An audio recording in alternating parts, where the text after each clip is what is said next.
Good morning, everybody.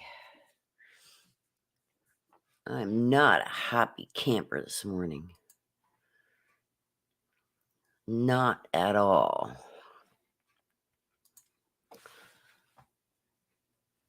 Okay, let me give some shout outs here. Good morning, Sybil. Scottish Lass, Pierrette, good morning. Krista. Shy, good morning.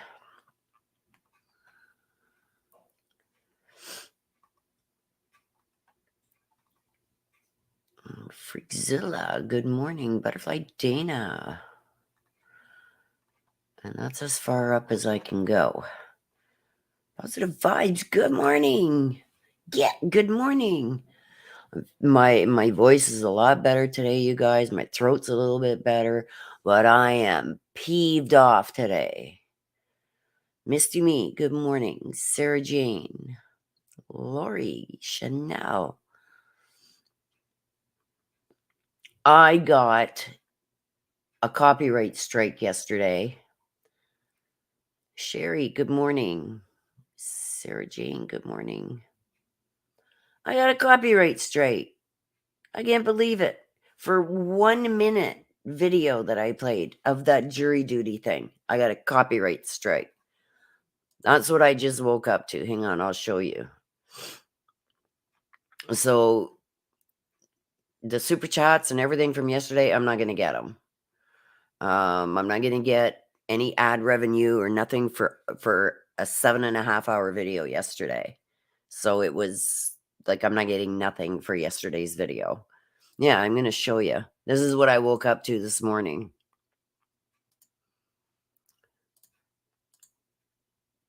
Look at this crap. I got a copyright strike. It's not affecting. I can leave the video up.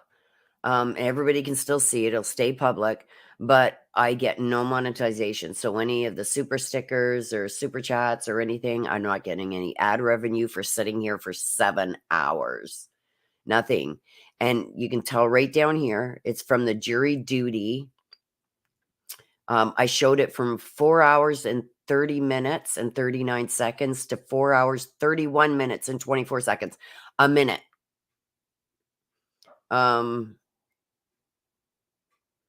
Whoever had that video that I showed you, I got a copyright strike.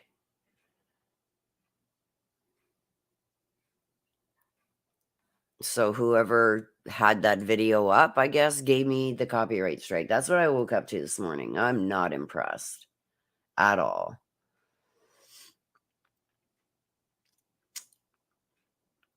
A copyright owner claimed content in your video. So I can't even remove that piece because the video is too long. So when I went to try and remove that piece out, so my video would be monetized and I'd get at least something for sitting here for 7.5 hours, it won't let me do it because the video is too long, it says. It's like, I am livid.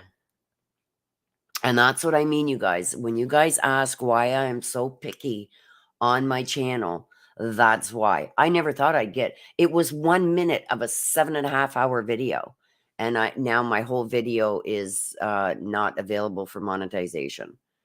So I think there's like almost 3,000 views on that video. I'm not getting nothing for any of those views, which peeves me right off because I put a lot of work into this. And even though I'm sick as a dog and everything, I come and I make sure my viewers see it, and something like that happens, I am peeved. So that, you guys, right there is why I say I'm so picky on masking your words and stuff like that. That's all it takes is one person to say, oh, that's somebody's material, or somebody to say, that's my material. Yeah, they could have given me the option to remove that part, which means I would have had to take it off my YouTube. I would have had to like download it into another file and put it through an editing software and just remove that part and then repost it. But I can't even do that because they're saying that the video is too long. So they're not even allowing me to do that. They're just, I've got a strike, a copyright claim. Yeah, and it's like, that was the best minute of my life for the last week and a half since I gotten sick. And that's what they did. And, like, I can show you.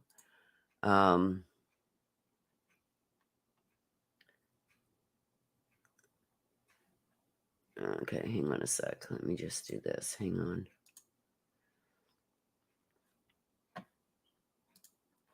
Like, you guys don't usually get to see this, but I'll show you.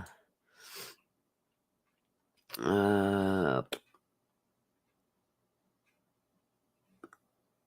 think it's this one.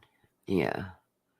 Okay, I'll share this with you. I'll show you. Look at, so these are all my older videos that you find under the video tab. Right here. This is the video tab. These are all my older videos. All my newer stuff is here. So these are upcoming. You can see upcoming. So this is for Wednesday and Thursday. This is us today. And here is yesterday, April 24th, ineligible for monetization. And that's where I got the copyright claim. So I get no monetization for that at all. It's like, I'm like, all that work, you know what I mean? Like, and sitting here for 7.5 hours. And when they do a strike like that on you, you don't get any of your super chats or anything that you got during that video. You get nothing. I got a copyright claim for showing the jury duty video. 1 minute. It said what? I'll show you guys, for you guys just coming in. Hang on a sec. I got to pull it back up. Hang on.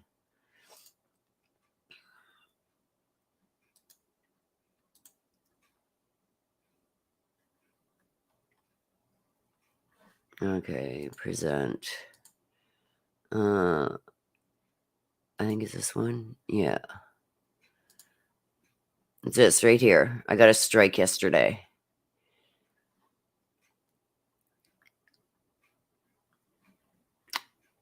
This is on what did I just see? Amazon struck me.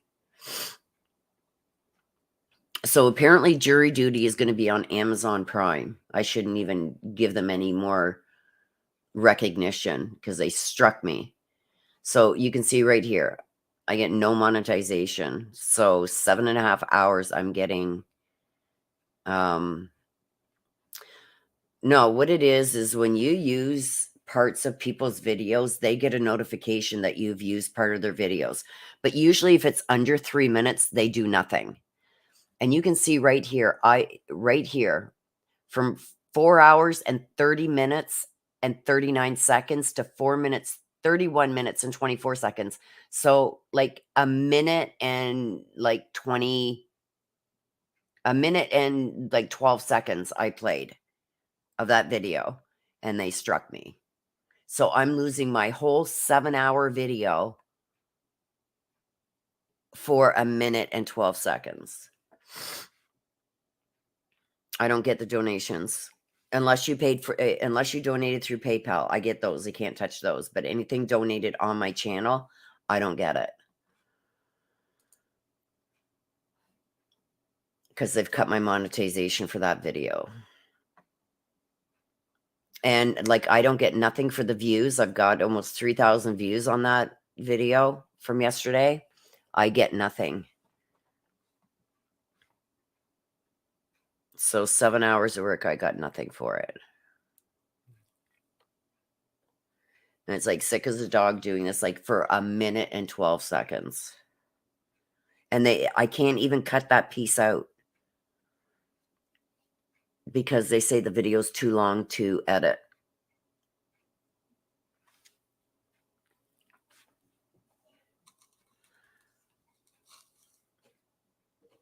Yeah, like it's bad enough they keep like 42%. They say 30, but when you pay the Google Pay fee and the Apple Pay fee, it ends up being like 42 or 43% that they keep of each super chat or super sticker. You do, Shaw. You need to zap them. And, like, to me, it's like free advertising for you guys.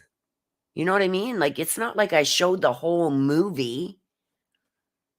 It's like, are you serious? Like, I never even knew about that series coming out until I seen that. And I even put a link to it in my chat. And they still zapped me. Gave me a copyright claim.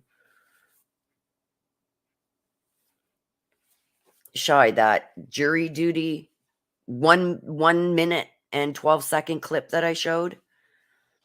Hang on a sec, you guys.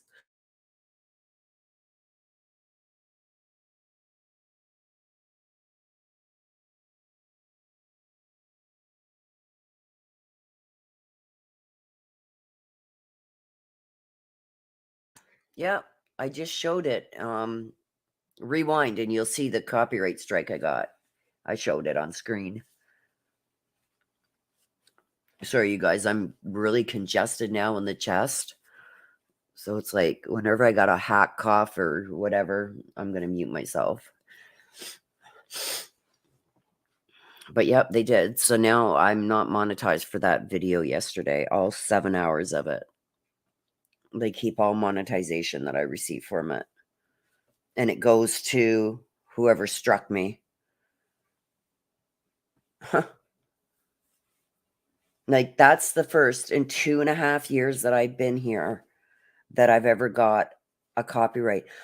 I've had people use all of my videos. I've never struck anyone. Anyone. No one. No one.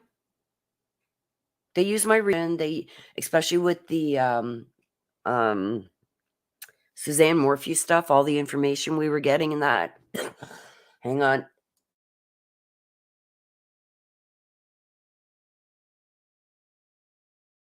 Sorry, everybody. All the information that we were getting from private citizens, everything. I never struck anybody. Nobody. It infuriates me. But it is what it is. And going forward, I won't be doing that again. And that's what I'm trying to tell everybody. That's why I'm so picky on my channel, what I allow.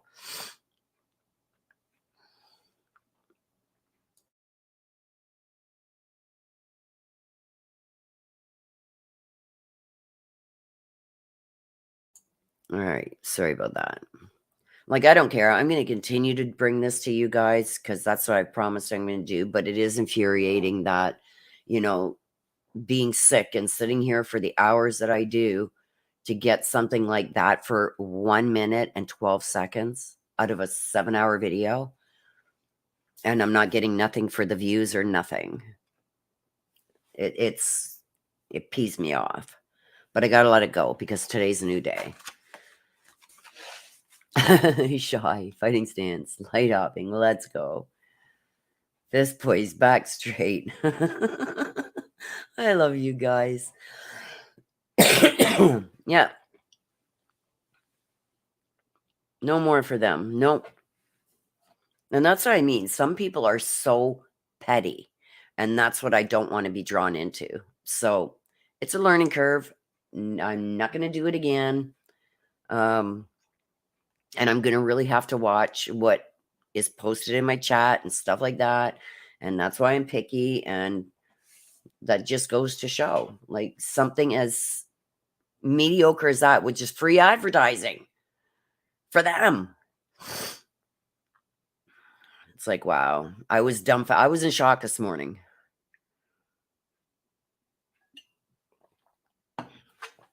I mean, there's nothing more they can do to me for it. Like, they've already struck me. They're keeping all my revenue from yesterday. Today's a new day. So I guess we get no more laughs during the lunch breaks. Can't show you no more funny stuff. Or if I do, I got to just put the link to it. It's like, oh my gosh. Oh, you're welcome, Karen. It's just, It just goes to show how petty, especially if that's Amazon that struck me, because they said it's whoever owns that video. So it's Amazon. And it's like, you guys are such a I pay for Amazon Prime, for crying out loud.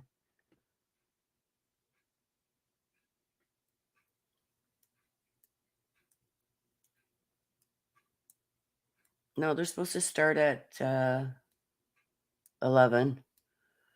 So in half an hour. He said, see everybody at 9 a.m.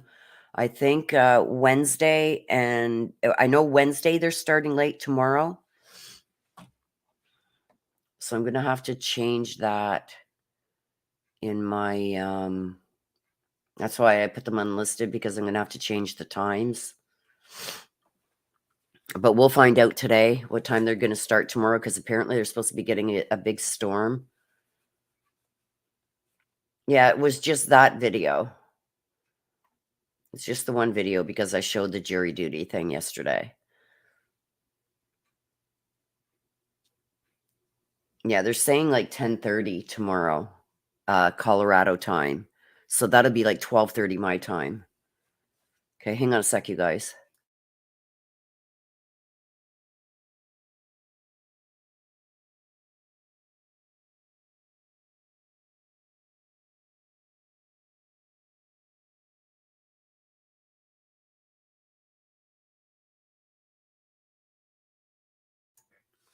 Yeah, the video is still up. I'm just not getting any monetization from it. And any monetization that I would have got from the views or super stickers, super chats, it all goes to Amazon, because I use their 1 minute and 12-second clip. Arseholes.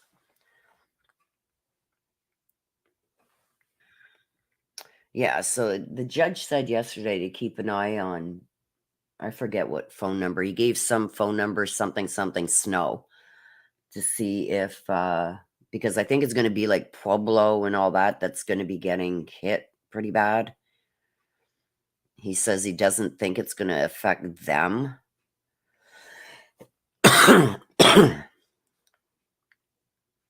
Yeah. Carol, I agree.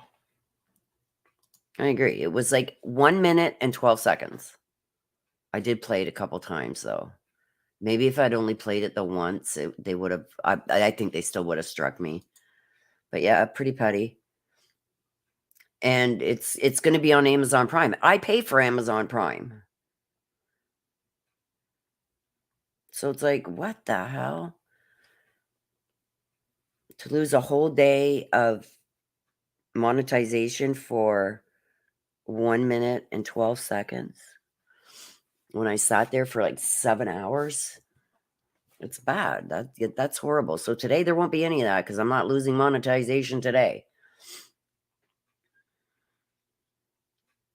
And as soon as I opened my YouTube studio this morning, the big thing popped up. Important notification. Video received a copyright claim. Okay, let me see if I can get into the webinar. Hang on.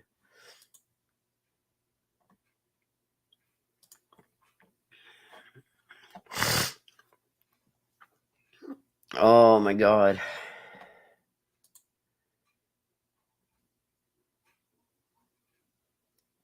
It is what it is, Rosie.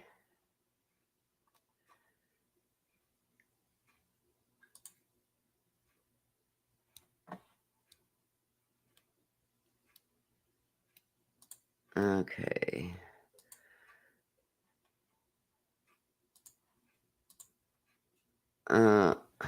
So it hasn't been put up yet. So when it's up, we will get it there. I may have to restart it, but it says it'll start soon. Has anyone checked the weather out there? Let me see. Is there anybody that lives in Colorado? It's okay, chronic pain. We'll make up for it today.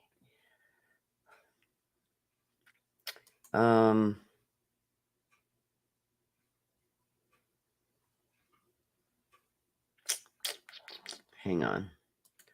I gotta see where... It's cloudy here, not raining yet. I live here in Colorado. Okay, Chanel. Okay, hang on. El Paso County. How is the weather in El Paso County? Any of you guys know what the weather's like there?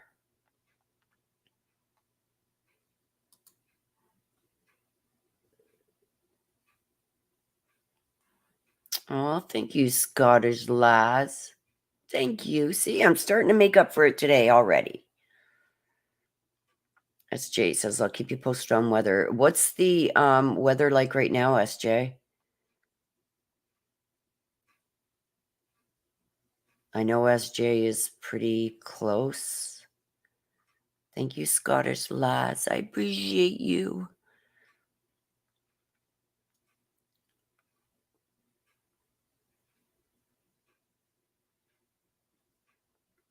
Oh, thank you, Butterfly Dana. Yeah, it is what it is. But look it. Scottish lass already started the choo-choo train. We'll get it all back today. The storm hasn't started yet? Okay. Well, thank you, Liz. I'm slowly getting better. Last week was horrible. I could barely even talk. My voice was really bad. Like right now, it's just that it's moving down now towards my lungs. That's where I got to be careful because I have asthma and stuff. So I've been drinking this stuff that the doctor gave me, even though it's horrible. It tastes like turpentine.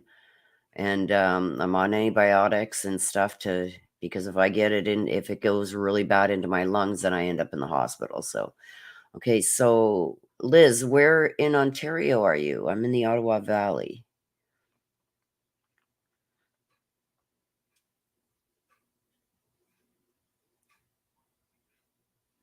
Good morning, Nana.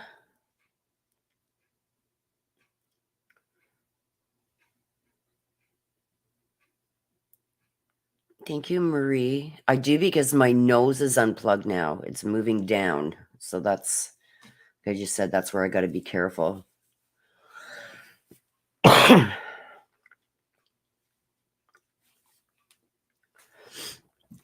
Nose is still kind of stuffy, but it's not blocked, which is great. Okay, let me check around here and see. But the judge did say yesterday they'd be starting at 9 a.m., which is 11 a.m. my time, which is like in 20 minutes. The webinar is up, as you can see here, and it says it'll be starting soon.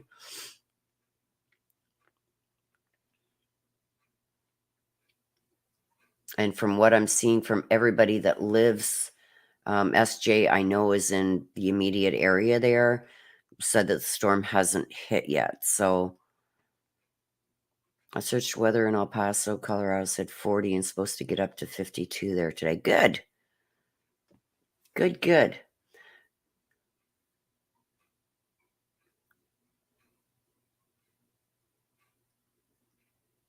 Okay, so Kathy Ann says just Google it. It says storm won't be starting till this evening there. Let's Google it. Okay, let me Google it. Like it almost worries me to show anything now because I don't want to get demonetized. El Paso, Colorado.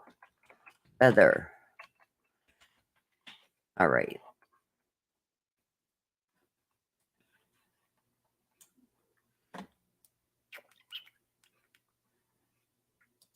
Weather.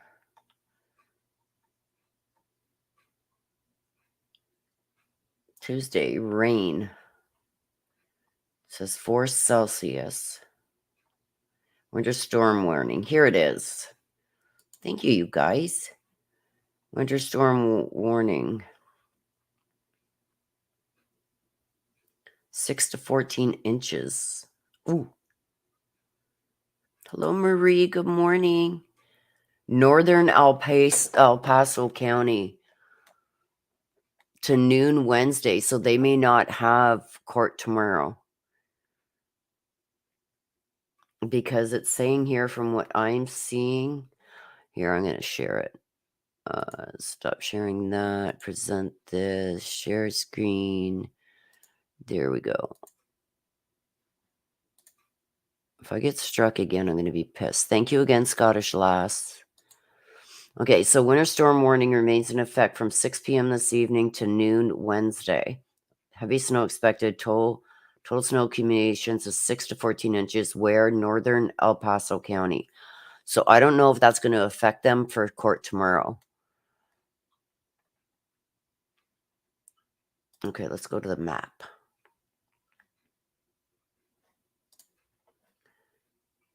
So here's Colorado Springs.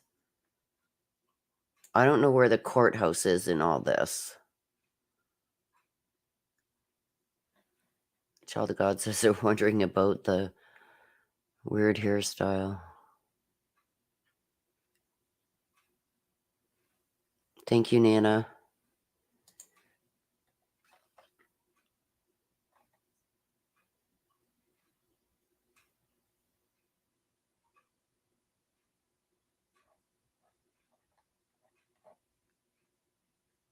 Yeah, I know, right?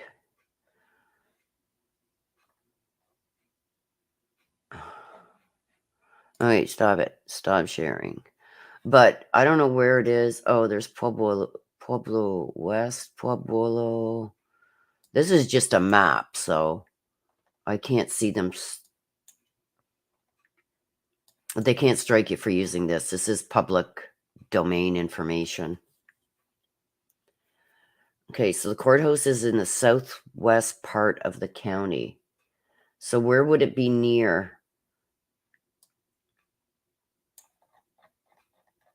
Southwest? Okay, so southwest would be like near Falcon.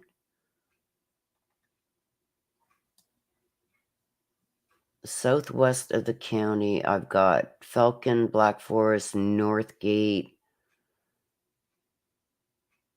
Hello, everybody coming in. Colorado Springs. Is that where the courthouse is in Colorado Springs? Because I got Colorado Springs right here. East Colorado Springs, Southeast Colorado Springs.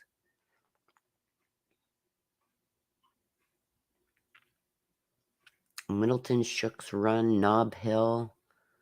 Where's the damn courthouse? So the courthouse is in Colorado Springs? Okay. Let me see. I'm going to Google that. Okay. 80905.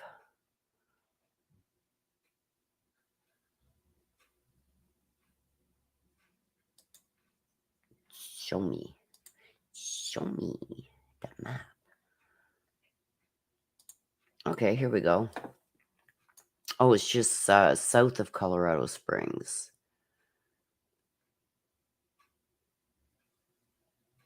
Okay, now I'm going to find the courthouse. I'm going to find it on the map. They got little pictures all over. Oh, there's Trainwreck. Oh, it's a restaurant. There's a restaurant there called Trainwreck.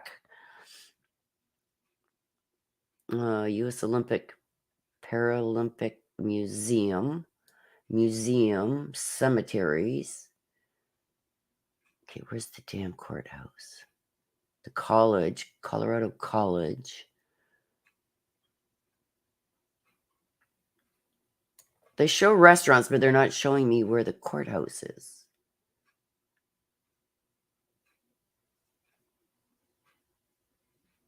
Come on. Be nice to me. Nob Hill. Who'd want to live in Nob Hill? Okay. Okay, somebody tell me, is the courthouse Ivy Wild Chick-fil-A? I hear a lot about Chick-fil-A. We don't have that here. Okay, courthouse is just downtown. The Rabbit Hole restaurant. They got a rabbit hole and a train wreck. Okay, let me see. Oh my gosh, you guys.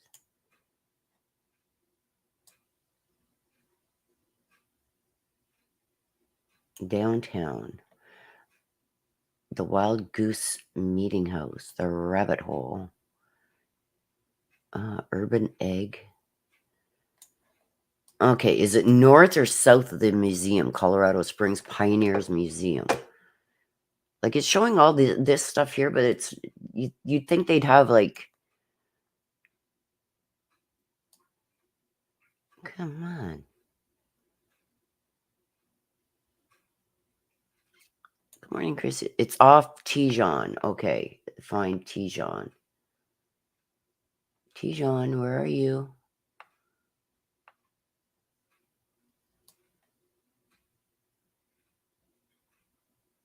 I found Bijou. Bijou, Bijou. Bijou. High Street. Pikes. Bijou. Boulder Street. It's on Nevada. It's on Nevada downtown.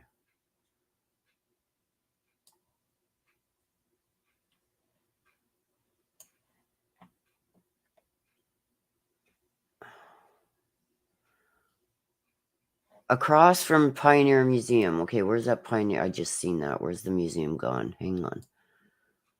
I just seen it. Now lost it. Oh my god, you guys. I'm a train wreck. I should go to that train wreck sports bar. Because now I can't find the museum. Oh, U.S. Olympic Paralympic Museum. No, that's not the Pioneer. Pioneer Museum, right there. Okay. I got that. Oh, here we go. El Paso County Combined Courts. I found it. Thank you, guys. Sybil, it's Judge Werner. El Paso County Terry R. Harris Judicial Complex and El Paso County Combined Courts. Okay, so they're right there. Okay. Oh, so the storm is north of them right now.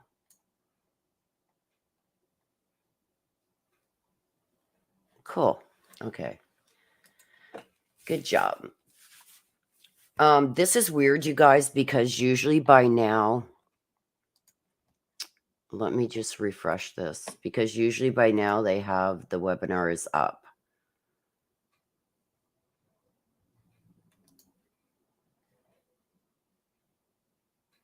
And it's not up yet.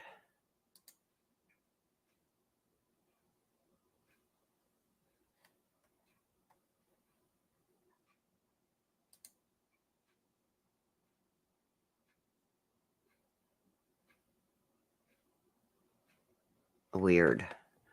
Okay, let me check something else, you guys.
Okay, yeah. So everywhere I checked, it says it's supposed to be starting in 10 minutes. So why it's not up yet on the webinar, I don't know, but it should be.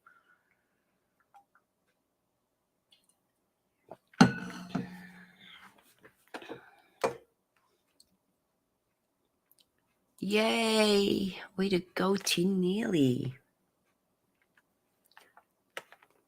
Good for them. Give them big hugs for us.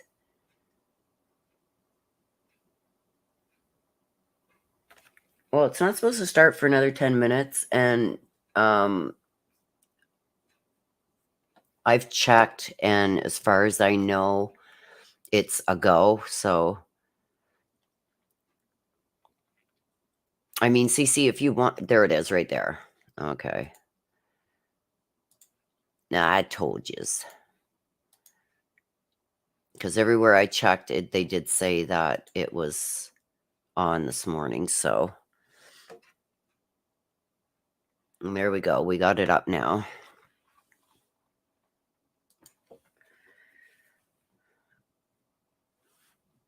Colorado Springs is not south of Pueblo. Okay.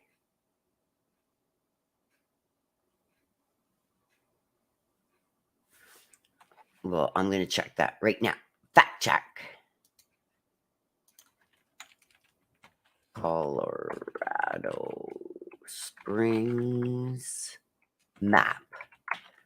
I'm going to find it. There's Colorado Springs.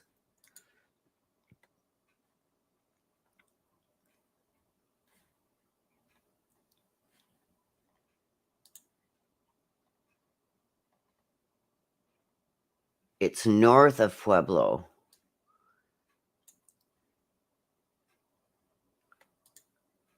Serenity says Colorado Springs is not south of Pueblo. It is. It's north. I'm looking at the map right now.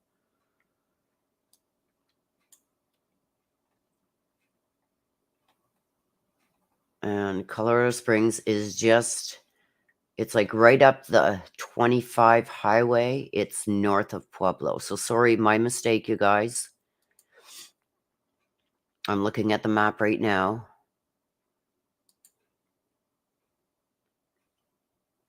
Serenity lives in Colorado Springs. I'm in Canada, so I had my map upside down. But so when I zoomed out of the map, I had to flip it around.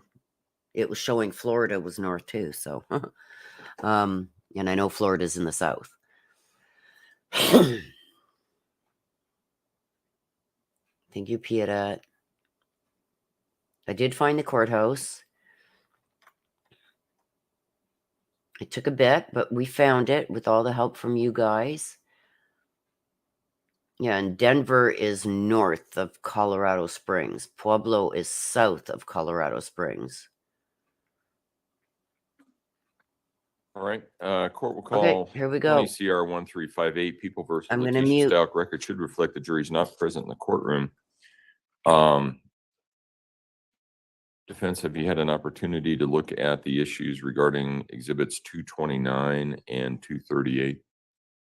I have. I think they were, my recollection, they were. Admitted, so there's no objection to them. Your Honor, Oh, go ahead. Your Honor, I was able to clarify. Okay. Exhibit 229 was not admitted because Detective Brian Rogers admitted exhibit 716. Okay. Which is a cellular telephone extraction. Okay. That should be on the record. That one I think is the Your Honor, it's 716. usually a duplicate, but really it should be exhibit 716. Oh, and I have that. I knew the data extraction had come in, and it was admitted as 716 because that was not a pre-numbered exhibit. Yes, Your Honor. And then to be clear, exhibit 238. Is the ticket from the airport. Yes. And I recall that being in, and there's not an objection to 238. Okay, 238 is admitted. 230 or 229 is not, because it's actually 716. Correct, Your Honor. Okay. And other than that, it looks like we're all in agreement. So that's pretty good after 49 pages of exhibits, so Every once in a while we get lucky. every once in a while. Got to take it when you can get it. Okay. Is there anything that we need to address prior to bringing the jury in prosecution? I don't believe so, Judge. If there is one thing, Your Oh. Honor, I apologize. Mr. Young? We're gonna start calling some mental health experts as early as this morning after this first witness. Okay. I just think it might be appropriate for the court to instruct the jury that their evidence is being presented solely for the purposes of the insanity issue. Because I don't plan on getting into physical evidence of the guilt versus not guilty aspect of this. Does that make sense? Yeah, it does. I'm not sure that I would give a specific instruction on it, though. I just throw it out there Defense. for the defenses. I would request the instruction, I think, because the evidence, especially the statements of Ms. Stauch, are used only for the sanity. It's almost like a 404B instructions, based upon the case on so forth, since it's unitary trial. Her statement made to mental health professional only go towards her sanity, not towards some case. That's what my position, so I do think instructions. And in addition, Your Honor, I did get a chance to talk to Mr. Tweeney this morning. Some of the witnesses are going to be talking about the competency evaluations, which clearly would go to the issue of insanity. And I think that would further elaborate the need to instruct the jury for the limited purposes of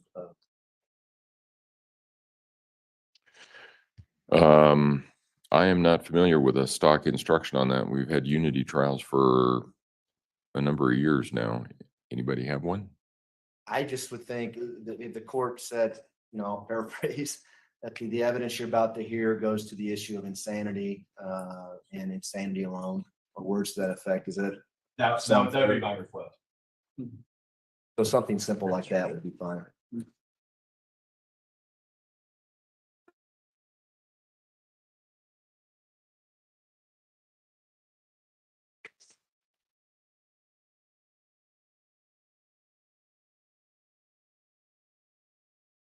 All right, so the evidence you are about to hear goes to the issue of insanity and insanity alone. Sounds great. Defense. That would for me.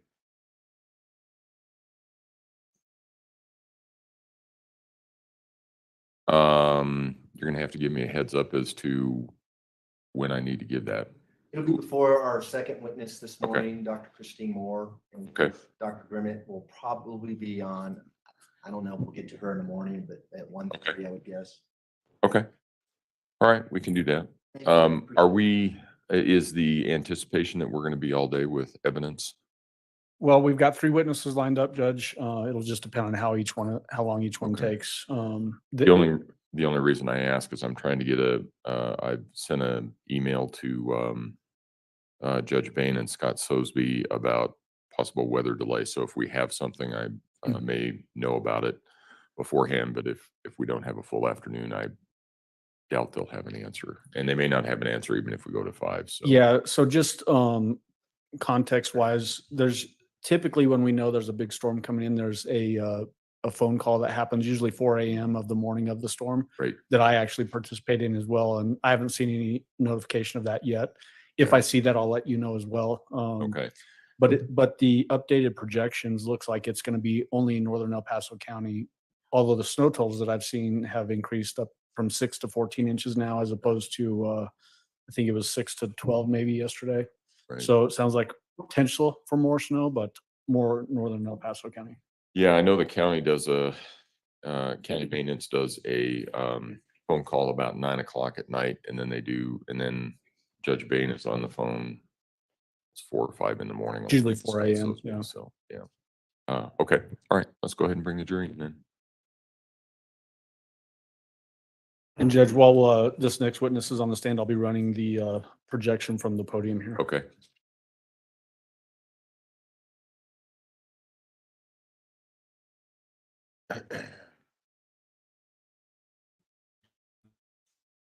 What? Okay. Okay, I'll get a show of hands and see where we are at the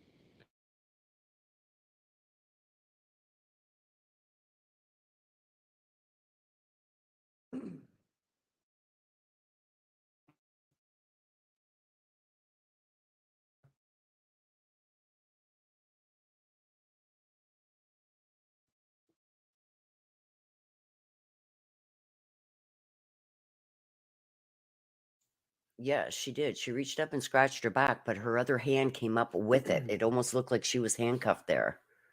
So I'm going to keep an eye on it. I could be wrong. But the other All hand rise did for the come up jury, with it. please. No, she's not. She just had a hand on each side of the chair, so she's not. Okay, I stand corrected. And I will do the 2 screen once the witness gets on the stand.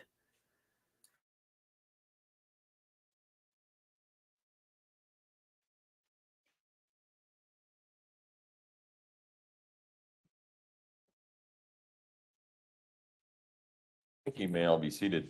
Court will recall 20 CR 1358, People versus Letecia Stauch. Record should reflect the jury has returned to the courtroom. Good morning, ladies and gentlemen. Has anything occurred since we were last together that causes any of you to believe you could not continue to serve as a fair and impartial juror in this case? If so, please raise your hand. No response? All right. Prosecution, call your next witness, please. Thank you, Your Honor. We would call Kevin Hoyland. Last name? Hoyland. Hoyland. Mr. Hoyland, if you would step forward and raise your right hand, please. You swear or affirm the testimony about to give in this man will be the truth, the whole truth, and nothing but the truth? I do. Go ahead and have a seat in the witness stand. Please watch your step as you step into the stand.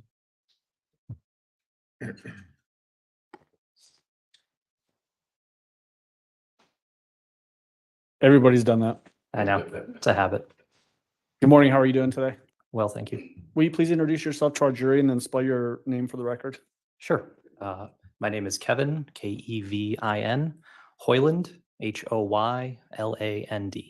Where are you employed by, sir? The FBI. What is your job title or assignment? I'm a special agent with the FBI, assigned full-time to the Cellular Analysis Survey Team. How long have you been in that role? Full-time with them in that role since 2019. Prior to that, in 2016, I became a certified member of the CAST team, where I still handled investigations like you would think a traditional agent does. And then I did the CAST work on the side as an ancillary duty, no different than evidence response or SWAT team duties. So when you say the cast team, you go around putting casts on people's broken limbs? No, the Cellular Analysis Survey Team is a specialized group of investigators responsible for analyzing phone records provided by the phone companies to understand the general location of where a device was historically when it had made calls or texts. What kind of education do you have that allows you to do that? Do you mean the training to? Yeah. So the training that I went through and everybody goes through to become certified in CAST at the time was approximately 400 hours of specific classroom instruction. That instruction came from other FBI agents, other government entities, vendors in the cellular industry. And then most importantly, CAST receives training directly from the phone companies themselves. So legal compliance, engineers from all of the major companies come to train us, come to our certification to educate us on how their network specifically works. And to my knowledge, CAST is the only unit in the country to receive training directly from those phone providers. When you say vendors, who do you mean by that? Companies that design tools that the carriers may use in their networks. That's primary. Okay. And then you said companies and carriers. Are you talking about companies like AT&T, Verizon, those kind of companies? Exactly. At the time when I went through certification, Sprint still existed, US Cellular. So all of the major providers send their engineers and subpoena compliance folks. So what does that training look like when you get that information directly from the companies themselves?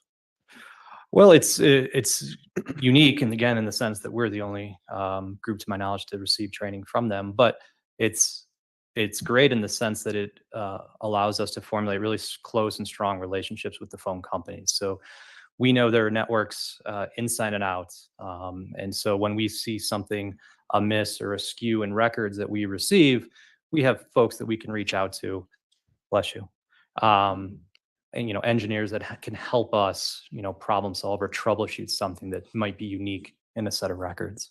When you say that you receive records from those companies, what kind of records are we talking about? The records that I'm referring to are call detail records. So it's really no different than a billing file or billing statements you may have received in the past. It says who called who, when that call occurred, how long it lasted. And then most importantly, the information that we received pursuant to search warrants includes the cell tower and sector that was utilized. So that's the piece that's really important to us, because that allows us, when we marry up that cell tower with its physical location on Earth, allows us to formulate an opinion as to the general location of where a device had to have been to use that particular tower. How many people are in the cast or on the cast team?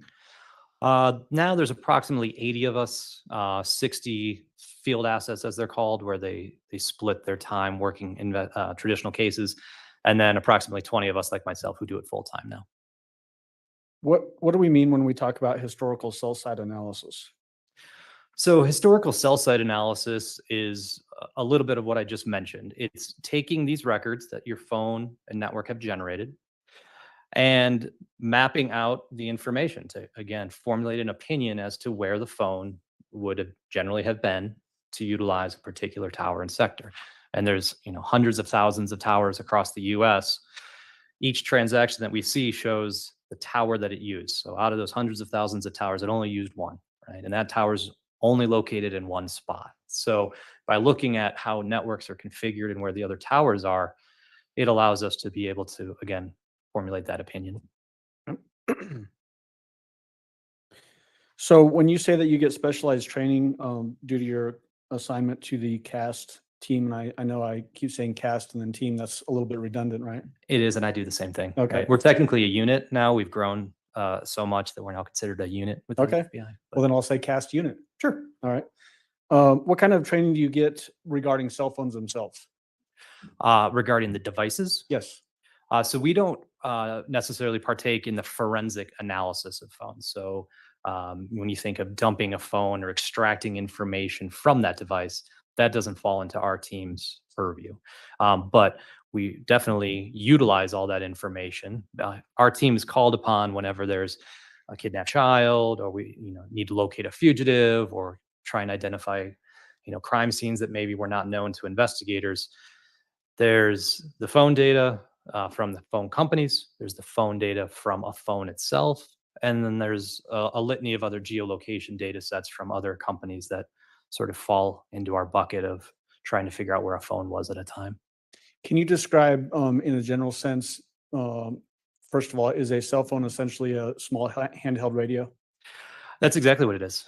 So while your phone is on and in your pocket or purse or wherever, it's constantly scanning its environment, and it's looking for cell towers associated with your carrier that it sees, and takes measurements of the signal strengths from those towers. And this is going on in the background, and it's constantly ranking which tower and sector is a side of a tower, that it sees as best. So that when you hit send on your phone, your call goes out to that tower that your phone saw as best at that moment in time.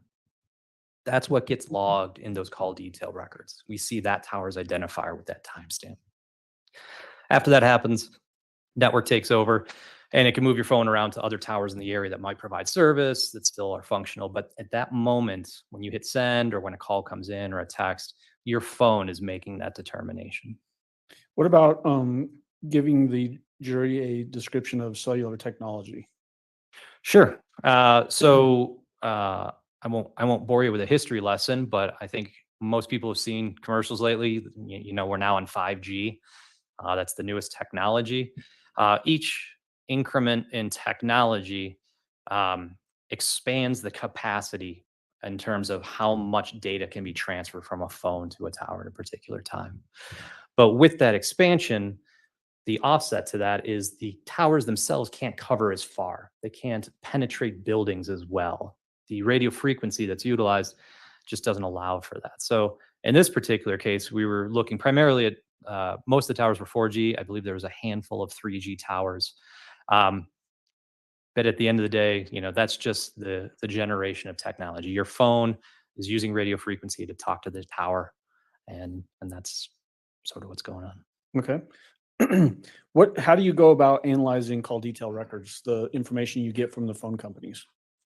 Well, first thing we do is, make sure we got all the files that we would expect from each particular company.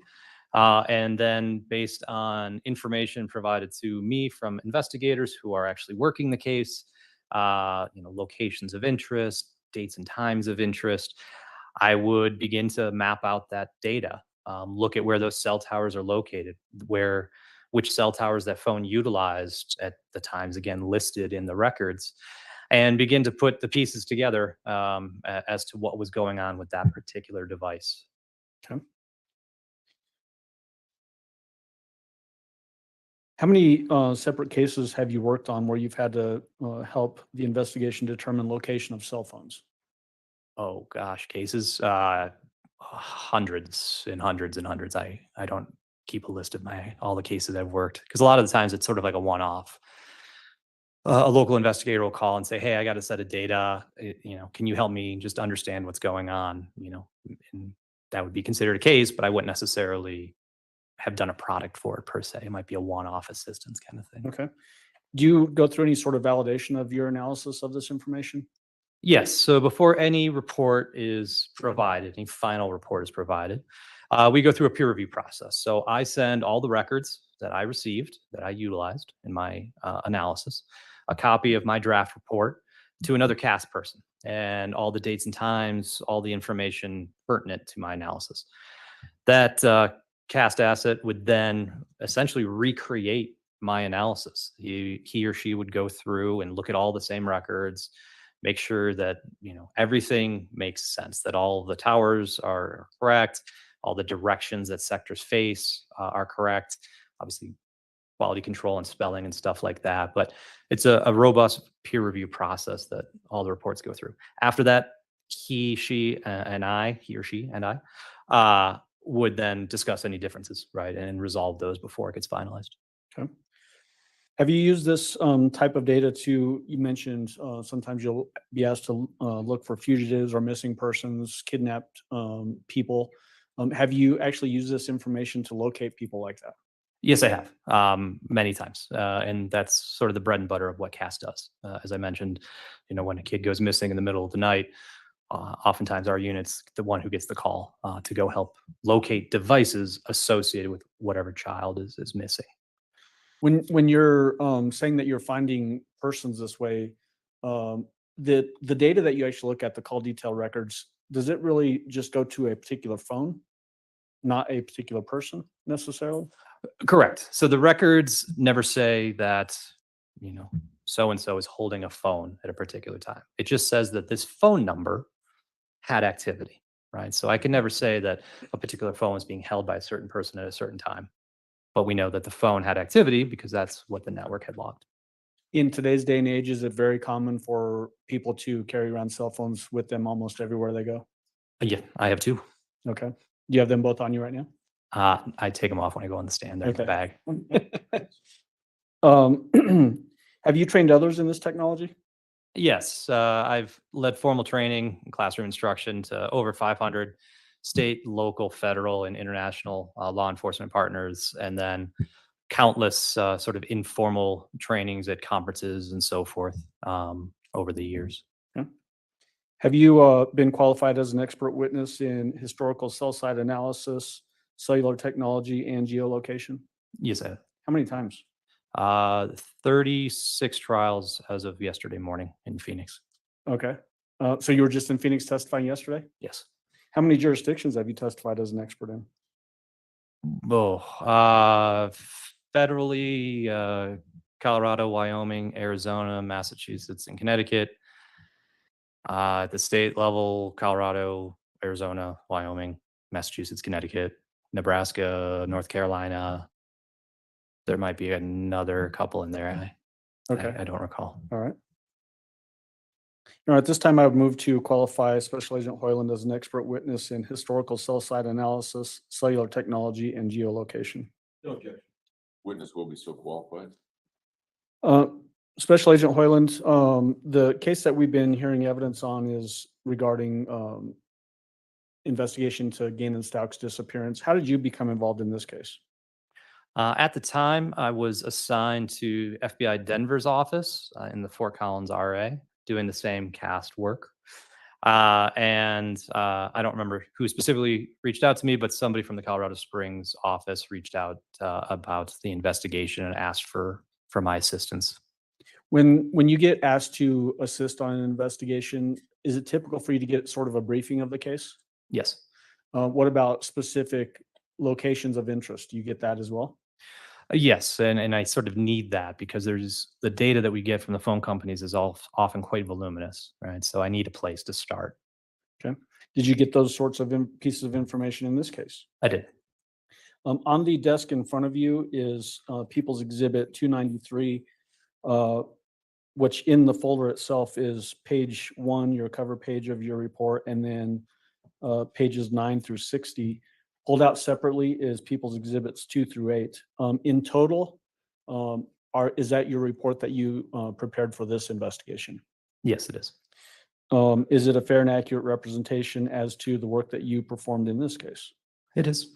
As far as People's Exhibits 2 through 8, which are pulled out, we intend to use those for demonstrative exhibits. What are those generally?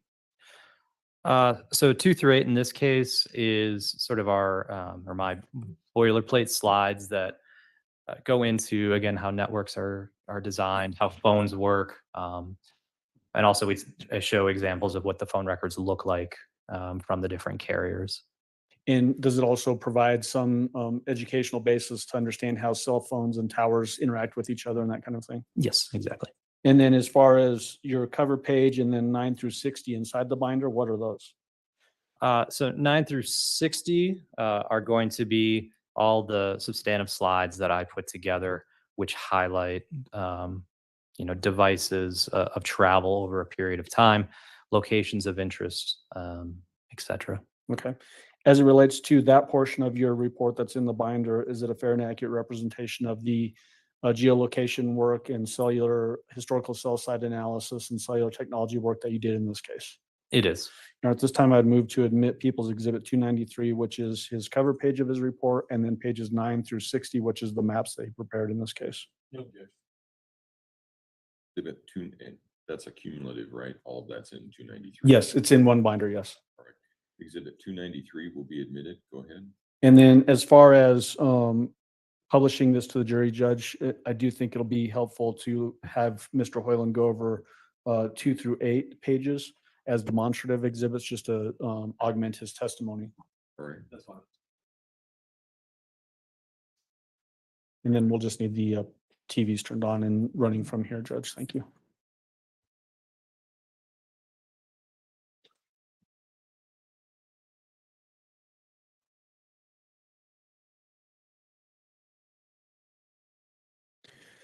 So describe what we're looking at as far as on this cover page. What does this page tell us? Just the old cover slide here talks about the case numbers, both the FBI and El Paso County ones. The date of my report was finalized in January of 21, and that it's just related to the Gannon Stauch homicide. Okay, page 2. What does page 2 tell us? So page 2 is sort of the beginning of some of the boilerplate slides. This is a brief overview of the investigative information, the purpose of the analysis, which again was just, as sort of discussed, I was called upon to help with the phones to try and identify where Gannon was located. And then the methodology. So briefly, I touched on that. Phones connect to towers, and that radio frequency is what is used to exchange that information from the phone to the tower. Based on the locations of those towers, which are provided by the phone companies, we can map all that out and start to see which, the locations of where towers were utilized to inform an opinion as to the general location of a device at that time. Okay. Judge, it may be helpful. Would you mind if I turn off the ring lights? Just so. That's fine there. Yeah. The 2 green dots.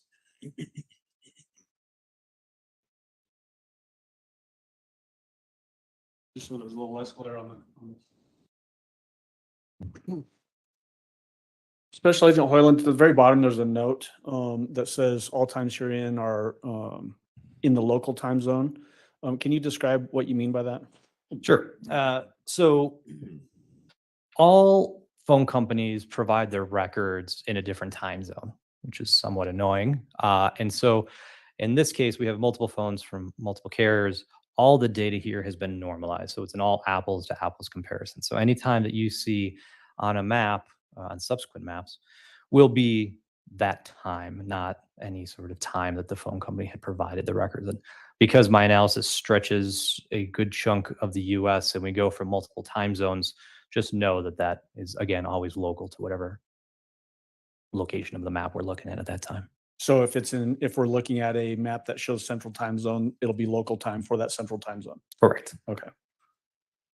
We're on page 3 now of your report, and this is still a demonstrative slide. Tell the jury what we're looking at in slide 3. Sure. So similar again to what was mentioned, your phone's always looking for the tower that has the best signal, right? It's always scanning that in the background so that it's ready to go when a message comes in or you need to place a call. And that's, again, what gets logged in those call detail records. One thing to note, though, is that your phone's not always going to use the closest tower, right? It's going to use the tower it sees as best. So cleanest, clearest, and just generally best signal. So one way to think about that is imagine you're in an office building and you're standing at a window and you see a cell tower, your phone sees a cell tower a mile away. There's no obstructions, clear line of sight. Now, on the other side of that office building, maybe a half mile away, there might be another cell tower your phone sees. Your phone may choose that tower that's a little bit farther away because it provides a better signal. The radio frequency from that tower to your phone and from your phone back won't have to penetrate the rest of that office building, the concrete, the rebar, the steel, just to get out to reach that tower that's a little bit closer. So something to just keep in mind, I guess, when looking at the analysis. Okay. Now we're on page 4. What does this one tell us? As part of this, we also did what's known as a drive test or an RF survey, and that is gear that we have that is standard in the cellular industry that allows us to go out and measure the cell signal strengths in different spots based on antennas we have on our car and a GPS puck. And so from that, we can begin to draw the estimated boundaries of where a tower's coverage area would begin and end, and where a different tower's coverage area would start. So in a couple of slides in my report, that type of analysis is shown. So does this mean that you're physically driving out to these locations to test the signal strength essentially from a tower? In this case, I didn't specifically do it. I was tied up with some other stuff, so somebody else did the driving. The gear is ours. The data comes back to our server, and I analyzed it. But yes, it's a lot of right turns. You're just driving all around. Okay. We're now on page 5 of the demonstrative exhibits. Tell the jury what we're looking at here. So this is a slide to help you understand the concept of sectors. So as I mentioned before, not only do we receive information about which cell tower was utilized, but we also get information about the sector. So if you think of a cell tower as a 360-degree circle, most towers are broken up into 3 sectors. Not all, but most. And so each sector, if you divide 360 by 3, each sector would cover approximately 120 degrees. Where this becomes helpful for us is, imagine behind me, the phone was utilizing that tower. I guess I don't have a laser pointer, but the one at the top, sector 1. There's actually an extender pointer up there, an old school pointer, telescoping. Even though you're talking about technology Old advances, school we like indeed. the old school method. Yeah. So that one. So imagine a phone's using that tower and sector. Well, we know that the phone is not going to be down here, right? Because it would choose that sector. And it wouldn't be down here because it would choose that sector, right? So it helps us better narrow down the location or general location of a device relative to that tower. And again, all of this information is provided by the phone companies. They're the ones who decide which direction these towers face, because they don't all face 0, 120, and 240. Each sector can face however they want to configure it. But it's this additional information that really helps us narrow down on our analysis. On page 6 of the demonstrative exhibits, tell the jury what's depicted here.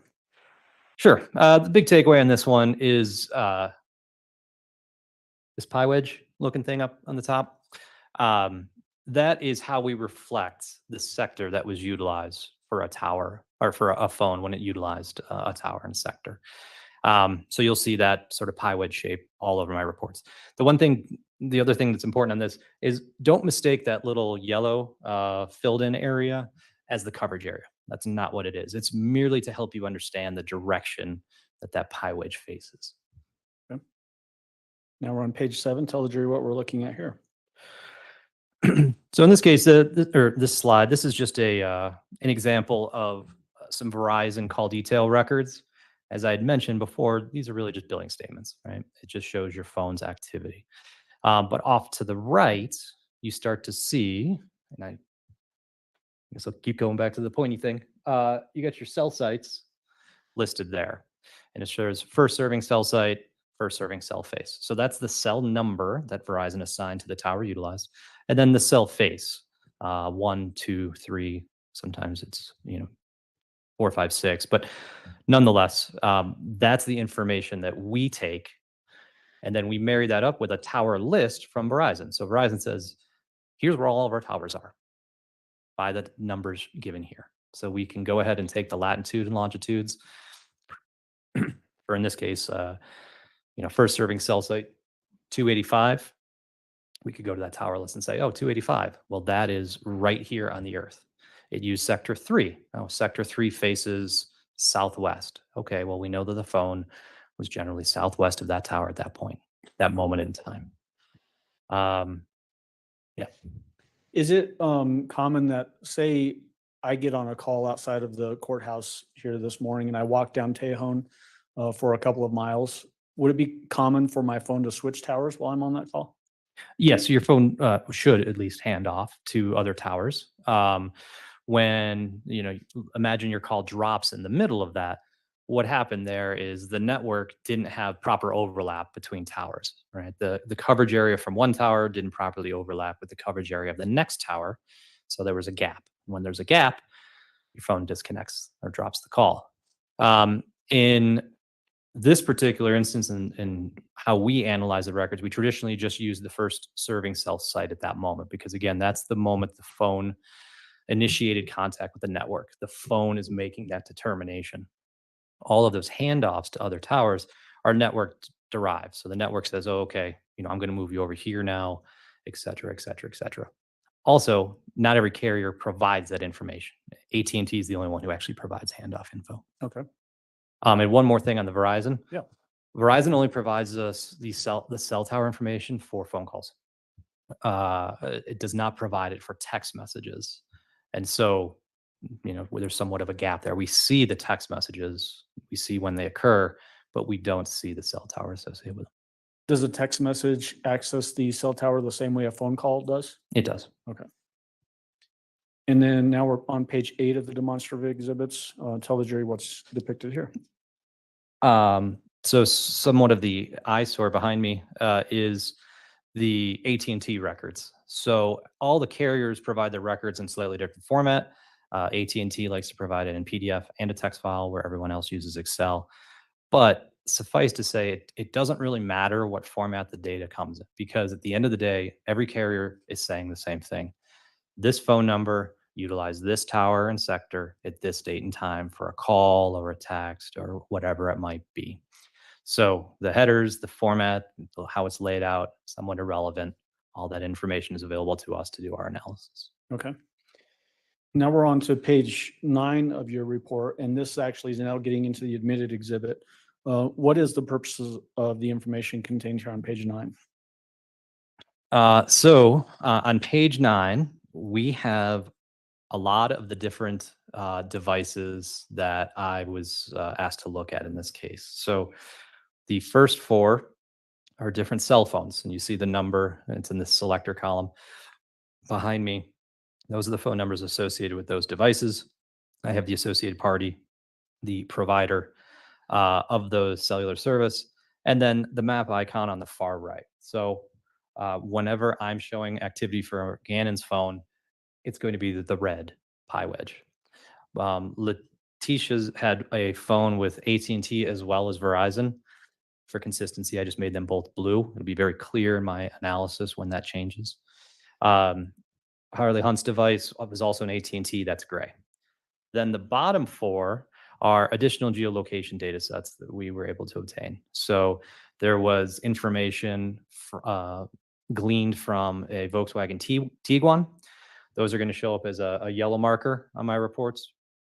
There was a rental car, a rental cargo van, I should say, that the rental company had GPS data associated with it. You'll see that in green, as well as a separate rental car where a GPS tracker had been placed on it. That's also in green.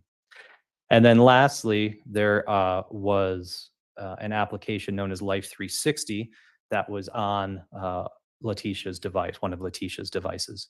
So we received information from Life 360 that also was able to be mapped out and is highlighted by that pink icon at the bottom. So there's a legend on each of my maps. Don't feel like you need to memorize this, but you're going to see a lot of colors and a lot of moving parts on some of these subsequent slides. And just for the record, as we're looking at page 9 of this report, item A, which is 843-504-6724, the records for that were admitted under Exhibit 708. Item B, which is 843-655-7460, was admitted as Exhibit 704. Item C, which is 407-375-3463, was admitted as Exhibit 706. Item D, 843-957-3486, was admitted as Exhibit number 707. The Tiguan telematics, which is item E, was admitted as Exhibit number 291. The cargo van GPS was admitted through Mr. Watton's testimony and is Exhibit number 292. The Nissan Altima GPS tracker was admitted through testimony from El Paso County Sheriff's detectives, and it was Exhibit number 230. And then finally, the Life 360 data under line H, 843-655-7460, was admitted as Exhibit number 705. All right, let's go on to page 10. What does page 10 depict and tell us? So as part of the returns from the phone companies, they traditionally provide subscriber information. So in this case, for the phone associated with Gannon, AT&T was the service provider. It was subscribed to Eugene Stauch at the address given in Colorado Springs. And then just the data mine analysis with this particular phone was from January 26th of 2020 through January 28th of 2020. Okay. And then on page 11, what are we looking at here? Again, same information. This is for Letecia's phone ending in 7460, also with AT&T. Also subscribed to under Eugene's account. When it shows that the subscriber information is under Eugene Stauch, but you indicate that this is associated with Letecia Stauch, is that based off of information you get from the investigative agency giving you information about who is associated with each individual phone number? It is, because again, the records don't tell me who's holding the phone per se, right? But through that, I learned that this number was primarily used by Letecia. Okay. And then now on page 12, what does this one tell us? This is the secondary phone that we came to learn about associated with Letecia. This is a Verizon phone ending in 3463. The subscriber information was listed as a Kylie Britt in Orlando, Florida, with an effective date of February 1st of 2020. And this was a prepaid device. Right? So not one where a monthly bill shows up. This is you can go by minutes whenever you want kind of thing. Did you have information from the investigation that this was a phone that was purchased by the defendant at a Walmart in Trinidad? I did. Okay. Page 13, what does this one tell us? This is the phone that was associated with Harley Hunt, number 3486, again, AT&T, and also subscribed to under the Eugene Stauch account. Page 14. So these are the other 4 data sets that we saw previously on my sort of summary slide of the selectors. So it just goes into a little bit more detail. The Tiguan telematics data that was extracted by our OTD shop. The cargo van that was rented by Letecia from Budget. Their vendor was Air IQ. And while it wasn't breadcrumb trail type GPS where you can see it going every couple seconds. Every 6 hours, it was set to essentially ping the vehicle. Where is this vehicle located right now? There was a Nissan rental car, which didn't have, to my knowledge, any sort of GPS built into it, but a tracker was attached to that by the Colorado Springs Police Department. And then lastly, the Life 360 app. So an app on your phone sources the data, sources the GPS of your device and reports it back to Life 360 so that, you know, they sort of know where you are, you know where your family members are, if you have a shared plan. That information was provided to us. That account was associated with a user of Letecia Stauch, email Tisha Lynn 2006 at Yahoo, and then the same phone number as her AT&T device. When you were talking about the Tiguan telematics, you said the OTD shot with the FBI. What does OTD mean? Operations Technology Division. Is that in Quantico, Virginia? It is. We're on page 15. Tell the jury what we're looking at here. So for the first 5 days of my report, there was a variety of locations of interest that were provided to me, as shown here. They all don't show up, of course, on every single slide. As we go through the maps, the ones of relevance I will have populated, so I won't necessarily bore everyone with going through it one by one, but suffice to say, the icons on the right will appear on some of my subsequent slides with the description of what that location is. And are these locations things that you just pull out of thin air? No, these were locations, again, that the investigative team had provided to me as locations of interest for my analysis. Okay. Now we're on page 16. What are we looking at here?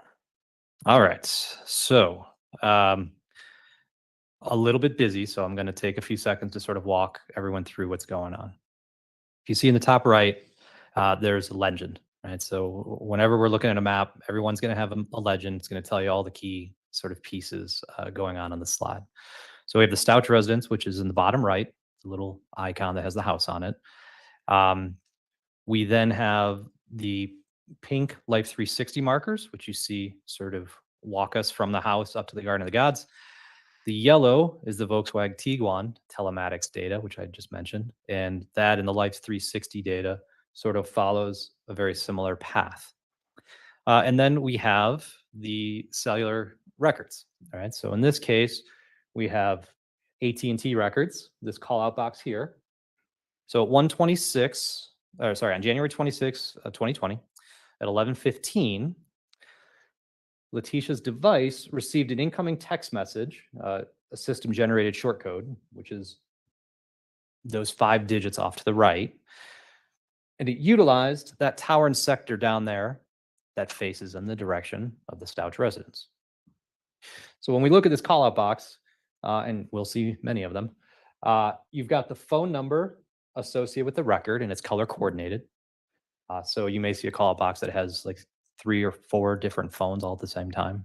Each phone will be color-coded based on the actual user. Then we see the timestamp, again in local time. Whether or not it was an incoming text, an outgoing text, incoming call, outgoing call, that's all going to be listed next.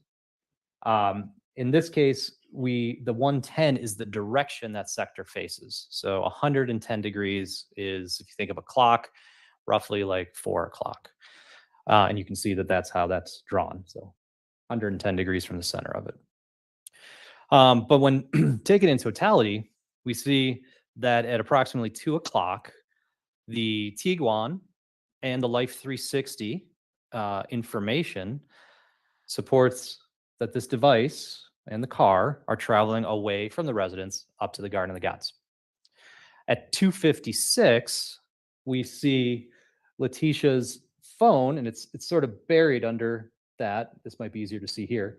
You see that Letecia's phone uses that tower and sector to receive 2 text messages. The other thing, just to note on this, so these other blue dots here, those are the other AT&T towers in the area that her phone didn't utilize during this period in time. But all told, again, consistent with Letecia's phone traveling from her house up to the Garden of the Gods during the time frame shown on the 26th. Is it helpful to know that other things happened that sort of corroborate the same information, other ways to verify that there was a visit to Garden of the Gods. Yeah, obviously, the more corroboration you have of a data point, the better. Okay. And then as far as your analysis on this, is this the first time on that day, Sunday, January 26th, that the Tiguan left the 6627 Mandan Drive based on your analysis? I believe it was. Okay. And so if we've had some prior testimony that there was hiking in a selfie taken at Garden of the Gods on January 26th, that would corroborate this, what shows a visit of the defendant in her Tiguan and using her cell phone up at Garden of the Gods. I would say so, because you have the Tiguan, the yellow dots sort of terminate right there. But then the Life 360 points sort of continue off of and away from the Tiguan. This would support the theory that the car was parked and then people got out and walked. And then obviously there was the 2 incoming text messages, as I mentioned before. The fact that there was a selfie taken on the defendant's phone showing herself and Gannon and a little girl named Lena that was on her phone, does that also corroborate that she was actually in possession of this phone? Without a doubt. Now we're on page 17. What are we looking at here? So in this instance, during from approximately 4:20 to 4:46, we see Tiguan and Life 360 data sort of reverse paths, right? And there was no cell phone activity during this time that was mappable. So we're left with this. But again, you see the path of travel that the device and the vehicle take back to the Stauch residence. Okay. And then on page 18, what are we looking at? So at 5:08 that same evening on January 26th, the Life 360 app recorded a variety of points consistent with a path of travel as I show here. So leaves the house, goes down here, you got an activity at 5:14, 5:22, you've got another data point a little bit farther east, and then the next one back there at 5:26. So sort of a quick jaunt away from the house, and then back in 15 minutes or so. And then at 5:27, and then again at 5:48, that device, Life 360 recorded locations of that device back at the house. There wasn't any AT&T activity. There wasn't any Tiguan telematics activity during this time. But there was, from the Cellbrite, or a dump of the information on Letecia's phone, conversations that she had with Harley via iMessage at 5:11 and 5:13, mentioning she was out getting food because Gannon had an accident in his pants. Now, the important thing here to understand about iMessage is, if anybody has an iPhone, when you send a message to another iPhone user, it doesn't show up as a traditional text message. It goes over the data side of the network. So we'll never see that message in the log of texts for Letecia's device. Only traditional text messages or iMessages that fail and have to be sent as an SMS would show up in her text messages. You used a SMS. What does that mean? Just so the record's clear. Short message service. It's the name for a text. And then MMS you mentioned also. What is that? Multimedia service. That would be like a picture message. Okay.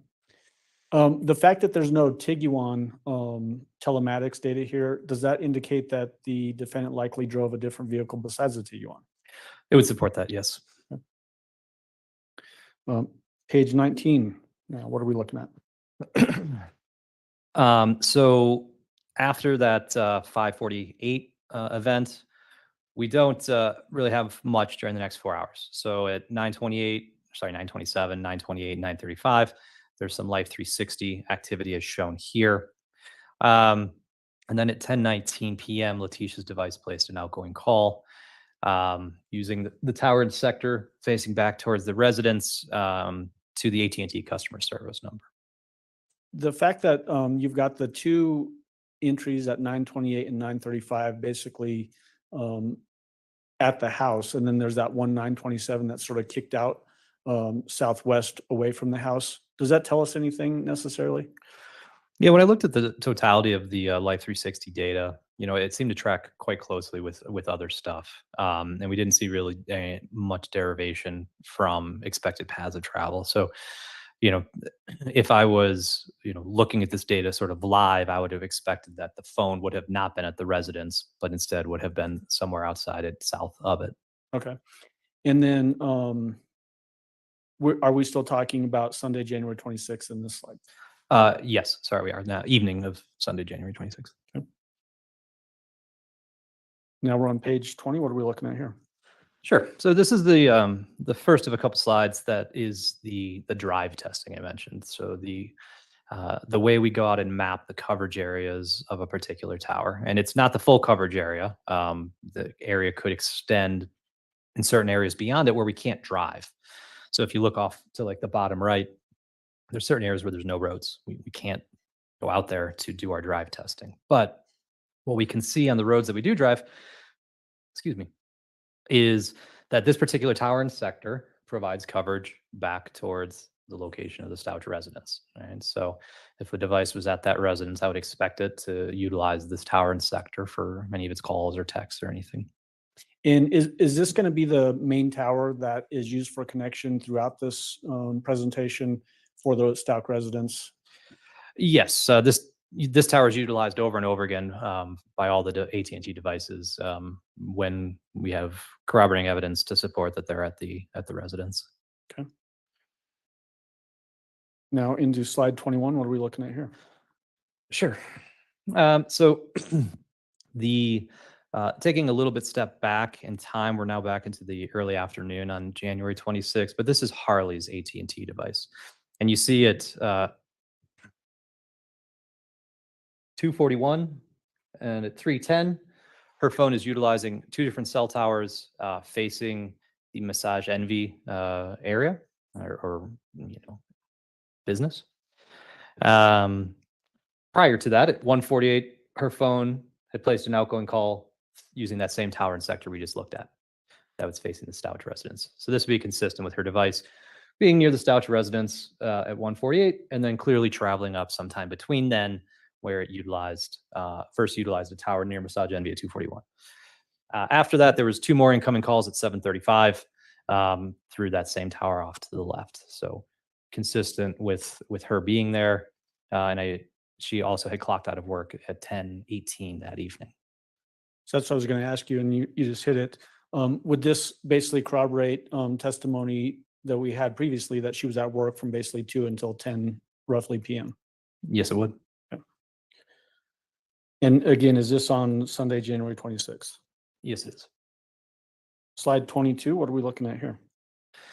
So we've now migrated to the morning of January 27th, and we see both Letecia and Harley's devices utilizing the tower and sector that faces the Stauch residence. So Harley's entry, she only has one. It's at 2:40. There's an outgoing text message, which was system generated. And then at 4:46 a.m. through 8:42 a.m., you see a bunch of activity from Letecia's device, a lot of outgoing text messages, incoming calls, etc. So when we looked at the Cellbrite for Letecia's phone, we see that she sent a message to Albert at 2:48 related to Gannon feeling ill. Again, that was an iMessage, so it's not going to show up in our logs here, right? It's not going to show up as a traditional text message. Subsequent to that, there was then at 4:36, you see some messages to her employer saying that her stepfather had passed away and she wouldn't be coming into work that day.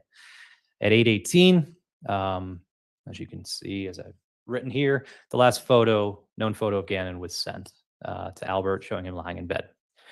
Again, all of this activity is utilizing that tower and sector facing the residence. This would be consistent with her device being at that residence for the duration of that time, or at least when these messages were sent and received.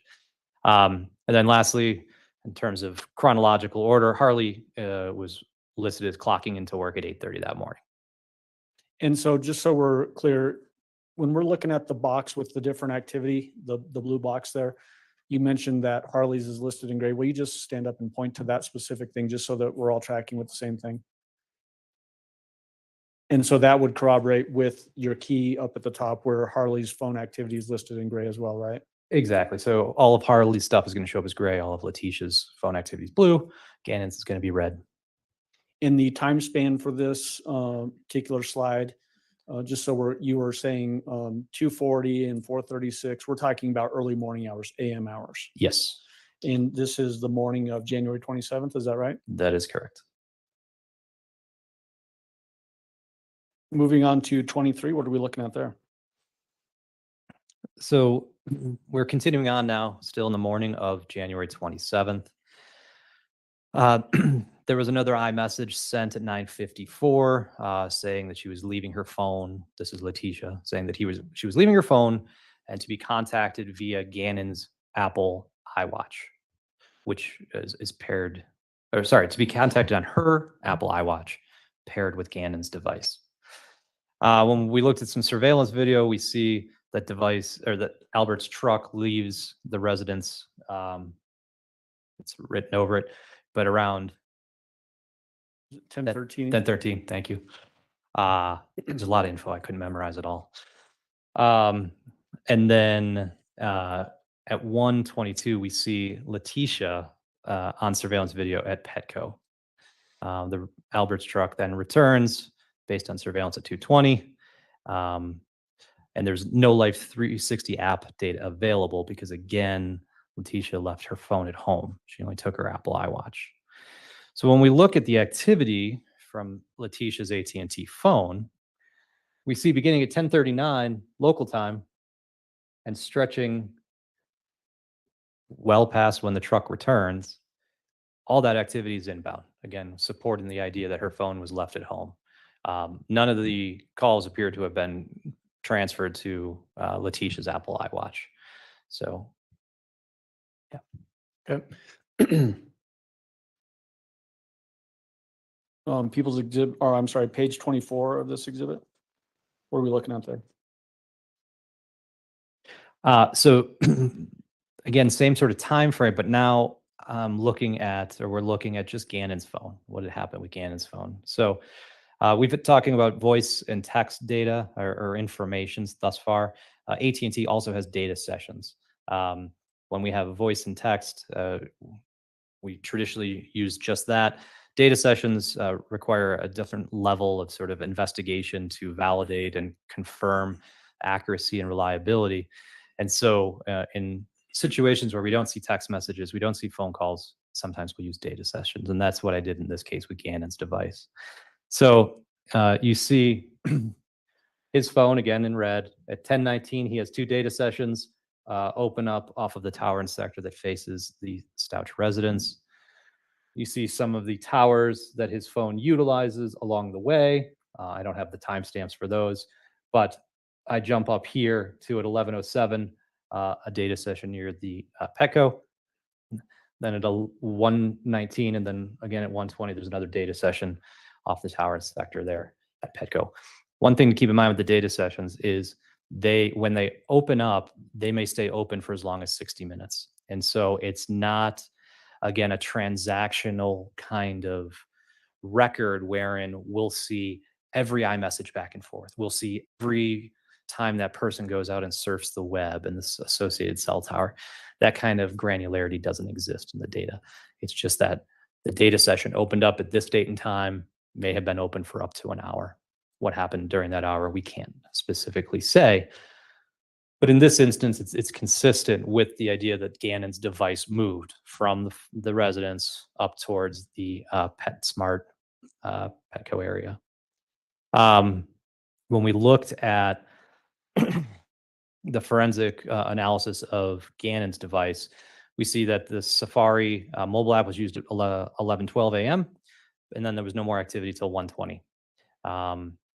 There was an iMessage received on his device at 12:06, which indicates that his device was on, and at least connected to some sort of Wi-Fi or cellular, in this case, likely cellular. Sorry, I just lost my thought here. At that 12:06, that's when the message was sent, but it wasn't actually reviewed or viewed by somebody holding Gannon's phone until 1:20 that afternoon. So roughly an hour and 15 minutes after it was sent, it actually somebody opened up iMessage and looked at that message. Okay. And so again, similar to what I've asked in the past on some of these other slides, the last two, page 23 and 24, outside sources that show that this is valid information. You mentioned the trip and departures on neighborhood surveillance cameras, like Ring doorbell cameras. Did that corroborate them leaving at basically the same time that we're looking at in these two pictures? Yes, it does. And then you mentioned surveillance video at Petco up on North Nevada, showing the defendant and the red pickup being there at that same time. Also, does that corroborate and show that this information is valid? It does, yes. On page 25, what are we looking at here? Still on this January 27th date, early afternoon timeframe, we're looking at 12:18 through 4:25. But this is specific to just Harley's device. So you see Massage Envy, you see the three towers that her phone recorded activity through during that period in time. She was recorded as clocking into work at 8:30 that morning. And then at 4:15, she had clocked out, and shortly thereafter, she was seen returning to the residence.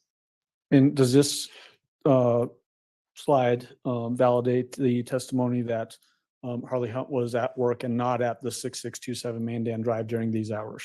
It would, yes. And this is Monday, January 27th? Correct. And let me go back to page 24 and 23. Essentially, does this basically, these two slides show that Letecia's phone and Gannon's phone leave the residence in the morning hours and then return to the residence at roughly 2:20 in the afternoon? Well, we don't see Letecia's phone actually leave. So Letecia's phone stays at the residence the whole time. What we do see is that Gannon's device leaves and goes up to the PetSmart. Her Apple Watch, we don't have any sort of geolocation data to ascertain where it was at any particular point in time. And then that same, though, information, Gannon's phone showing them arriving back is corroborated by other surveillance video in the neighborhood. That is, yes, correct. Okay. And then moving on to page 26 of the exhibit, what are we looking at here? So that evening of the 27th, we see in this call out box, we have three different colors, right? We have gray, which is Harley's activity. We have blue, which is Letecia's activity. And we have red, which is Gannon's phone activity.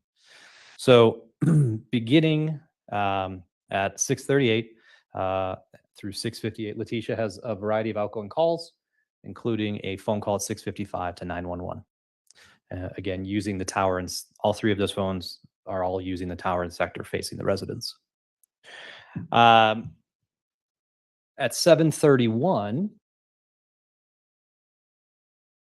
and then again at 7:32, Gannon's device places an outgoing call to the same number ending in 6679.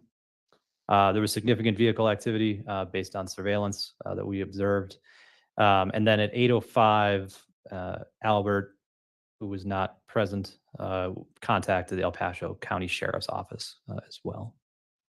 So again, this would be consistent with Letecia's device being at this, in and around the residence from 6:38 through 8 o'clock. Harley had three calls, all outgoing at 7:01, 7:02, and 7:02 as well.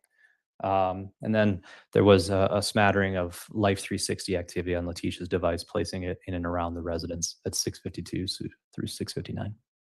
You make note on there that the Letecia's phone called 911 at 6:55 p.m., right? That's correct. And then you also make note that there are two outgoing calls from Gannon's phone at 7:31 and 7:32 p.m. If Letecia is calling 911 and reporting Gannon as being missing at that 6:55 p.m., is it likely that it's not Gannon using the phone at 7:31?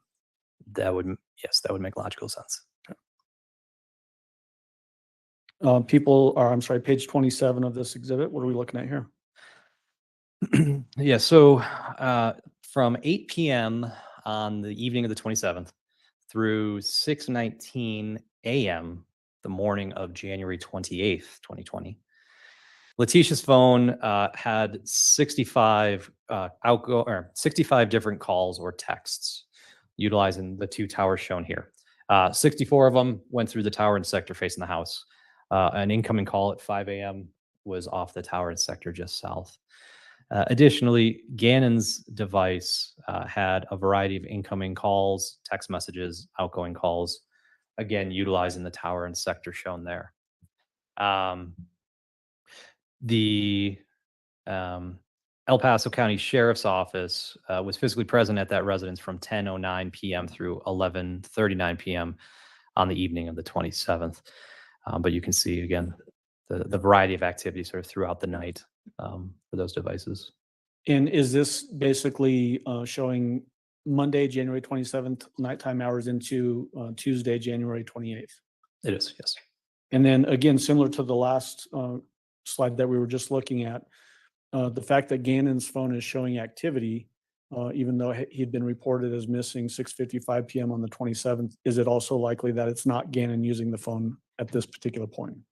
Yes, because some of the calls that occur are during the period, when the police officers or the sheriff's office is there. And some of these are outgoing, meaning somebody's actually physically manipulating the phone. Correct. Page 28, what are we looking at here? So on this slide, we're in the early morning hours of January 28th. And at 6:21, Tisha's device sends an outbound text message utilizing the tower and sector, again, facing the residence. Around that same minute, the Tiguan is seen on surveillance video leaving the residence. When we look at the Life 360 app data, we see 6:24, data point there, 6:25, and it's 6:27 up here, a little bit north of the house. At 6:27, her phone also receives an incoming text message through that tower and sector there, the same number that she had recently just texted about 6 minutes prior. After that, we see the Life 360 app data come back south. 6:28, 6:30, 6:31, back at the residence. At 6:40, Letecia's device receives an incoming call through that same tower and sector facing the residence. And then surveillance video also shows her, or shows at least the Tiguan backing into the garage at 6:36. So what it appears to have happened is that her device left in the Tiguan, got a little bit north, for some reason turned around and returned back to the house. Did her device grow legs and go up there by itself? I've never seen that. Okay. Page 29, what are we looking at here?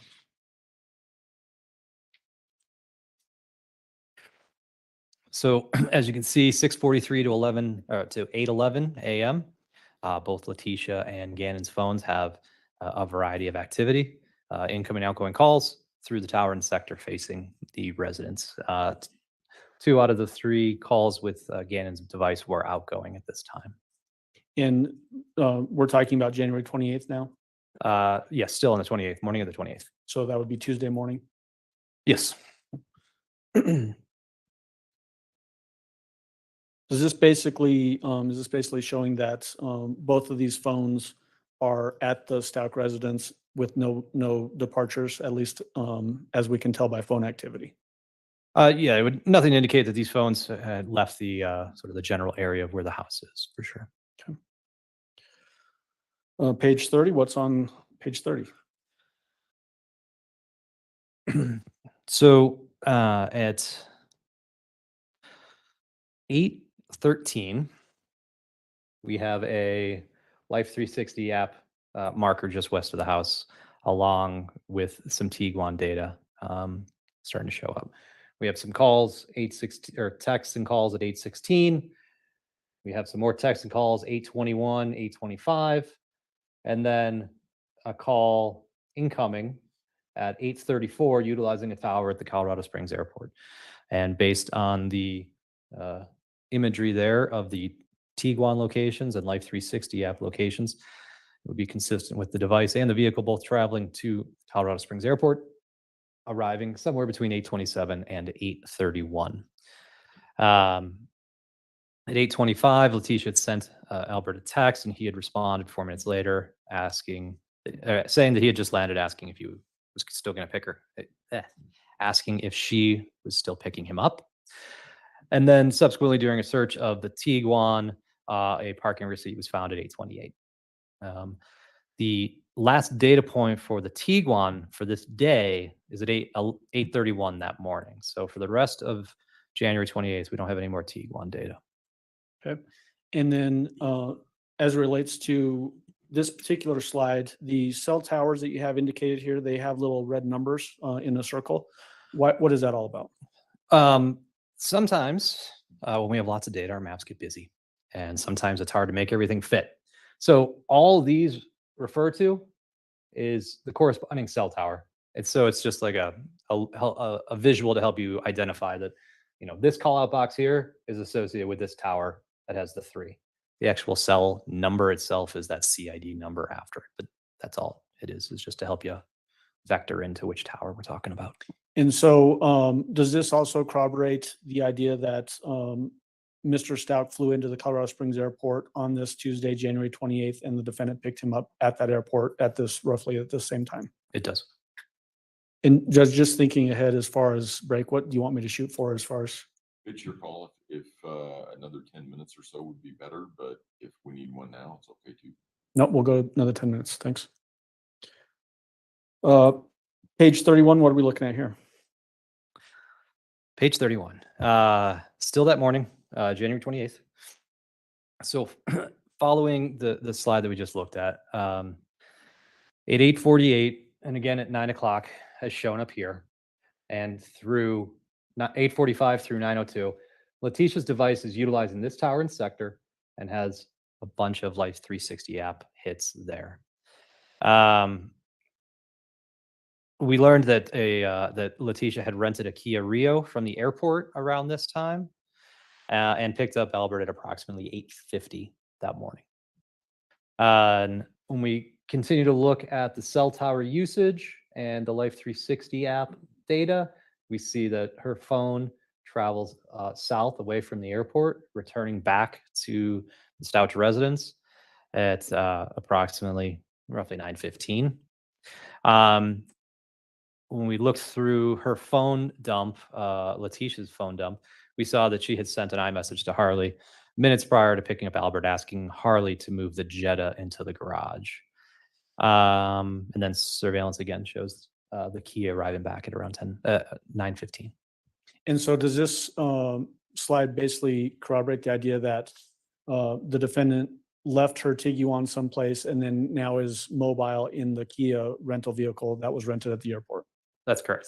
And so now we don't have any Tiguan data anymore. We're just looking at Life 360 data and any cell phone activity. That's correct. Okay. And again, is this Tuesday, January 28th in the morning hours? It is. Page 30. Oh, I'm sorry. Did I cut you off? No, Okay. no, I'm good. Page 32. What are we looking at here? So a little bit, a few minutes later, 9 o'clock hour, 9:37 to 11:44. Again, Tuesday the 28th.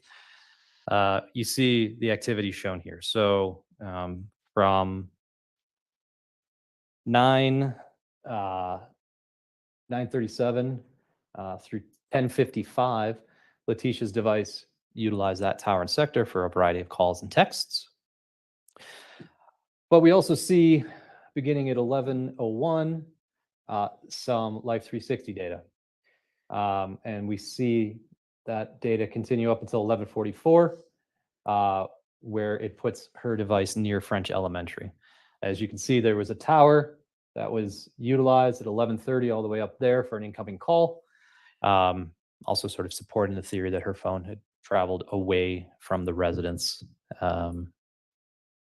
And also as part of her trip, we see that her phone, based on the Life 360 data, sort of stops here at a strip mall for about 25 minutes before continuing northward.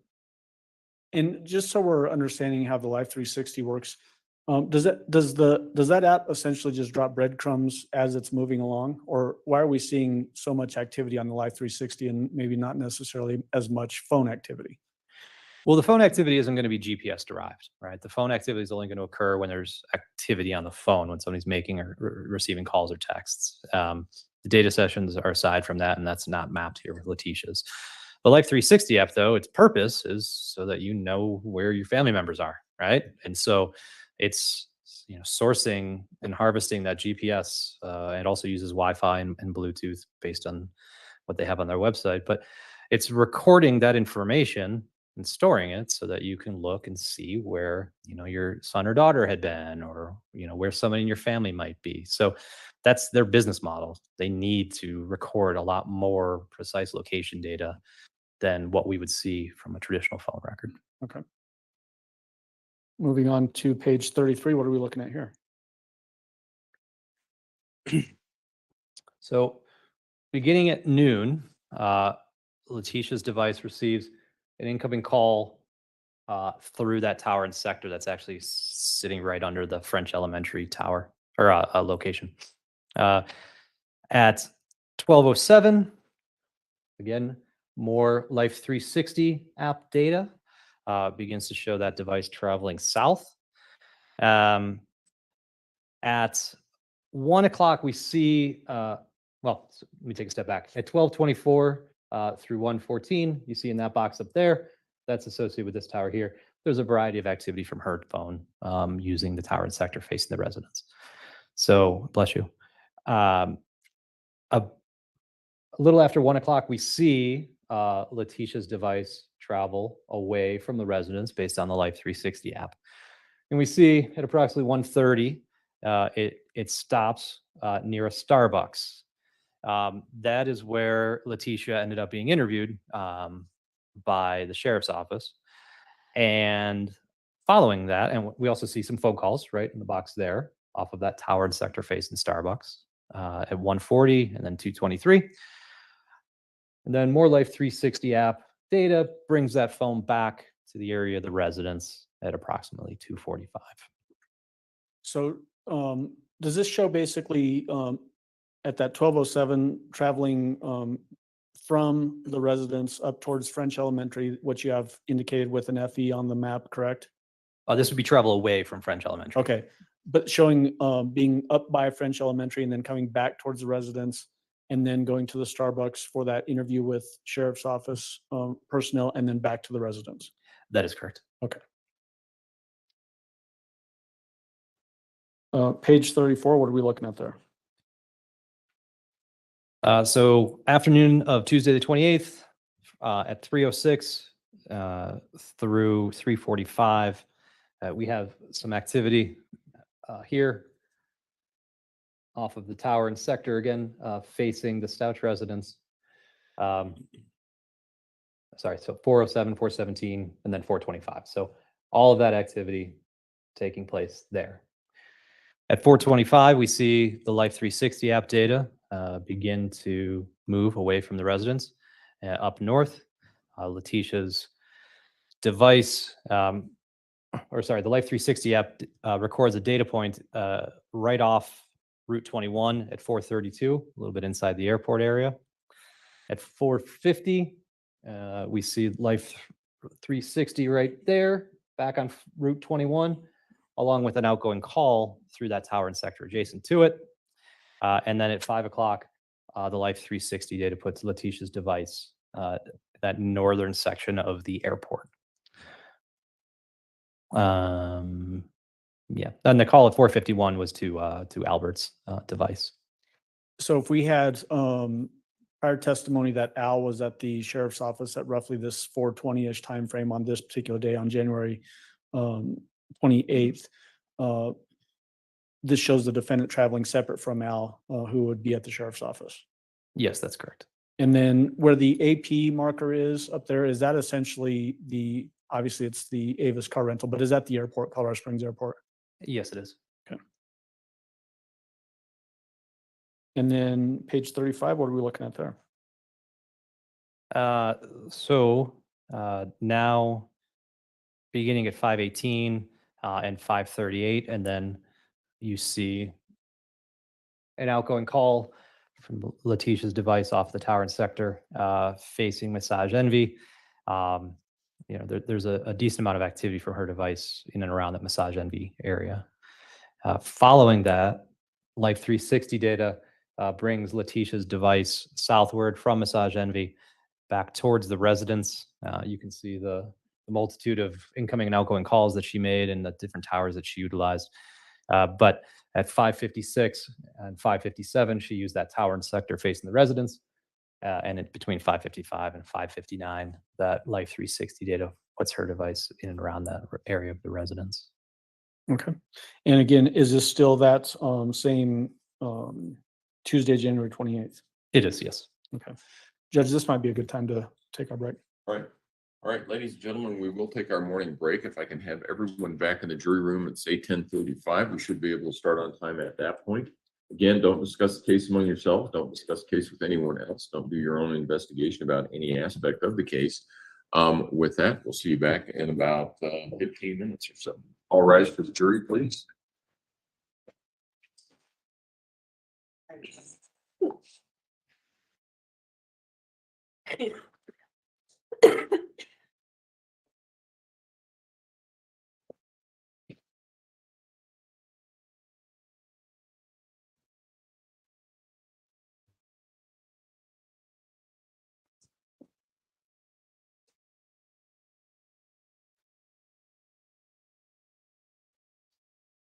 I think you may all be seated. Mr. Hoyland, you can step down if you would like to. Thank you. All right, we'll be in recess. Thank you. All rise.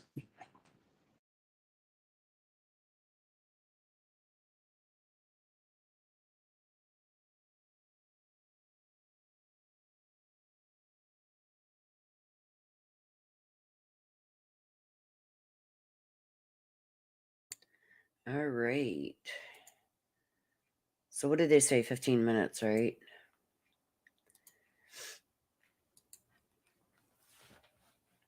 So what we are hearing now is this is the morning where the next day, she's already picked up Al. They've already gone to Starbucks and talked to the police. We heard that interview. And then she takes off on her own. Yeah, she used her hair to tie a knot. She doesn't have anything else in her hair. It looked like she used the ends of her hair to push up through the bun and then pull it tight. But yeah, her and her lawyer scratching like horribly. So he may want to get his head checked. But anyway, so they're at the point right now where she goes to the airport to pick up the Tiguan. She heads back towards the house for something. And I'm just assuming, you guys, that the reason she hid the Tiguan is because he's already in the trunk in that suitcase. But could it be she's gone back to the house to get the suitcase that he was in? I don't know. I think he's already in the car, but why she would go back that way, I don't know. But yeah, I really want to hear these doctors on the stand. So this is going to be like we should be seeing next her Tiguan going up to Park Perry Road or whatever that road is where she dumped him under the tree where they found the board with Gannon's red stuff on it. This is what's coming up is when she goes up there. And this is what I've been waiting to hear because we knew she left her car at the airport. We knew she had the rental. We knew the next day when she picked up Al that she returned the car either that day or that morning, like the next morning. And by the looks of it, she returned the car later on the same day she picked up Al.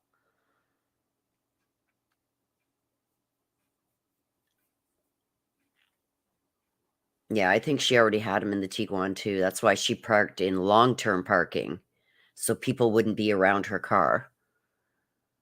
And being how cold and everything it was, and then him putting and then her putting him in the snow.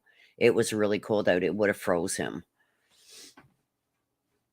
Yeah, she dumped him under the tree and she left him there until she went with the moving truck to go and get him. Remember, she had left to go get dog food or some stupid ass thing. And that's when she had gone to get him. But little did she know she had to get another rental because her aunt didn't want her using that rental to drive all the way to North Carolina.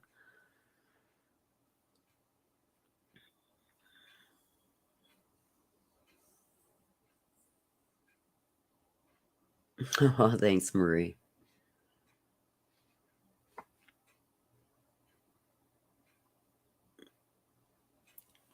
Okay, so let's ask this right now. When the doctors are on the stand, do you want me to just put Letecia's, like the court picture of Letecia sitting at the defense table? Do you want that one just on screen and I can blow it up the best I can without distorting it so you guys can see her reactions? Or do you want the witness stand and Letecia? Put a 1 in the chat if you want just Letecia so we can see all her facial stuff and everything. Or number 2, if you want the witness stand and Letecia. Let's do that now. We got 186 people in here. Let's all vote on that. So far we want just Letecia.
You can only vote once, you guys. I see some of you voting twice. You can only vote once.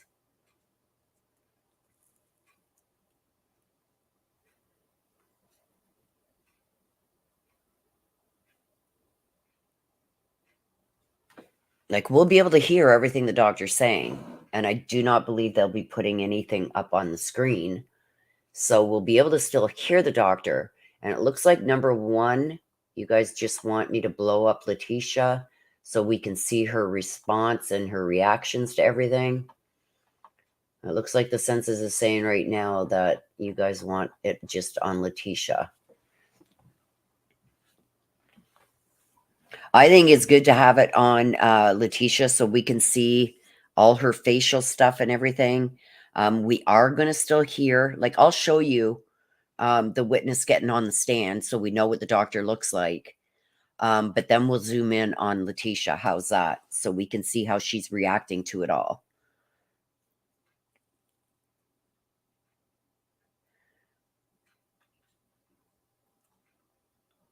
Isabel says, I have a malignant narcissist on my bingo card. Like, I think if she's gonna flip out, she's gonna do it. Like, we thought she was gonna flip out when Harley was on the stand. She was giving her daughter the finger all the time, but she's claiming that she's not guilty by reason of insanity.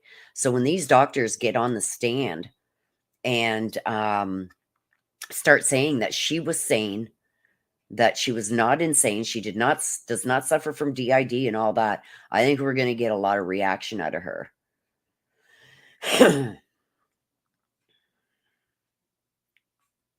Yeah, unless if they put something up on the monitor, you guys, I definitely will show you guys that.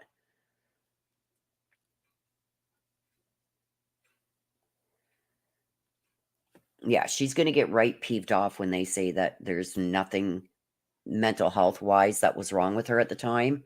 And don't forget, she even said that herself when she was being interviewed, that she didn't have any mental health issues.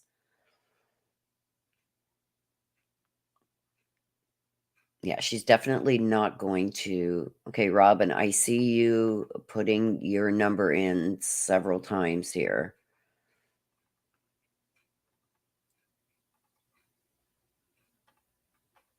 Rhonda, too.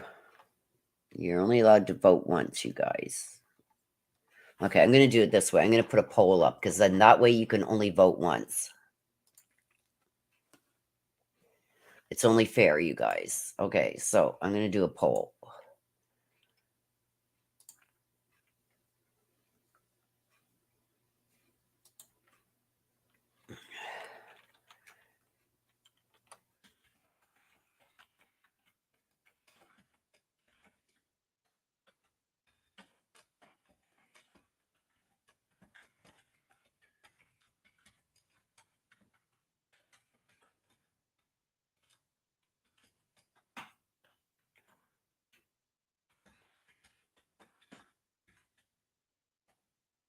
Okay. There we go. There's the poll. This will be better because you can only vote once. The poll is up.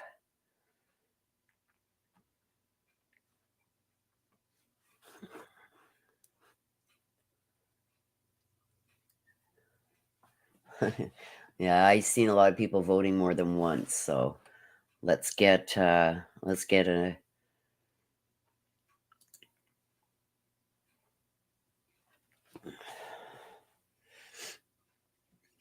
this way you can only vote once. And it's going to go, the majority is going to rule.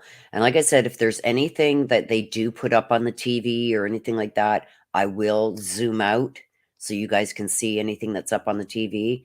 I will show you the doctors when they first get on the stand so you know what they look like. But I really want to see her reactions.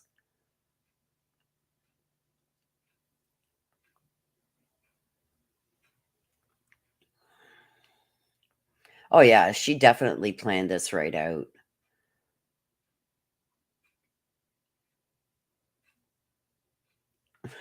Thanks, Carol.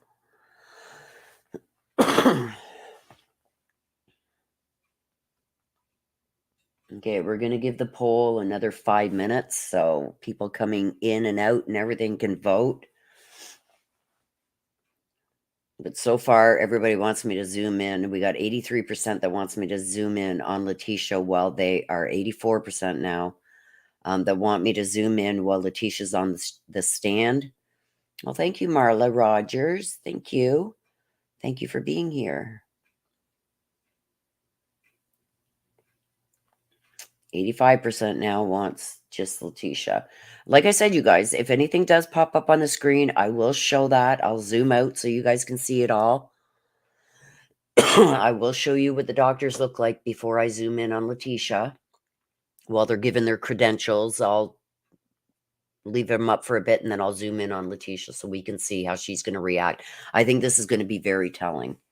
And don't forget, this is going to be the crucial part with these doctors and what they're going to say. Because they evaluated her several times. And this is needed to counteract what the defense is bringing in, this crazy Dr. Lewis, which I think is right off the wall. If you guys looked her up, she's very controversial. A lot of doctors and psychiatrists and everything have said that the way that she's doing things just doesn't make sense, stuff like that. So yeah, she'll go to the state prison and she'll go to a state hospital if they find you're not guilty by reason of insanity. But I don't think they're going to find her not guilty by reason of insanity at all.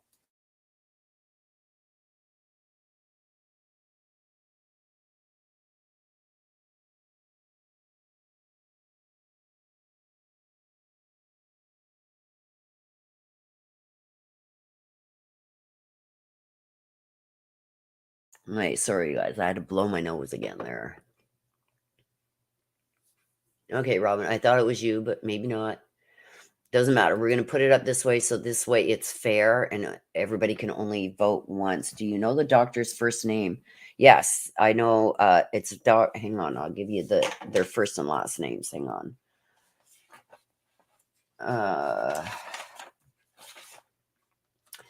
Dr. Jackie Grimmett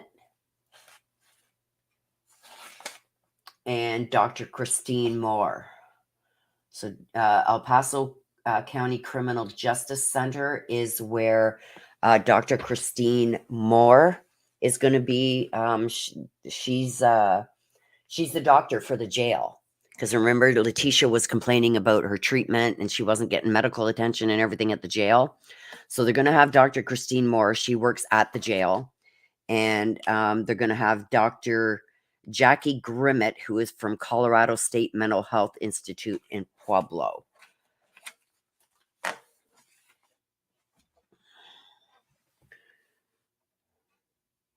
Dr. Lewis, yes, is a quack.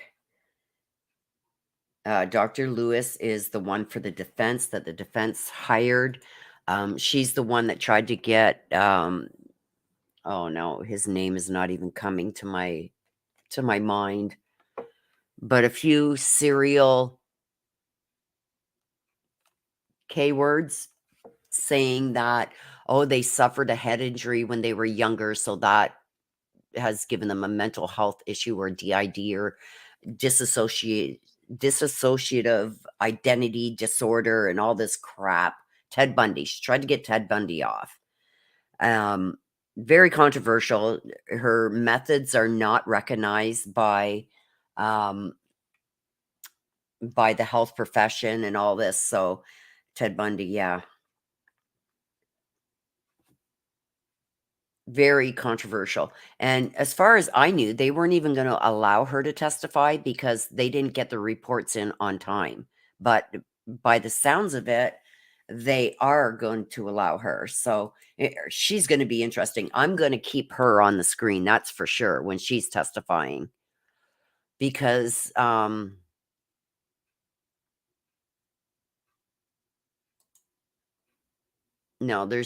I don't know, because she already had a lawyer once she was arrested.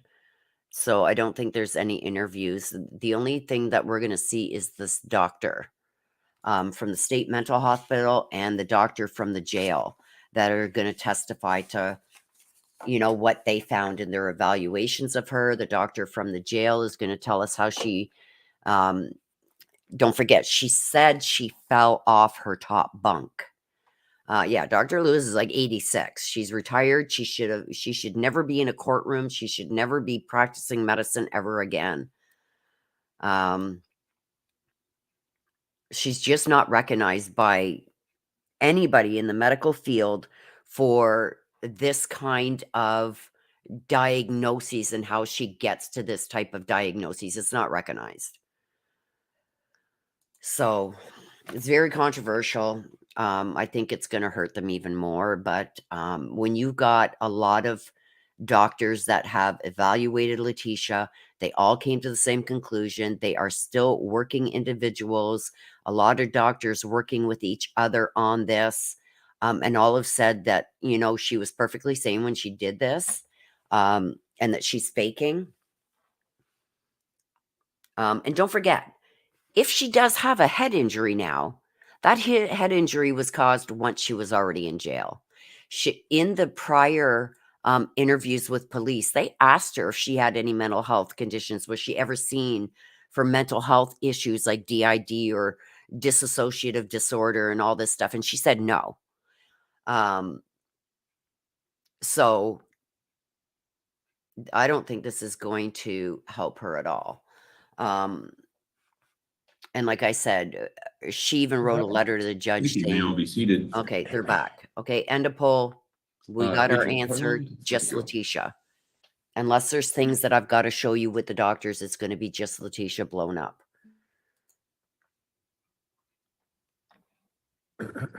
Just so you're aware, Judge, I think Mr. Hoyland is Mr. Tellini's witness, so I can't get started until Mr. Tellini gets back. They're walking Okay. together. Oh, perfect. No. Yeah.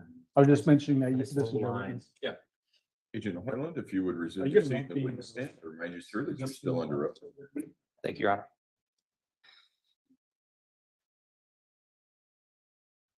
All right, is there anything we need to take up outside the presence of the jury at this point in time? Prosecution? Mr. Talini? Okay, go ahead and bring the jury in.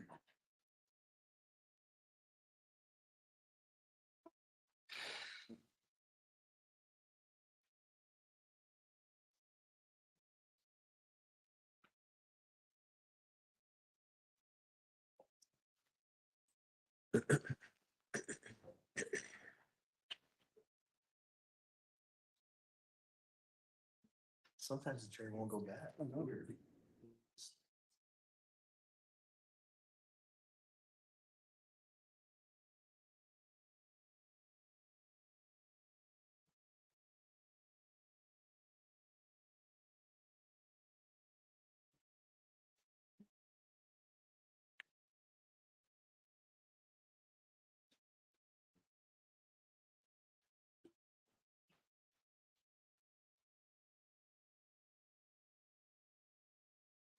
All rise for the jury, please.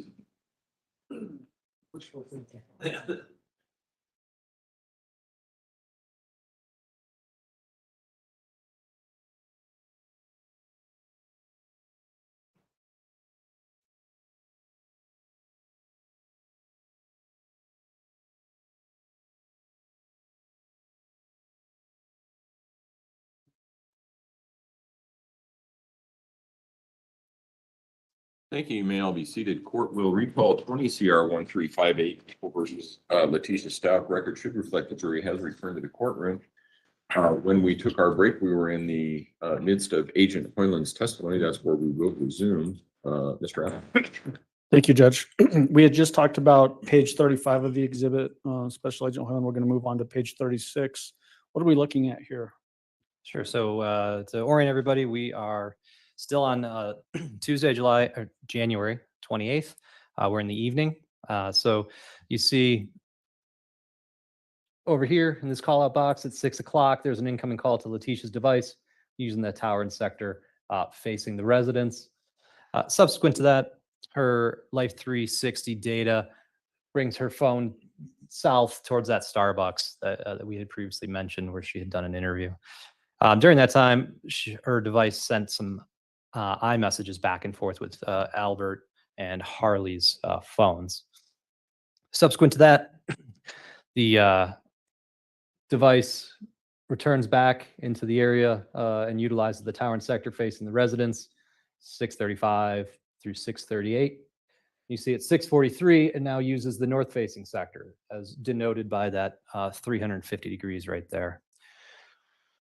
643, 43, and 644, using that tower and sector. Life 360 data continues to bring Letecia's device northward, terminating at the airport parking lot at 649. Moving on to page 37. What are we looking at here? So the yellow identifiers are the Tiguan, right? So the Tiguan now has some new data for us. We're still on that evening of the 28th. Beginning at 7 o'clock, there's Life 360 and Tiguan data at the airport. There's some phone activity off of the towers there. You got 703, and then you got 726. Letecia's phone is using that tower and sector farther north near Falcon.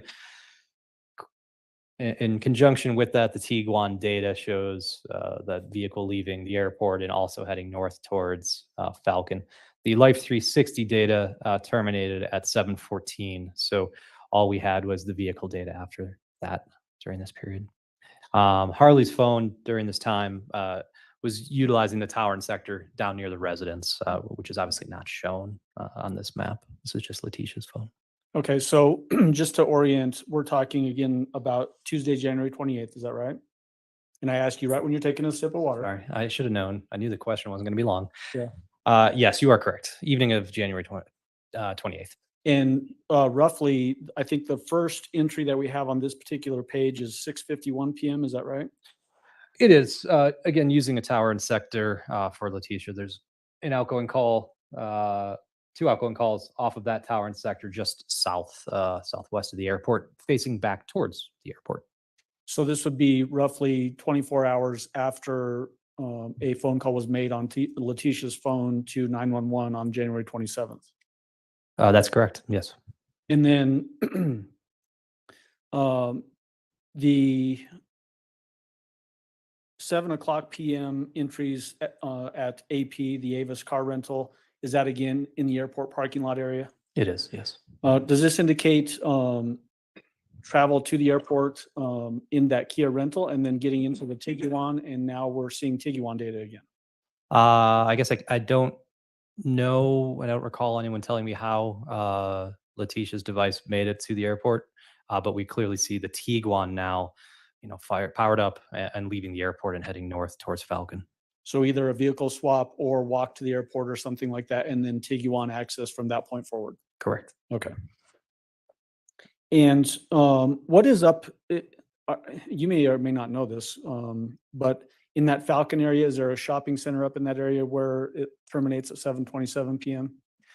Yeah, I remember looking at that when we were early on in this investigation, still looking for Gannon. And when I looked at Google Earth, it appears there was some sort of strip mall shopping center area near that intersection. Were you aware of any search efforts being conducted based on this type of information? So like this area in the Falcon area, search efforts being conducted there in dumpsters and that sort of thing? I do recall hearing about some search efforts there because it was sort of our last data point, right? We use whatever information we have. If that's the last point, then maybe something happened there. Okay. Moving on to page 38, what are we looking at here? So the same evening, so following that last call, there wasn't any other AT&T activity until 12:53. And based on looking at the records, her phone was disconnected from the AT&T network at that point. And I can say that with some certainty because we don't see any other data sessions or any other things going on that we would traditionally see with her phone if it was active and connected to the network. So placed in airplane mode or turned off would be the two primary reasons a phone would be disconnected from a network. The Tiguan, though, as you see here, beginning at 7:57, paints a breadcrumb trail up towards where a board was recovered near Palmer Lake. There's a slight deviation off the main sort of path there for about a half hour at 8:34 through 9:07. We see from the phone extraction of Letecia's device that Albert had sent her a iMessage at 8:16, but was not read by her device until 9:54. So that means that at least at 9:54, her phone had been turned on, but was not connecting to the cellular network. So likely airplane mode. I'm not sure how else it would work. So you said, I just want to delve into this with a little more detail. You said phone disconnected from the network, and you mentioned either airplane mode or turned off. When a phone either is put into airplane mode or turned off, does that require conscious effort by whoever the user is on that phone to get it into either one of those two modes? Yes, I guess the asterisk to that would be your battery could die on your phone. That would turn your phone off without user interaction.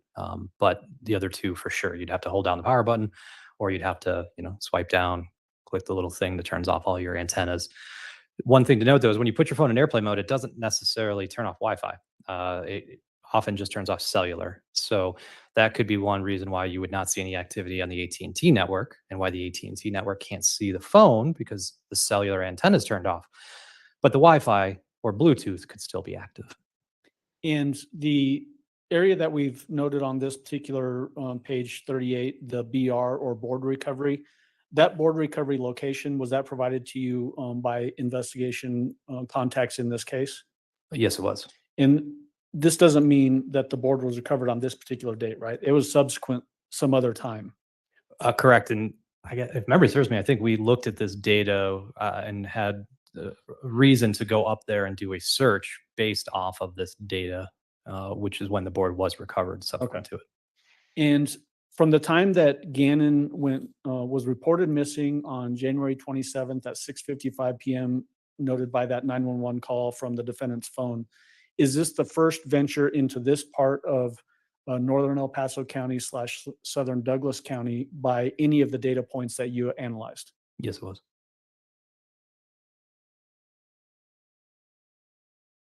Moving on to page 39, what are we looking at there? Again, it's just Tiguan data on the later hours of January 28th. You can see on there 9:23 is sort of when I picked up, and I start showing all of that data traversing back south towards the Massage Envy location. The vehicle arrived in the shopping center approximately at 11:30, and at 12:53, as I had mentioned before, is the first activity with Letecia's device back on the AT&T network, and that's going to be 12:53 a.m. on January 29th. Calls prior to that were routed to voicemail, and there was an outgoing call to Albert that was via Wi-Fi at 12:34 as well. So does this page signify traveling from the area where the board was eventually recovered after this initial visit, just prior to on page 38? It does, yes. And then you indicate, tell me the time, was it 12:53 a.m. when the first actual outcoming, or I'm sorry, how did you talk about that? Yeah, so right around 12:53 is when we first start seeing activity with the AT&T device. That's or- yeah, that's exactly the words I was looking for. you Meaning go. now that the phone is either turned back on or taken out of airplane mode, somehow is now accessing the cellular network again. Exactly, and an outgoing call was placed at that moment. And then we see ME on this map, just for we're all tracking with what that is. What is ME? That would be the Massage Envy work location for Harley. So essentially traveling from the board recovery location down to location roughly of Massage Envy where Harley works. That is correct.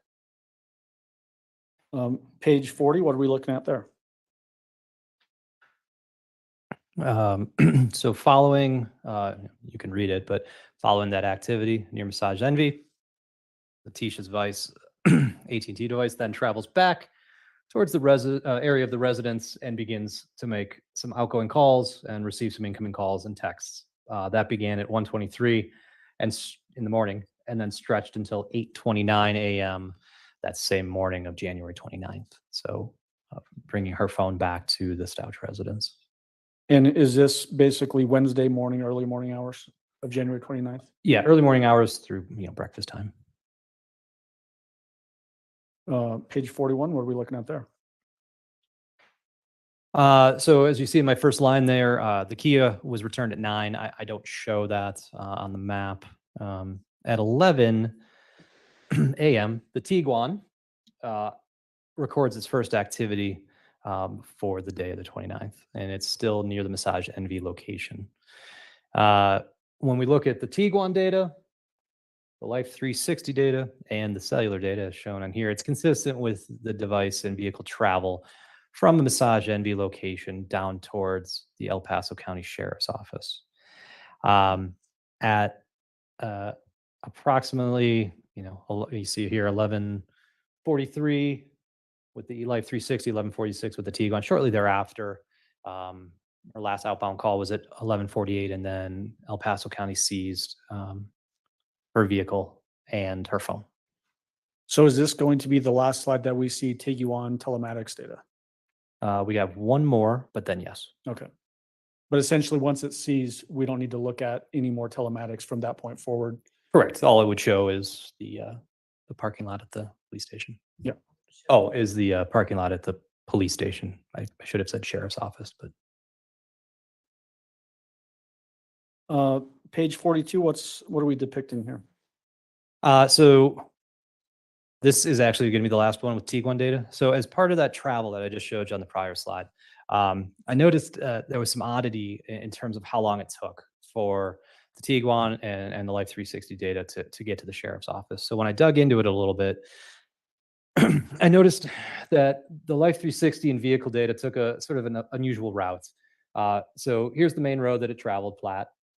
11:20, you got the two data points up there. 11:29, you have a data point right here near your car wash.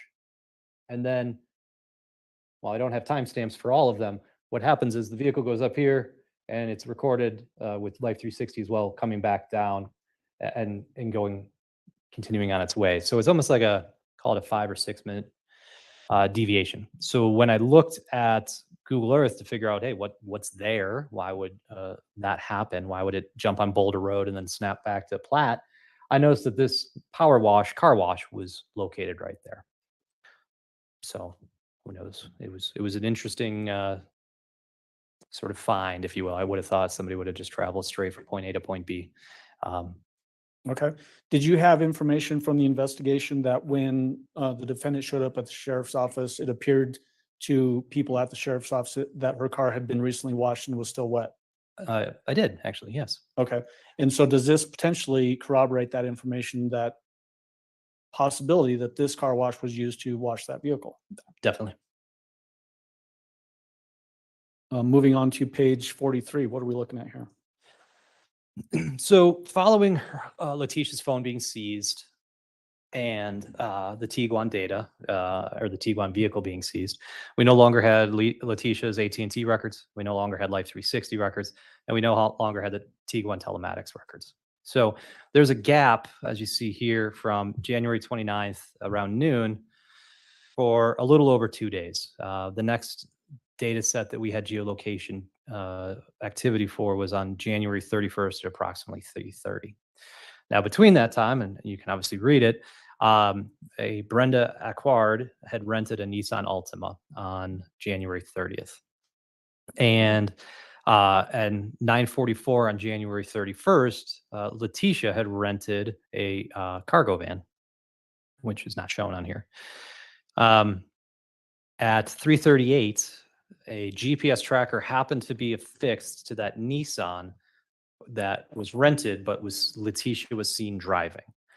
So following that at 3:38, we started to get data. And as you can see here, these green dots are GPS, location markers for that Nissan. We see that Nissan up back in the area of where that board had been was subsequently recovered.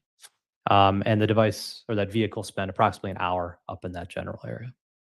So is this the second trip up to that area in a vehicle associated with the defendant after Gannon was reported missing on the evening of January 27th? That I was aware of, yes. Okay. There could always be other ones that we don't have data for. Okay. So Tiguan is in custody at this time with the sheriff's office. Is that right? That's correct. Her cell phone, the AT&T cell phone, is in custody of the sheriff's office at this time. Correct. And so then this GPS tracker is the only way to really track any potential movements that you are aware of at this particular time. That is correct. And just so that we're tracking as far as record, this is the early evening or early afternoon, late afternoon, early evening of Wednesday, January 29th. No, we are. January 30th. Nope, we've actually jumped 2 days. Okay. We're now on January 31st All right. that afternoon. So Friday. Yes. Okay. My apologies. I got No. cattywampus on the days. A lot of days. There's a lot of stuff. What are we looking at in page 44? All right. So these are the new locations of interest for the back half of my analysis. So you see the dates February 1st through February 6th. Again, a variety of locations. Each map will have a legend. Don't have to memorize it.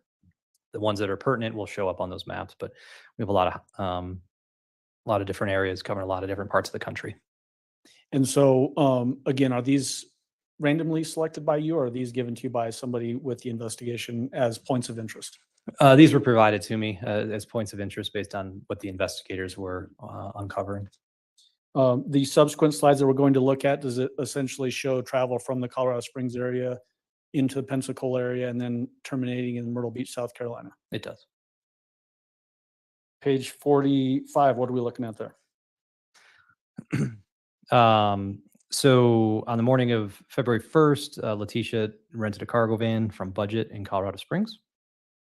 And as I'd mentioned earlier in my testimony, this particular van was equipped with a GPS device that recorded locations every 6 hours. So again, not the breadcrumb trails like we saw with the Tiguan, but it does give us helpful points of reference a couple times a day. Following that, that rental, we see a data point down here at 1010 near a truck stop or a large truck stop in Pueblo along I-25. So clearly the vehicle has already began to move away from where it was rented. So we're now south of the Colorado Springs area, closer to Pueblo at this truck stop. That's correct. Okay. And this is on again, the date would be Saturday, February 1st, Correct. page 46. So I was provided some financial records and surveillance that indicated that Letecia had visited this particular Walmart in Trinidad. And we then subsequently learned of a Verizon phone that was associated with her that had been activated on that day. What we're looking at here is Verizon has a unique data set known as RTT, which is essentially a estimated distance from tower measurement. So as long as the Verizon device is powered on, these RTT events are, for the most part, recorded. And I say as long as it's powered on because smartphones these days, there's a lot of things that are going on in the background. Your apps are trying to update. You may have surfed the web, but you didn't actually close your browser. So there's stuff being sent back and forth. You might have a number of apps on your phone. You might have Facebook, whatever it might be. All of those network interactions between your phone and the towers generate signaling data, which is what RTT is. And so what we saw here is the Verizon network at 1:01 p.m. on the February 1st, and then again at 1:02, had recorded 2 distance measurements. And so what Verizon is saying is that based on, it's essentially based on how long it takes the signal to go from the phone to the tower, they divide that by the speed of light, and that gives them an estimate as to how far away the phone is from the tower. So they're saying at this moment, that phone was approximately 1.55 and 1.6 miles away from this tower sector, which conveniently or coincidentally, I guess, corresponds with the location of the Walmart. So these again are the first 2. So this is only going to happen when if it's a prepaid phone, the first time you turn on the phone, it needs to connect with the network, right? So the phone was powered on at approximately 1 o'clock. Verizon can't say where in this band the phone was, right? So the phone could have been over here. Phone could have been in this corner. Phone could have been on I-25. Verizon doesn't know, but it knows based on that simple calc of the time divided by the speed of light that phone is estimated at that distance away from that particular tower. And this is corroborated, I think you already mentioned it, but by information you obtained that the defendant bought a phone at this particular Walmart. Correct. Page 47, what are we looking at here? We've now jumped a little bit further in the day. We've now transitioned to Central Time as well. We've changed time zones. At 5:10, there is a GPS marker from the van as recorded there near that town, Dalhart, Texas. Letecia's Verizon device placed a number of outgoing calls during this time. Again, consistent, using towers at least consistent with travel. Well, I guess the towers were along 385. I can't necessarily say which road she was traveling on. But you see based sequentially that her phone is continuing to travel southward into Texas. And the Verizon records that we're talking about now are based off of that phone that was purchased at the Walmart in Trinidad, Colorado. That's correct. And the other thing to note on this one, of these 5 calls, even though it's not shown here in the call out box, when you look at the raw records, 067 was used prior to dialing the number. So if 067 basically blocks your caller ID from appearing on whoever's device you're calling. So, and then similar to the blues, the Verizon towers in the area are red. Blue was AT&T previously. Is 067 and *67 essentially the Oh. same thing depending? I meant to say *67. Okay, Did I say thank you. 0? You said 067. My apologies. *67 is what you would use to block your caller ID. Does that *67 require conscious effort to do that, or can a phone just automatically do it? Yeah, no, you'd have to do that yourself. I'm not sure I don't know of any way where you could accidentally do that or have the phone accidentally Okay. do that. Requiring conscious effort by whoever's using that particular device. I would say so. Page 48, what are we looking at here? We're now farther south into Amarillo, Texas. CS is the Candlewood Suites, a hotel in that area. From 6:59 through 9:59, then 6:59 p.m. through 9:59 the next morning, you see that Letecia's device uses that Verizon tower adjacent to the hotel. I have a little zoom in right there, and you can see the cargo van's GPS putting it outside that same hotel. At 7 o'clock, her device also placed an outgoing call to the same hotel. And then financial records support that she had at least rented a room there that night. As I mentioned before, their Verizon records don't give us the cell tower information for text messages. So all we're going to see for Verizon are phone calls or those RTT events, those distance from tower measurements. But her device placed its first outbound user initiated text at approximately 8:38 that night, which went to a 312 Chicago area code. And basically from the area where this Candlewood Suites is located in Amarillo, Texas. Correct. Well, I can't say where the text message came from, but based on the phone activity from her calls, her last call before that was at 8:55, or last call before that was at 7:56. First call after was 8:55. How far can your phone go in 20 minutes kind of thing? Okay. So generally in the same general area. I would say so, yeah. Okay. Page 49, what are we looking at here?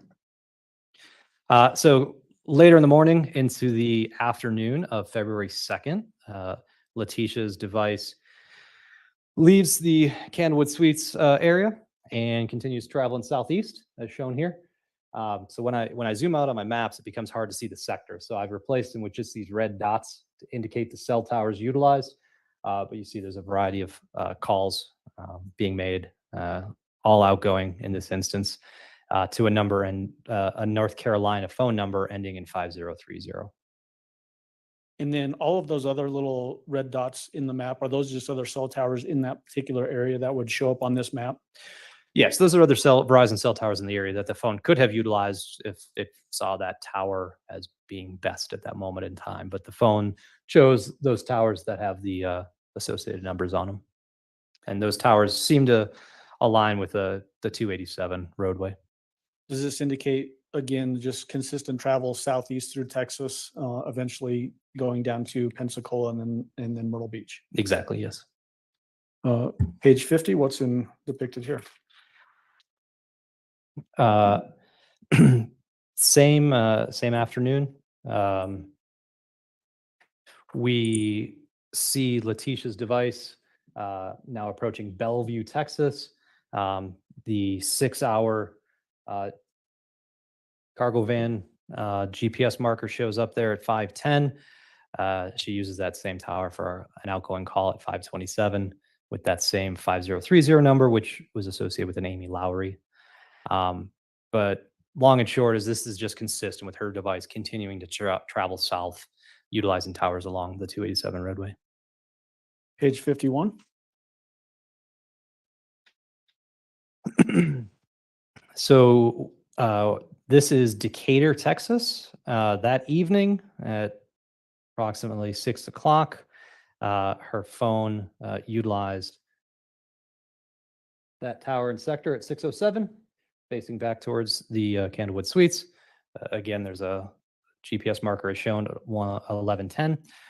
But a variety of activity through the 3 towers shown by Letecia's phone. Again, multitude of outgoing calls to that same 5030 number.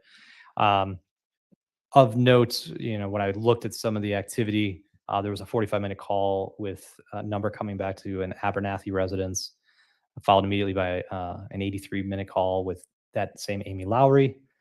And when I looked back throughout the day of February 2nd, Letecia had spent nearly 5 hours speaking with that Amy Lowry number ending in 5030.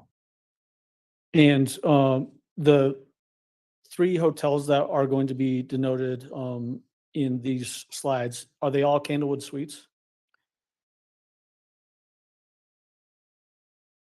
99% sure, but I just want to double check. So the one in Amarillo and Yes. now the one in Decatur and then in Pensacola? Correct. Okay.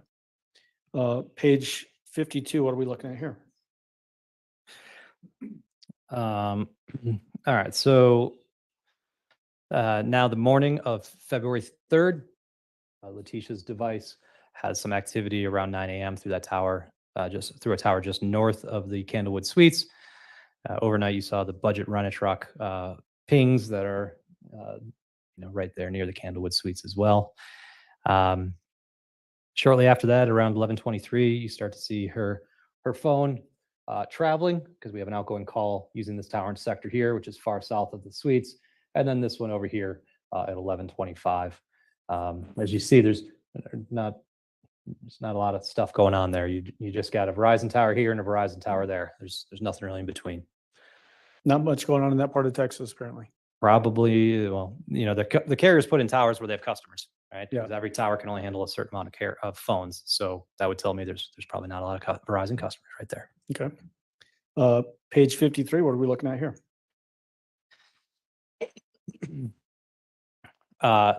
So I jump ahead a little bit. There was a call outside of Dallas that afternoon of February 3rd that I didn't show, but Letecia's device and the GPS from the truck are consistent with travel eastward towards Mobile, Alabama.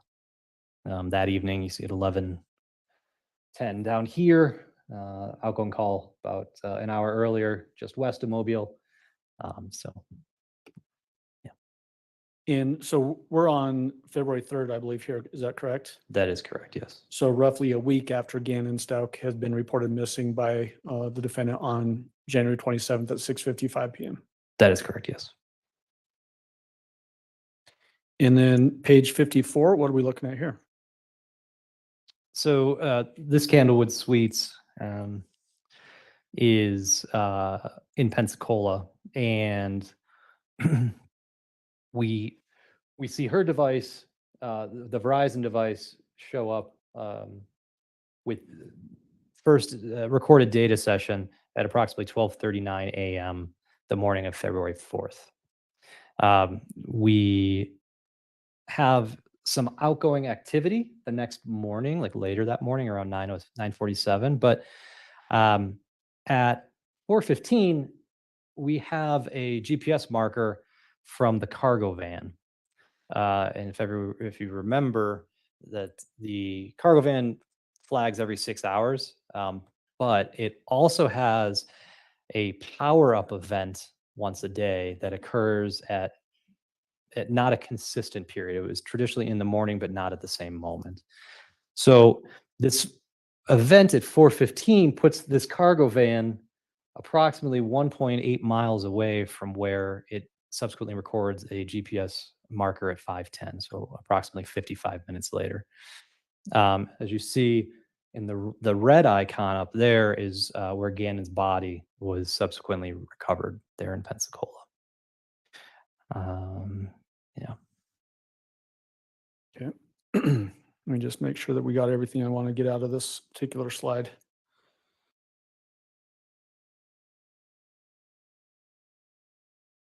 We made note of this at the very beginning. When we're talking about 4:15 a.m. or 5:10 a.m., this is local to the Pensacola area, That is correct. Yes. these times. Okay.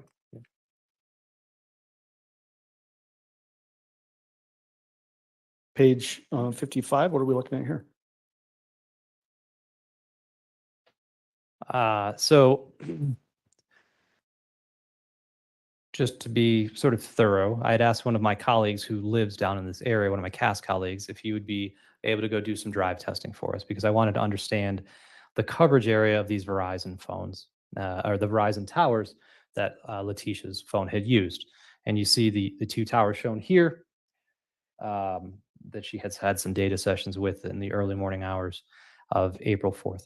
What you see, and it's a little bit muddy and somewhat of an ink blob, but the serviceable coverage areas of those two towers don't extend all the way to where that budget or where the GPS marker was recorded on that cargo truck. So what does this tell us? Well, if the phone had had activity during the early morning hours around that 4 o'clock window, we would have expected it to have utilized a different cell tower, right? It was about 1.8 miles away. So this just confirmed to us that at the time shown on this slide and at the previous slide, that the phone was in and around the area of the Candlewood Suites and was not as far up as where the budget truck was, GPS marker was. Could it also mean that just no phone activity is being initiated on that particular phone while the budget truck is moving? Oh yeah, definitely, right? Because we can only talk about the general area of where a device is when there is activity, right? When it records a connection with the tower. So without that, we wouldn't know where it was. If there had been phone activity beyond the coverage area indicated by these pink and green blobs here, would it likely have connected to a different tower if there was phone activity? Yes, it would have.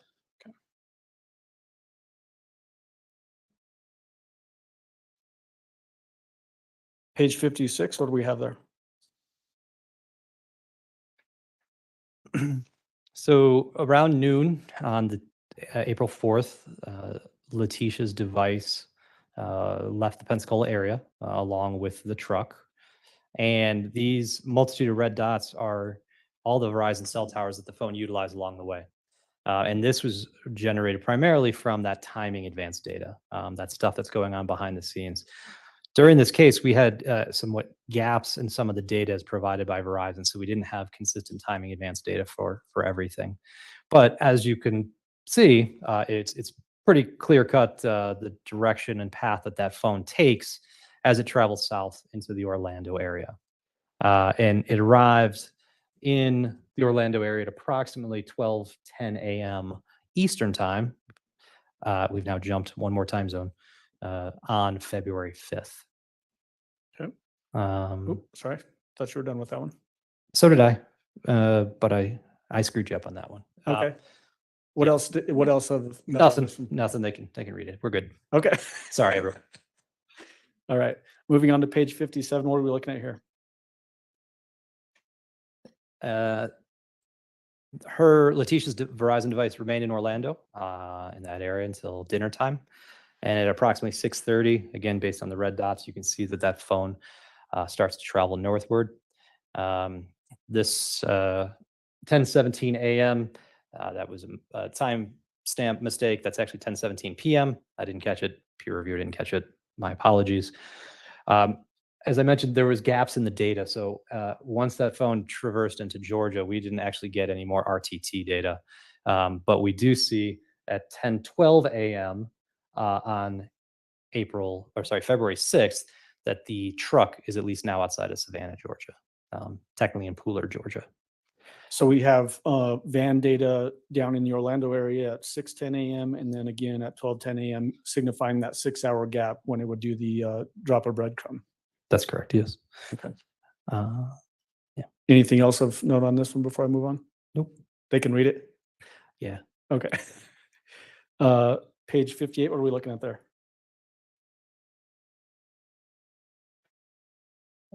So we're now morning, a little later in the morning on February 6th. Letecia's phone utilized a tower down here at 5:20 for some outgoing calls. At 10:42, it utilized that tower and sector facing the Abernathy residence for some outgoing calls. You see the GPS pings from the device or from the vehicle.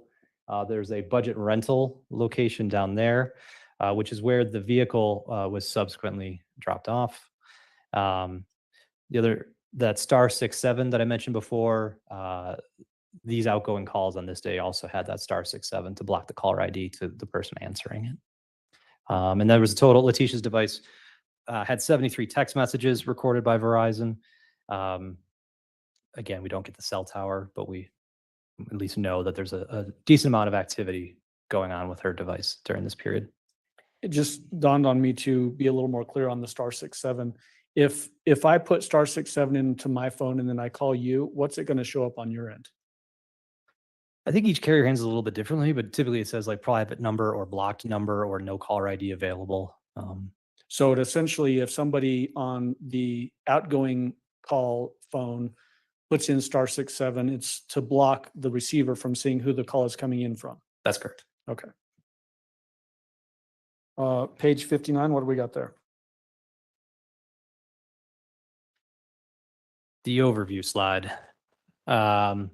So going back to February 1st, bringing it all the way through to February 6th, here's all the various GPS or location data that existed during the time. So we have Letecia's Verizon phone, and we have the rental truck's GPS.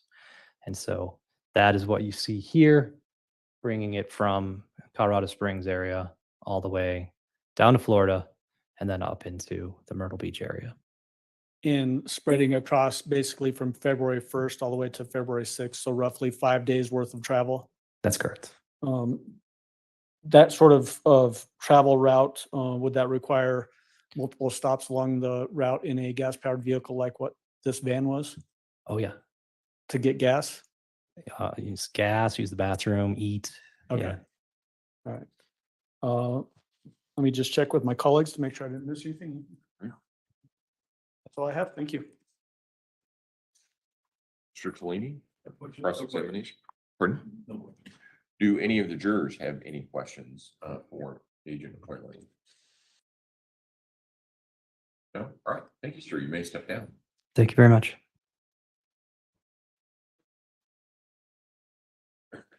Well, he's stepping down, but I'm just going to take this way.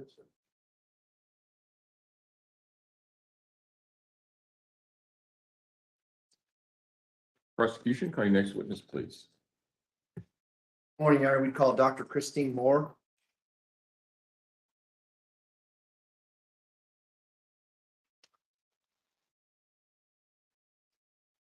You don't need it up here, right? No. You want that?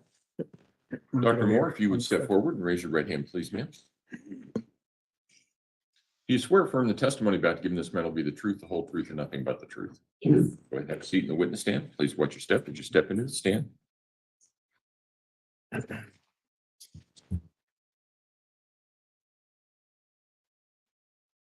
Mr. Young, on the matter that we talked about earlier, qualify the witness first, and then I'll give the instruction. Sounds good, Your Honor. Good morning. Good morning. Could you please introduce yourself to the jury and spell your last name for the record? Sure. I am Dr. Christine Moore, MOHR. And what is your occupation? Currently, I am a clinical program director for Larned State Hospital's sexually violent offender treatment program. And how did you get the title doctor?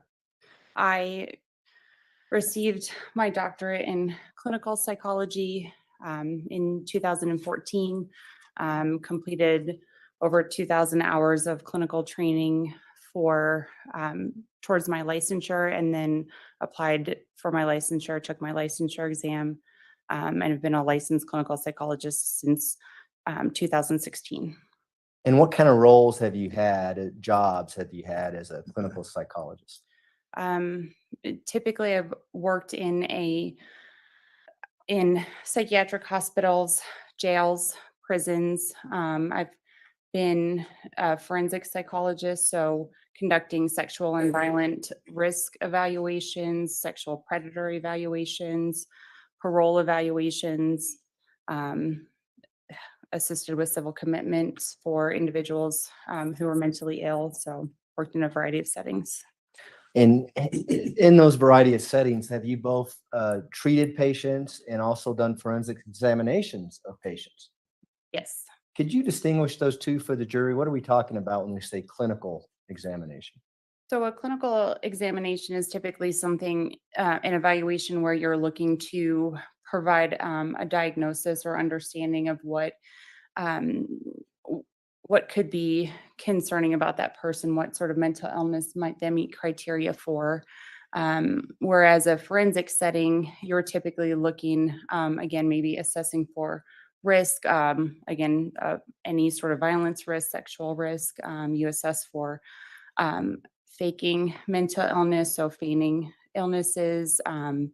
Also forensic wise, in some of my prior roles, I've conducted pre-sentence evaluations, lack of mental state or insanity evaluations, competency evaluations, pre-sentence evaluations. So again, you're kind of looking to assess somebody's, you're either wanting to diagnose and help develop a treatment plan, or ultimately look and assess somebody's risk in more of a legal setting. And so approximately how many clinical examinations have you conducted as a psychologist? Hundreds, I'd say probably close to 400 at least. And how about forensic examinations as a forensic psychologist? About the same. It's been kind of my roles have switched back and forth. So in those roles, I've conducted hundreds of evaluations. And are you licensed to practice psychology in any states? Yes, I am licensed to practice here in Colorado as well as in Kansas. And what does it mean to be licensed to practice psychology? Let's talk about the state of Colorado. Sure. So it means that you've met the required qualifications to, as required for the Colorado Licensure Board, and here it's called DORA, the Department of Regulatory Agencies.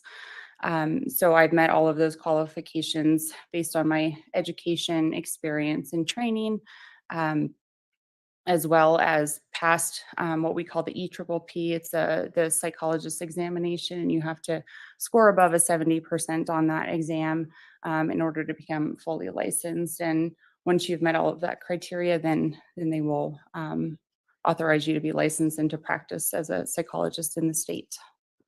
And does each state have its own requirements to have a license in psychology? Yes, And are you licensed in other states? Kansas. And is that where you currently work? Yes. Are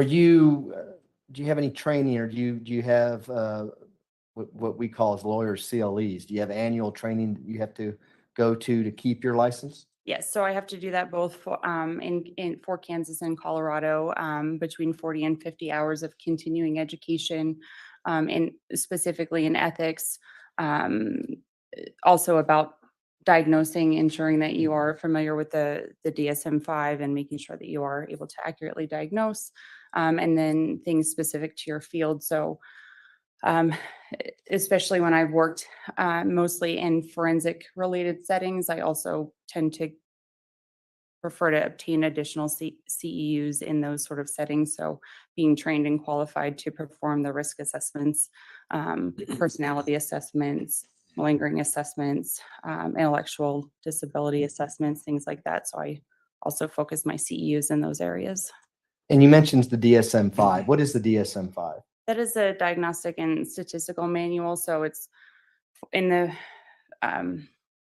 mental health field. We typically use that as a guide to help with diagnoses. So it has the criteria of what each diagnosis is required that you have to meet. It also provides kind of some associated symptoms related to different diagnoses, just to help the clinician really ensure that that's the person that they're assessing is meeting that criteria. And is that used throughout the country? Yes. Do you stay up on recent literature and things that are going on in the field of psychology and the fields of forensic psychology? Yes. And what do you do to do that? Mostly that's CEUs, but again, just going out, ensuring that I am trained, and seek out the trainings that do allow me to do my job. So, for example, like a sexual risk assessment, you have to be qualified and trained to conduct that sort of assessment. So I'll go out and get additional CEUs in those areas just to make sure I am trained and qualified to do what I do. Okay. And have you given presentations or have you taught classes with regards to psychology and forensic psychology? Yes. A couple years ago, most recently was at the National Commission on Correctional Healthcare. I had conducted and written trainings there, but also just numerous other trainings related to personality disorders,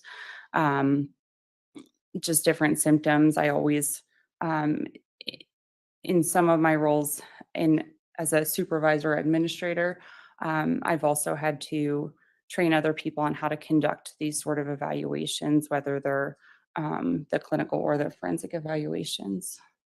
And when you're teaching these classes or giving these presentations, are they to other psychologists? Usually, there's other psychologists, mostly at the master's level, but typically other psychologists as well and other experts in the field. And have you received any honors or awards in the field of psychology and forensic psychology?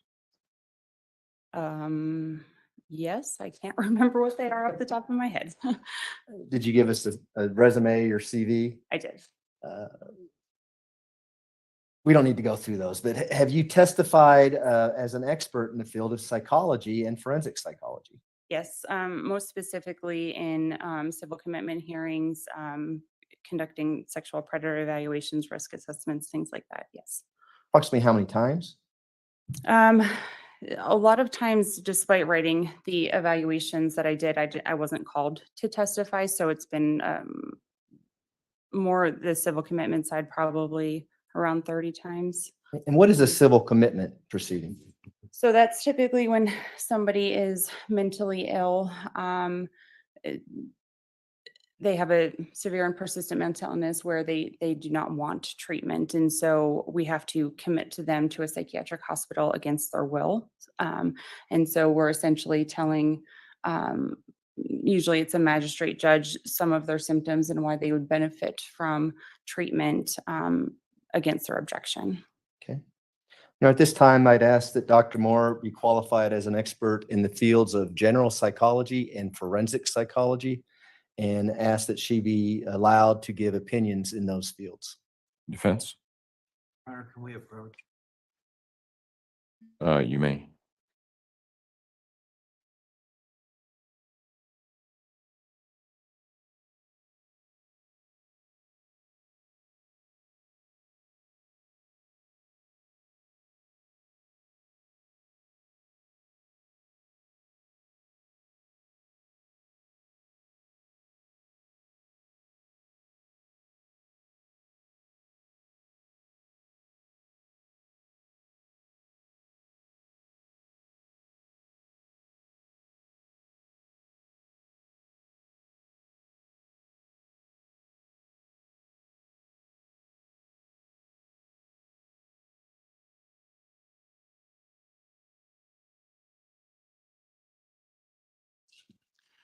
All right, ladies and gentlemen, you are about to hear evidence or testimony from this witness. The evidence you are about to hear goes to the issue of insanity and insanity alone.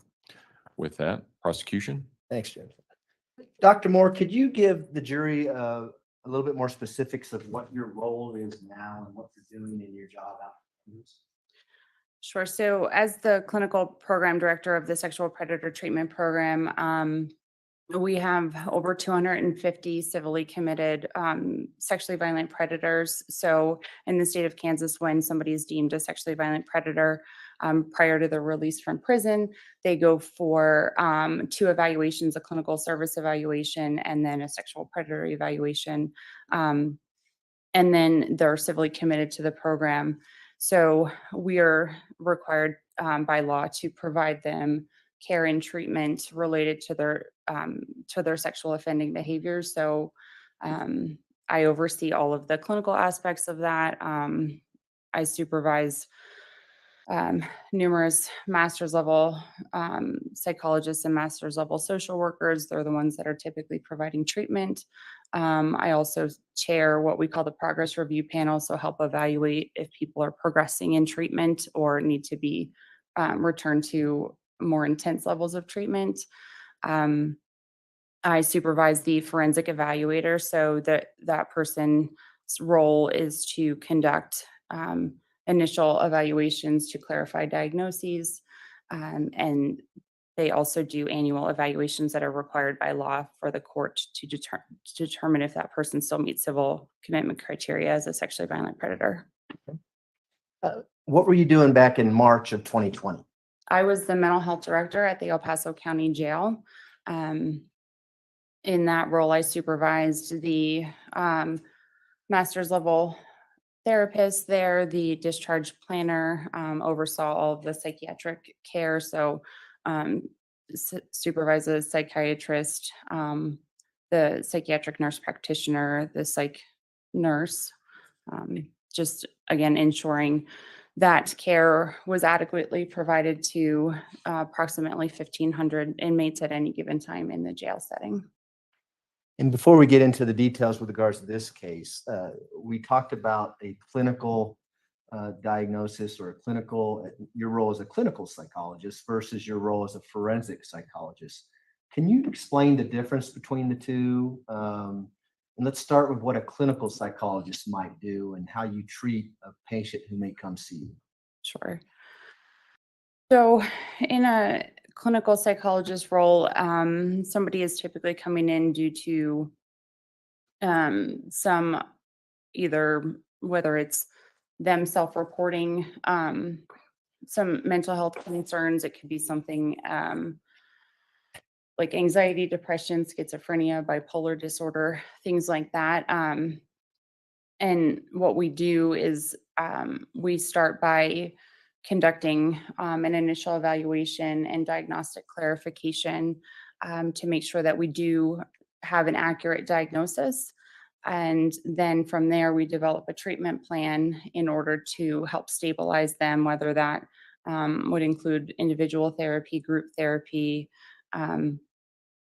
We might refer them to a psychiatrist for medication management as well, and then typically try to work with a team in the sense of whether nursing staff are involved. Like I said, the mental health staff, psychiatry, just trying to have a pretty collaborative approach to somebody's needed treatment. And in a clinical setting, are you relying much like a medical doctor may do on what the patient's telling you, at least at the beginning, to see how that mental illness may be treated? Yes. So typically we will ask them kind of a broad series of questions to cover any potential diagnoses. So kind of casting a wide net to see what concerns that they have. And then if it's pretty clear what their diagnosis is, we'll kind of hone into that area. So maybe they report, for example, that they're depressed and they meet criteria for a major depressive disorder. And we'll go in and develop a treatment plan specific to that. If we are not sure, or they might have symptom overlap, which tends to be common. We don't all fit into nice boxes. So sometimes there might be prominent depression with maybe some anxiety on the side. So we'll, if we need to clarify, we might do some testing in order to make sure that we know that we have the accurate diagnosis. And this diagnosis that you're making, you alluded to, if it fits the criteria or you referred to that effect. What do you refer to see what the criteria is for any given specific mental illness? The DSM-5. And within the DSM-5, is that where the criteria might be listed for whatever mental illness you're looking at? Yes. And do you use that in a clinical setting to make a diagnosis as to whether or not someone actually has a mental illness? Yes. Now, before we talk about the forensic psychologist evaluation, is there any cautionary statement in the DSM-5 in the use of that manual with regards to forensic evaluations? Yes, you always want to make sure especially in a forensic setting, to be very cautious, because in forensic settings, just by the nature of them, there could be some ulterior motive or gain. So you want to be extra sure and clear, make sure you are clarifying that is in fact, the correct diagnosis that you are going to then provide treatment for or write in an evaluation report that goes to the court per se. And is that statement in the DSM-5, or do you know why it's in there with regards to forensic images? Just because of the nature of them and because people can have a tendency to maybe elaborate or exaggerate maybe fake symptoms of a mental health diagnosis, so that way that they are deemed they're not taking full responsibility. They're kind of blaming it on maybe a mental health diagnosis as opposed to their true own behavior.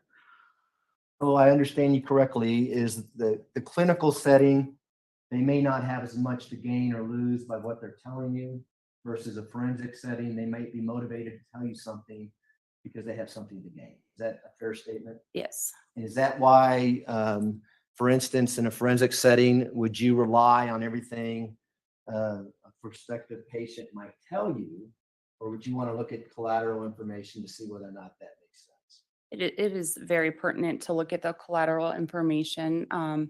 So yeah, you would take that person's self-report. If you could talk to any family members, if you could obtain prior records to, again, confirm. You also do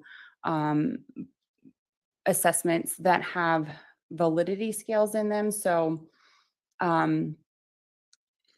most, let's say, personality assessments, they have embedded in them certain questions that will detect if someone is feigning or faking symptoms or over exaggerating under reporting symptoms. So we do that. And then there's also a specific set of tests that are specific for, again, malingering or faking symptoms. So I've been trained in those assessments as well.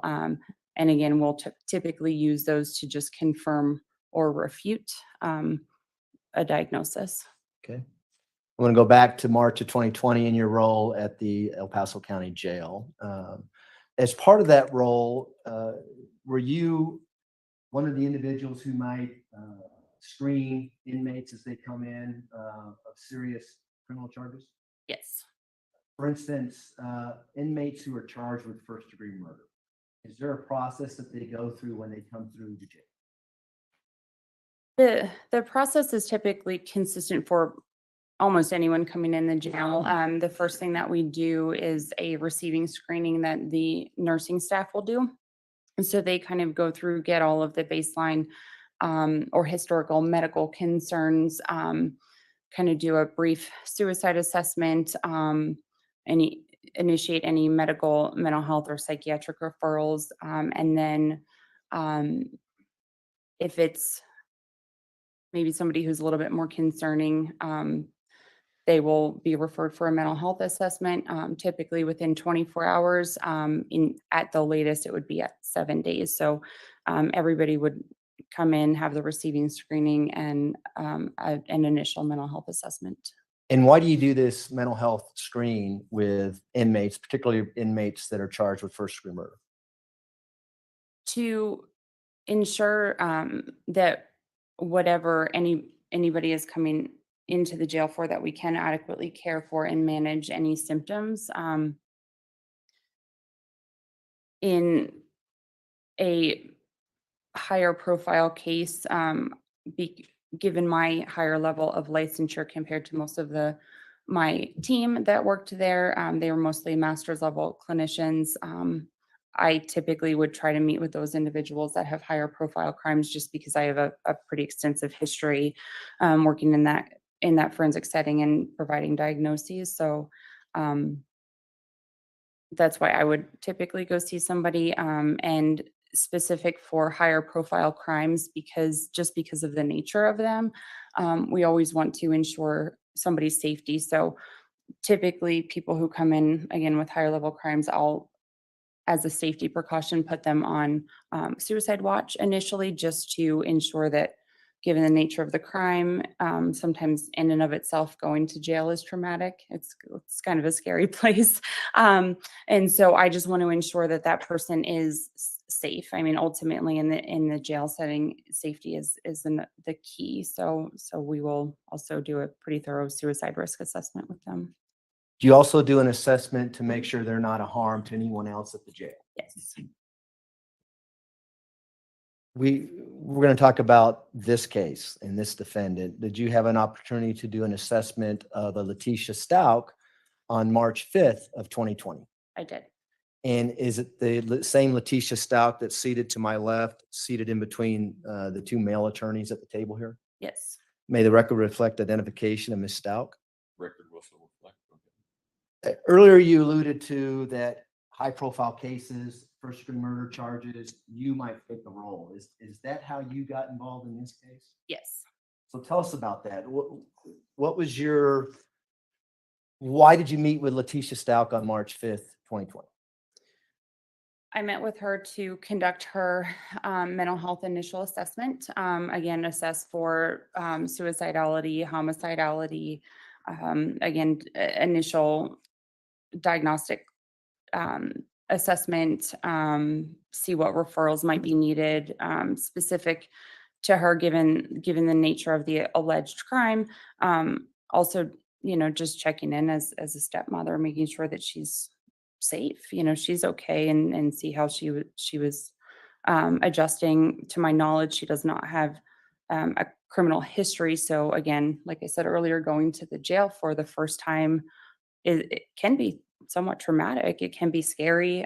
People don't really know what to expect. It's a totally different environment. So again, just making sure that my intent was to assess her to ensure her safety and stability while under our care. And what was her demeanor like when you first met her? She was, from my recollection, generally very calm, polite.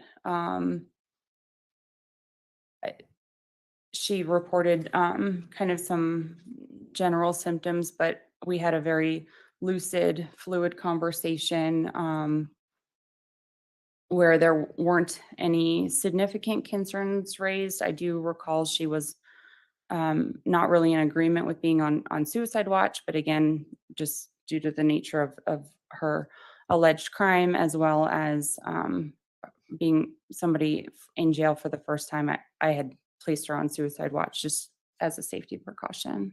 And have you done that with many inmates who are charged with first-degree murder just as a Yes. precaution? Mhm. As you're talking to her for the first time, did you notice any obvious signs of any mental illness that she may have had at that point? She not anything overt. Again, just being in jail, I think everyone can be a little bit anxious or nervous. I do recall her reporting a history of a generalized anxiety disorder diagnosis. So that seemed fairly consistent. Her self-report of that seemed consistent with how she was presenting. And as part of your role at the jail there is to prescribe medication that the inmate might need if they do have a mental illness? My role is not to prescribe. I'm not licensed to prescribe medication, but what I do is put a referral in for somebody to see the psychiatrist. If somebody comes in with prescribed medications that we can verify, then the nursing staff can call the doctor and get those medications started, or the doctor can meet with them and start the medication themselves. And do you know whether or not that was done with regards to Ms. Stauch? Yes, our psychiatrist, Dr. Hargraves, had also met with her, I believe on March 5th as well, and prescribed her, I believe it was hydroxyzine, which is an anti-anxiety medication. It's a very kind of generic low medication. It's not something like an antipsychotic, which has helped to kind of prevent some symptoms. It just kind of helps calm down your anxiety a little bit. And I still want to stay on the March 5th, 2020 and your first meeting with Ms. Stauch. Are you also, is this a kind of a clinical evaluation at this point? Are you also evaluating if there's anything or some mental illness that she might need that you can either refer out or facilitate at that moment? Yes. And as part of that evaluation, do you ask her if she has any mental illnesses? Yes. And how did she respond to that? She had reported having the prior diagnosis of generalized anxiety disorder. As you already alluded to? Mhm. Did she mention any other potential disorders that she might have? Not that I recall. Did you see any signs of any mental illness other than what she was telling you about the generalized anxiety? No. And when I talk about signs, what does that mean to you? Signs or symptoms, typically when people have a mental illness, they will have, you can kind of see it. So let's say, for example, somebody could be responding to internal stimuli, and that might be consistent with more of a psychotic disorder. None of that was observed. So sometimes they might be looking around at the room or talking to themselves under their breath. They might seem very sullen or depressed or uncontrollable crying.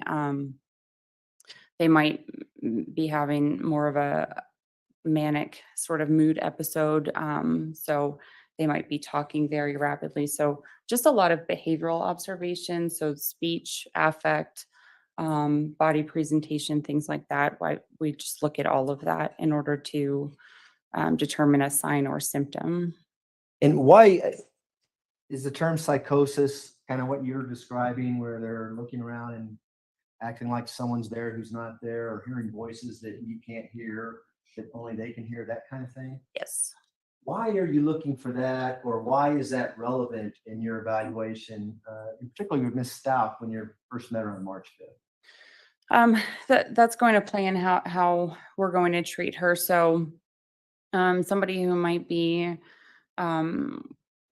psychotic, so to speak, we might need to again just to put them in a potentially restrictive housing. If they are, their behavior is very erratic, we might need to bump up a psychiatric referral, um, monitor medication compliance if they're prescribed medication, just to ensure that stability. So looking for that, it's just important to see how we will manage them in a jail setting, what sort of unit or housing location is best for them. Um, and again, just to see how often we might need to follow up with them.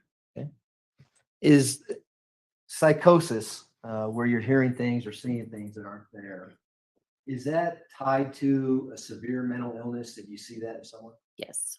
And is that one of the things you might be looking for when you meet anybody in your initial diagnosis, or someone who's entered at the jail for first-degree murder? See that, you may have to go to a plan B, C, or D. Mm-hmm. Yes, And you didn't see any of that with Ms. Stauch when you first met her. I did not. Did you ask Ms. Stauch about whether or not she had any outpatient treatment for any mental illnesses?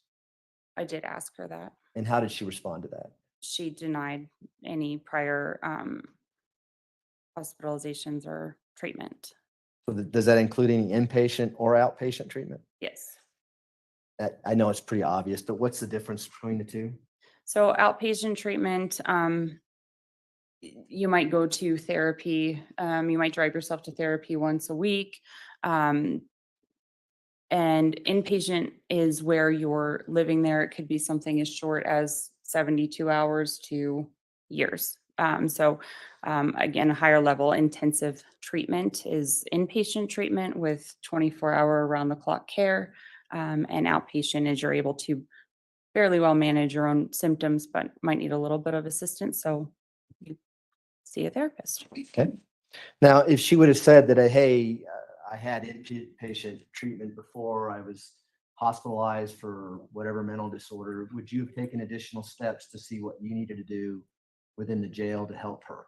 Yes, Don't need to do that in this case? correct. As you're talking to Ms. Stauch, and we're going to get into several days where you met with her, how are you documenting your meetings?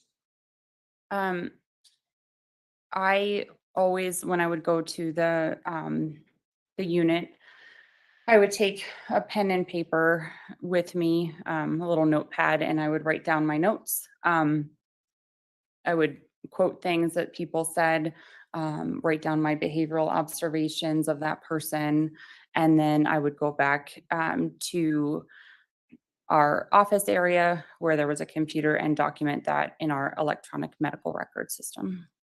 And would you document things so that others can see those, particularly in the jail? If, for instance, you mentioned the psychiatrist wanted to come see her, they could look at your notes and get a historical documented path of what has been going on, Ms. Stauch. Yes. And does that go for all the way to today? You know that she has pled not guilty by reason of insanity. Can other doctors look at your notes and use that in determining whether or not Ms. Stauch is sane or insane? Yes. Did you also note whether or not any psychotropic medication was needed for Ms. Stauch? I noted that, again, my understanding was her primary care doctor had prescribed her hydroxyzine to help with some anxiety, and I believe lorazepam to help with the same. Sometimes that's a little bit more of a medication that it's a bit quicker Okay. acting. And did you note that in your notes then? Yes. All right.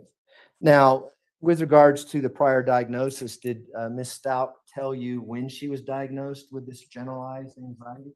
I believe it was about 2 to 3 years prior to coming into the jail. If your notes indicate that it was at age 16, would that be accurate? If my notes indicate that, then yes. If I can approach, Your Honor. I don't have a bait page on these notes, but it's from March 5th. If I may approach, Your Honor. You may.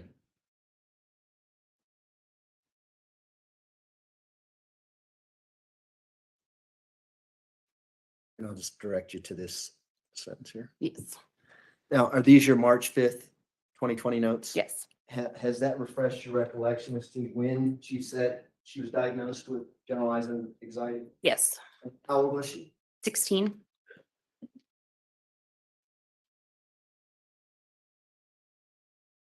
Did she happen to tell you who diagnosed her? No.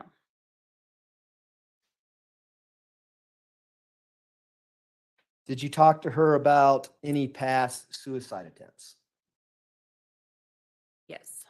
How did she respond to that? I believe that she said that she had not attempted suicide before. Again, I have the privilege of looking at your Sure. notes.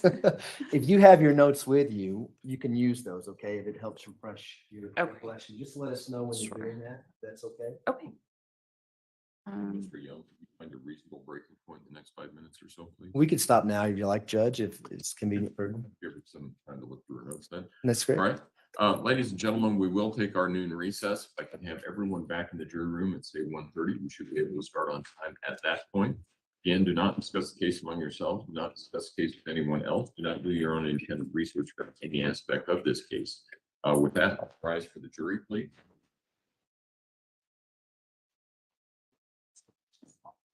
Great catch.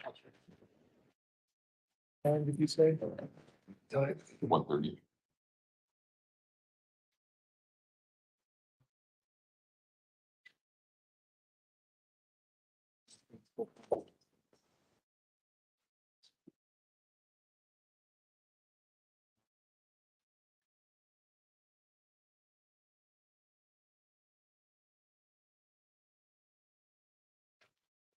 Thank you. May all be seated. Record should reflect the jury has left the courtroom. Dr. Moore, you can.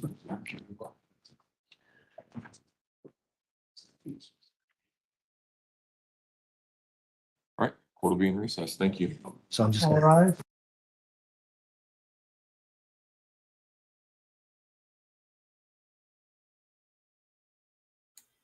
All right, so there we have it, you guys.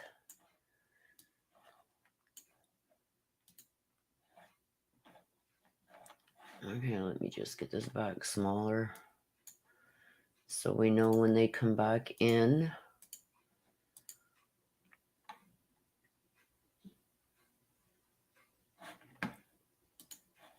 All right.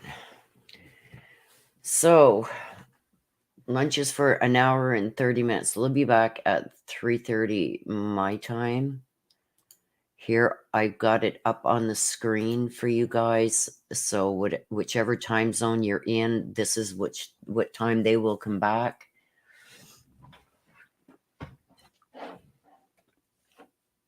So 12:30 Pacific, 1:30 Mountain, 2:30 Central, and 3:30 Eastern. So whichever time zone that you are in.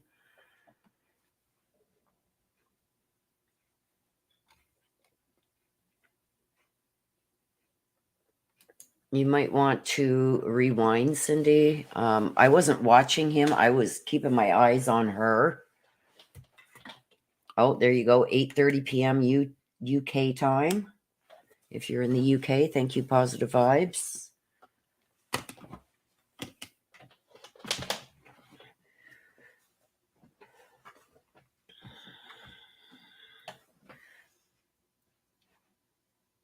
Okay, let me just get over here. Sarah says it's funny when how in court some defendants want to use anxiety. Yeah, tons of people suffer from anxiety and don't go around doing this to anybody. Okay, so we only got an hour and a half, you guys. So I'm going to leave you with my mods. Please keep the chat classy, no swearing. Please mask your words if you're using words like any name of a weapon or the red stuff that comes out of your body, stuff like that. Please mask those words. I will be back. I've got to go and pick up my refills for my inhalers.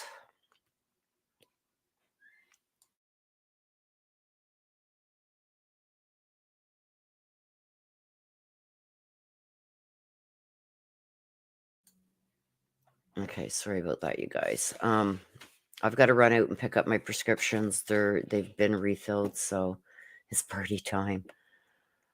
So I got to run out. So I got to go and throw some clothes on. I've been sitting here in my nice warm fuzzy jammies, keeping warm. Me too. I almost forgot. You're welcome, Charissa.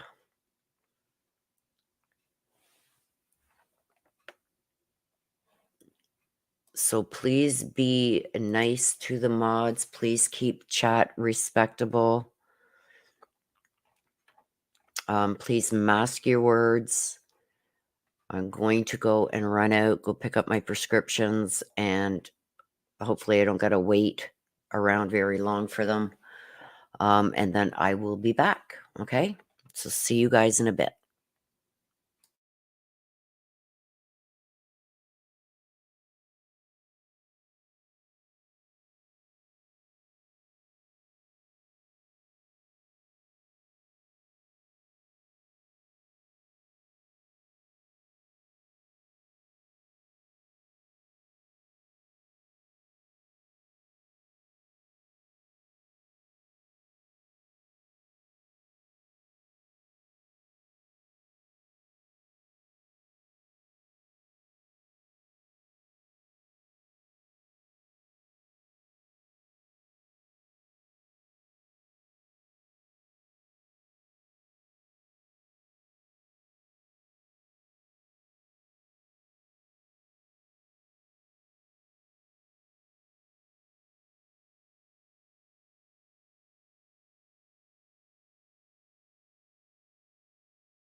Hey, everybody, I'm back.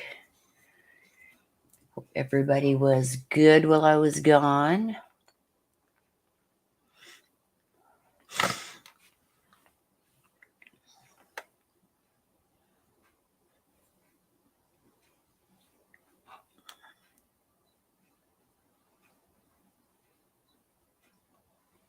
What are you guys all talking about?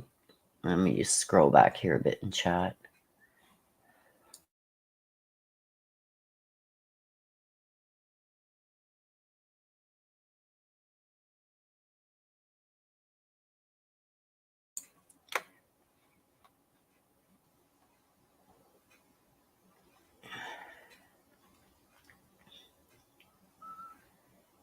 Hello, Nana. Nana.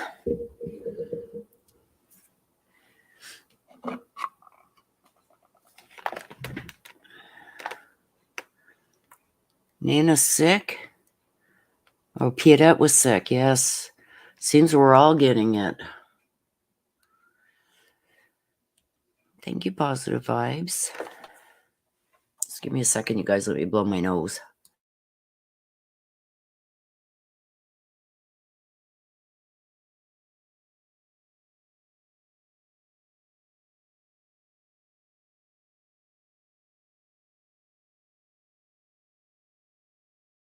No, I'm glad you're feeling better. Sensible crime. There's another box of Kleenex down.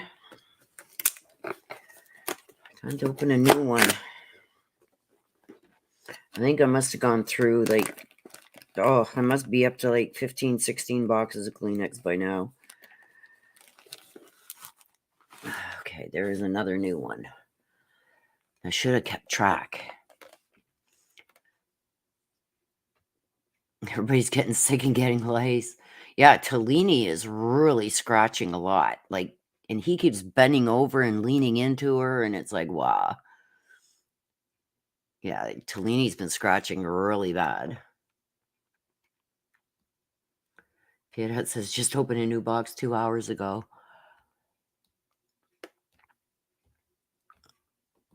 Yeah, I'd rather be sick. Me and bugs don't get along.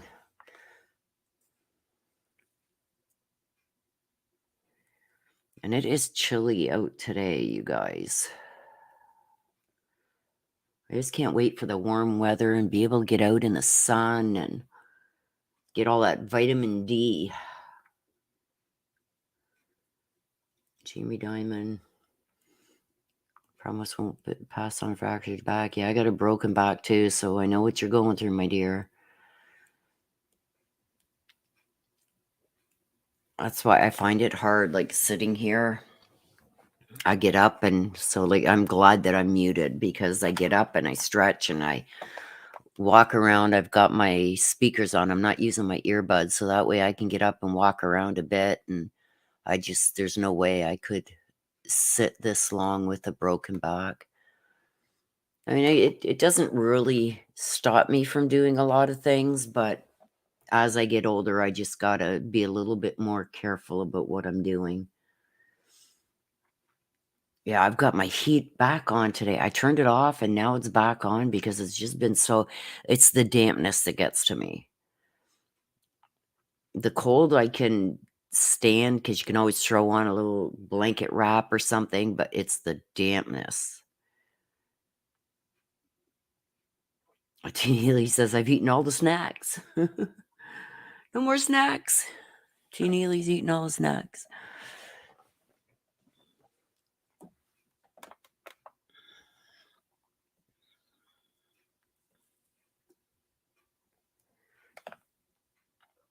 It's funny, if you guys had seen my setup that I got going on here, I'm sitting at my desktop right now at my desk, but in the kitchen where I can stand up, I've got like one of those bistro tables.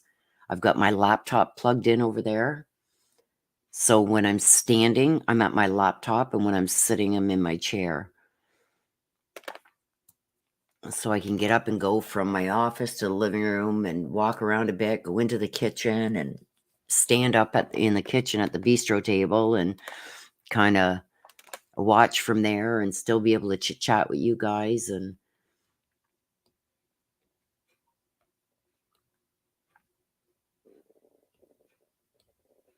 Yeah, I was more interested, Janelle, with when they got to when she left Texas and she started heading towards Florida. I wanted to know when she had gone to that bridge, and it looks like it was like, do you guys remember, like, was it like 4 in the morning or something, or 3 in the morning she went to the bridge? So I would assume that Harley was sleeping in the motel room when she went, or after midnight around 1 a.m. or something.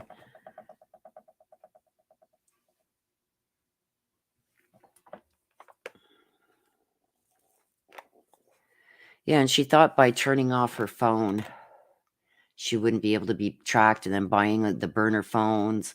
Okay, it was around 4 a.m. Yeah. So Harley was probably in the motel room sleeping when she went and disposed of Gannon under that bridge.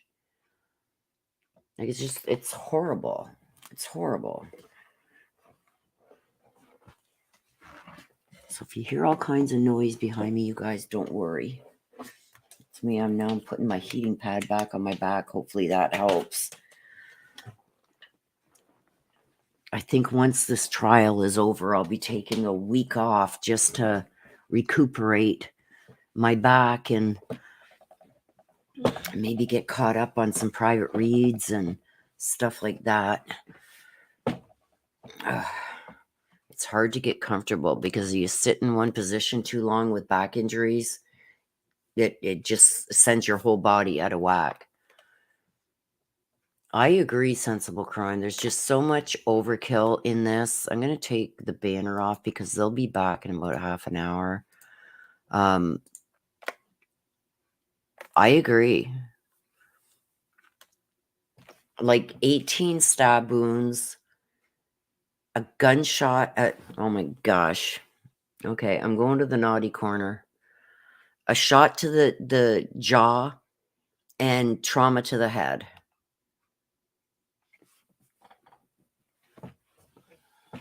I'm a very light sleeper. Like, that comes, I guess, with a lot of women too. Like, especially if you've had kids and stuff. It's like every little noise will wake me up. A dog barking will wake me up because I was so used to having my dog in. Not very often throughout the night she would bark, and if she did, it's because she had to go out. So yeah, every little sound wakes me up.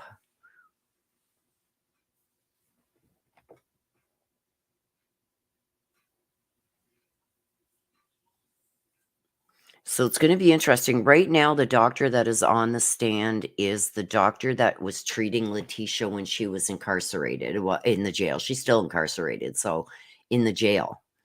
The next doctor that is going to be brought up is Dr. Grimmett and Dr. Torres. I think Dr. Torres is tomorrow, but Dr. Grimmett is the one that did one of her evaluations. Dr. Torres, hang on, let me just check to be sure. Hang on.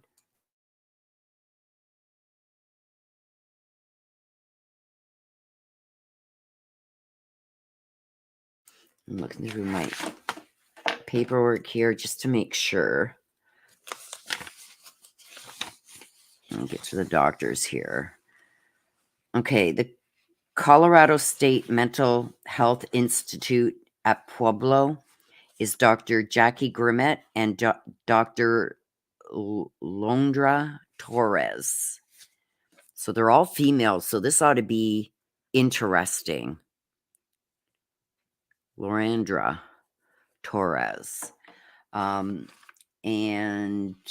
let me just see here.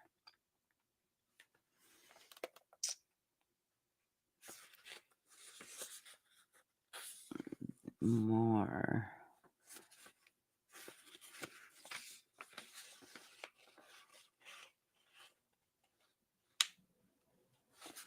Hang on, let me just check the papers here. And Dr. Christine Moore, that's on the stand right now, is from El Paso County Criminal Justice Center. That's the jail. So the other two doctors will be from the state mental hospital. And I believe that is the end of the prosecution's case. So if these doctors go quick, They may be done by the end of today, if not tomorrow. I think tomorrow by lunch, the state is going to rest their case. And we know if they do that, there'll be an early day again tomorrow. It may just be an early day again today. I don't know. But if it's an early day tomorrow, they'll probably call the early day because of the snowstorm. Thursdays, they don't have court. And then the judge said, well, we're going to lose Friday because if the state rests on Wednesday, then the defense, their first witness and their only witness is Dr. Lewis. She's not going to be in until this weekend. She's flying in sometime this weekend, so they won't be able to put her on the stand until Monday. So I'm thinking they're going to have her on the stand Monday, probably for the morning session. And then they'll probably start with closing arguments Monday afternoon. This will probably possibly go to the jury on Tuesday.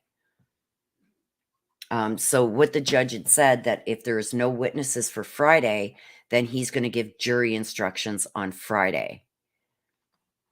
So they don't waste that day. Sorry for the cough, you guys. So that's what we're looking at. Positive 5 says going to be lost without this every day. Aww.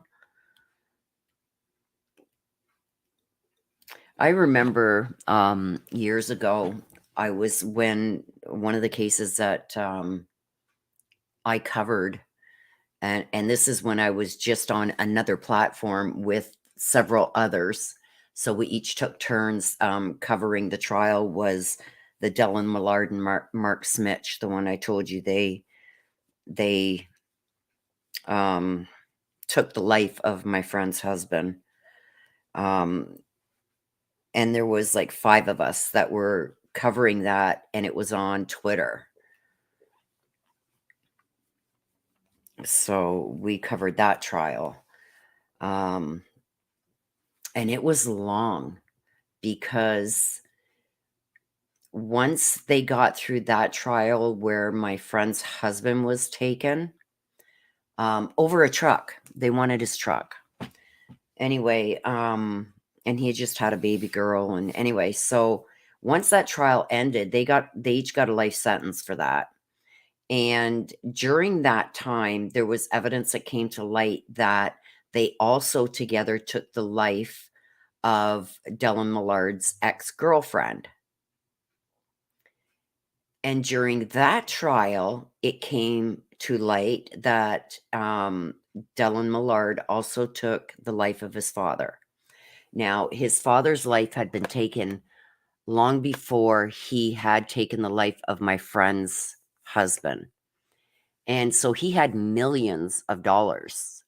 Millard Air was very well known in the Hamilton, Toronto, London, Ontario area. They had airplane hangars, runways.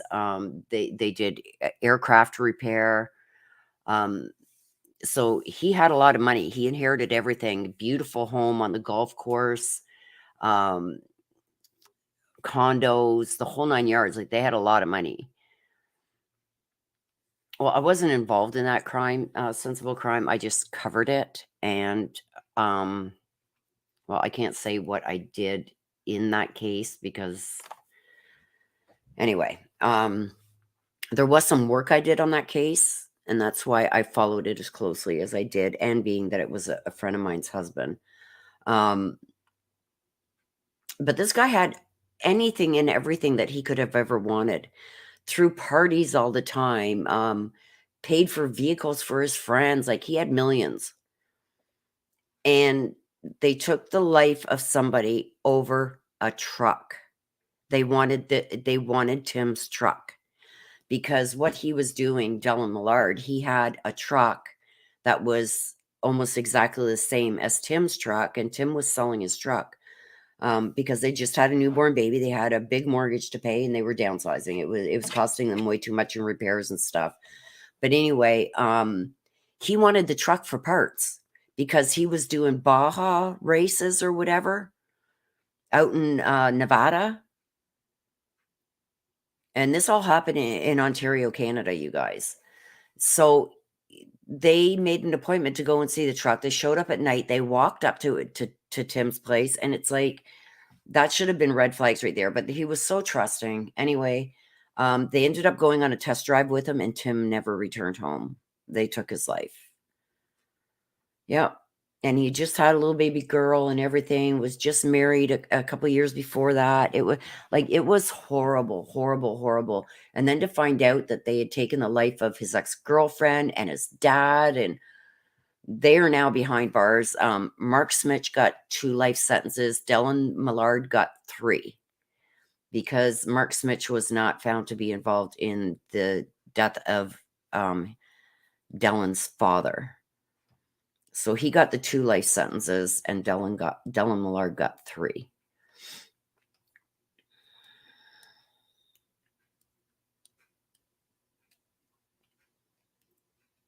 Shai says, I fought the crocodiles in my family and won.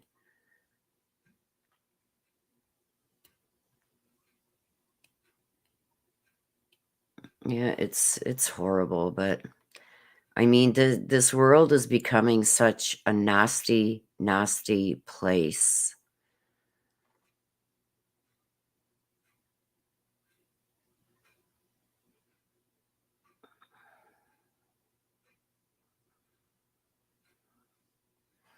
Right? They said that she can't fly in. She's 86 years old too, right? This Dr. Lewis, that's really controversial.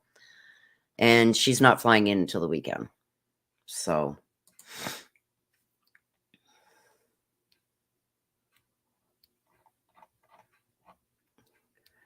Shai says, when my mom passed, she left everything to my kiddo. I mean, everything down to the last square of toilet paper.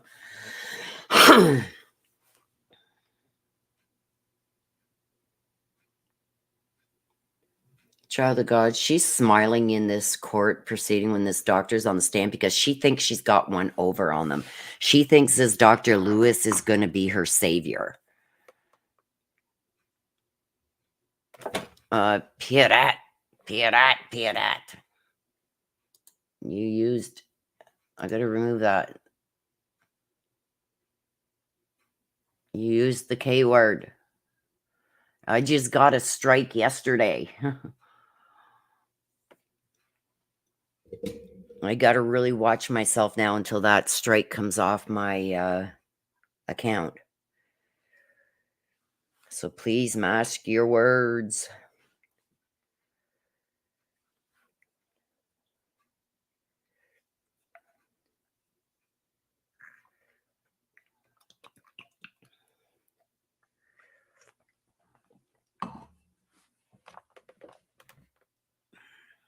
Oh yeah, she's done. I already deleted it, Peter. Yeah, we got to watch it because I got to strike you guys yesterday. Like during this 2.5-hour lunch break they took, I figured I'd show you guys a little bit of humor just to lighten the mood and stuff. And I got a strike for showing that jury duty thing. I showed it to everybody this morning. If you want to see it, you can rewind to the beginning because I showed it right at the beginning.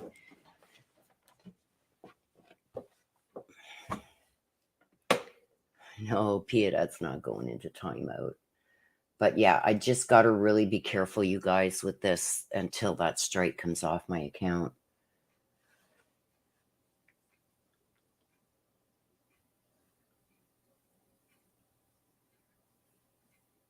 Yeah, it's like all these pew-pews at schools and the taking of kids' lives and just, oh my God, if you don't want your child, there's so many people out there that want a child and can't have one.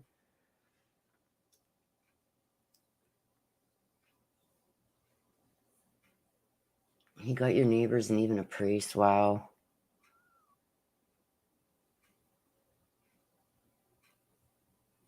When was that, Pierrette?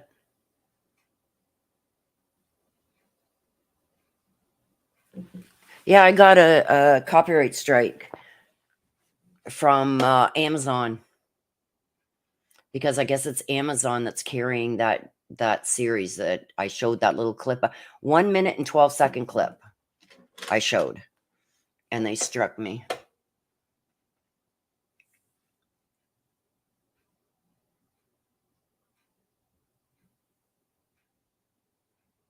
We strike. Yeah, and it's because they're going to have it on Amazon Prime. I pay for Amazon Prime.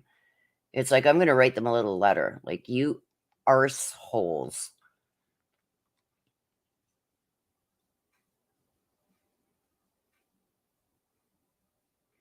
It says I'm going to the corner with my iced coffee.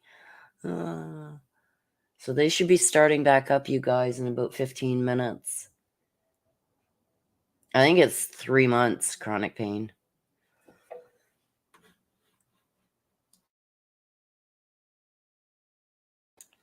And like, it takes a lot to strike a channel, but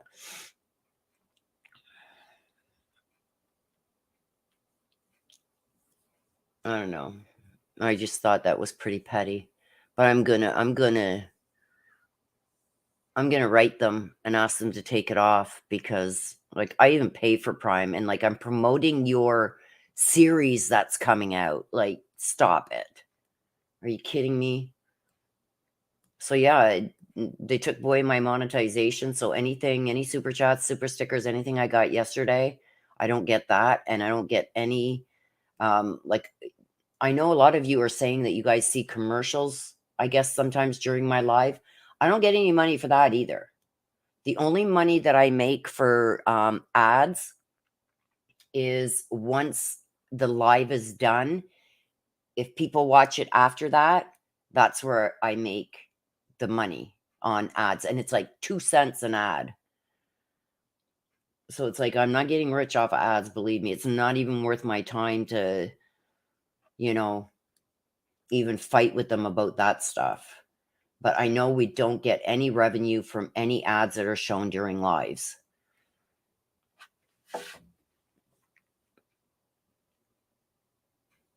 And they're taking 42% off of us now, because they take 30% of our revenue. Plus, we get dinged for Apple Pay and Google Pay.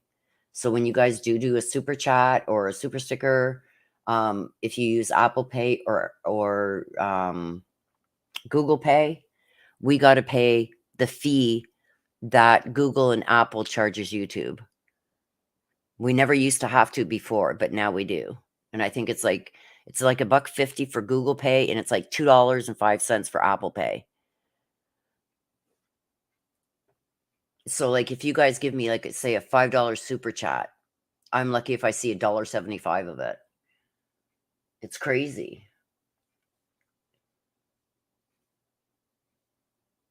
I could appeal it if I want, but I mean, I own up to what I did. Yes, I used it, but I didn't think I was doing anything wrong by showing that.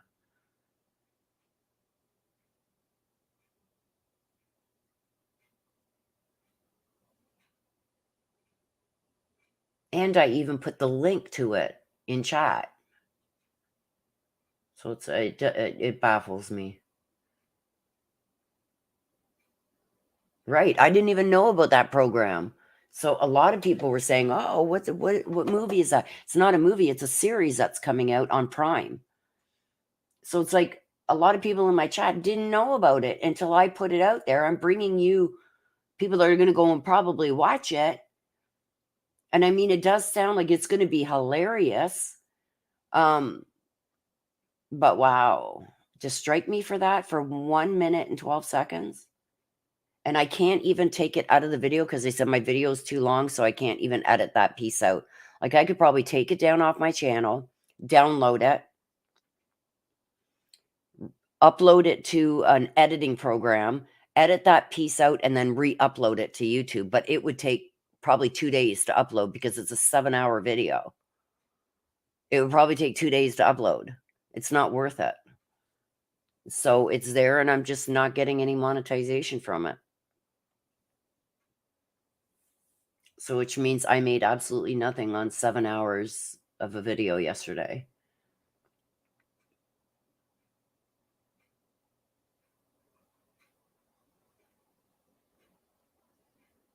Positive Vibe says 55% thought was only 40% for all.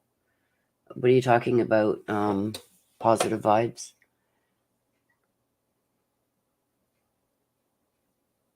Yeah, I did. But apparently, from what I read when I looked into it, it's all copywritten. You can't use it.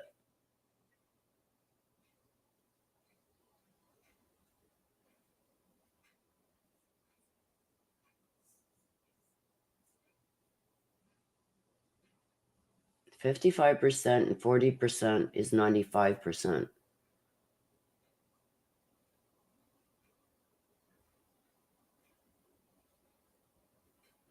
Positive Vibes. They take, okay, say you give me a $5 super chat. YouTube automatically takes 30% of it. But then we get dinged depending on which platform you use to purchase that super chat. If you use Google Pay, I get another $1.50 taken off. And if you use Apple Pay, I get $2.05 taken off. So out of a $5 super chat, I'm lucky to get $1.75. So on top of the 30% YouTube takes, the creators also get dinged for Apple Pay or Google Pay, whichever one you guys use to do the super chat. Yeah, that's why somebody, I forget who it was now, but everybody was asking for my PayPal. So that's why I got it scrolling across the bottom. But if you do make a PayPal, let me know, you guys, so I can thank you in chat if you do send a PayPal. Please highlight my name and say, check your PayPal, so I can check it and then give you thanks on live. Nana, go read my prior comment. Okay, hang on. I'm scrolling, Nana. Nana. That's BS, no money while live. Is that the one you're talking about, Nana? Yeah, if like somebody, there's a couple people, like if you have YouTube Premium, you won't see the ads. But I know there's people in here that don't have the YouTube Premium and they keep saying that they're seeing ads during the live. Well, we don't get any of that. The creators, if they're showing ads during the live, the creator doesn't get 1 penny from that during live. The only time that we get any ad revenue is once the live is done. So anybody that watches it like replay, then we make, I think it's 1 or 2 cents an ad is what we get for ads. The creators get 1 or 2 cents per ad.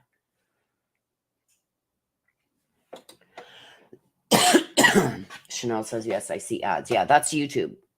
That's YouTube that does that.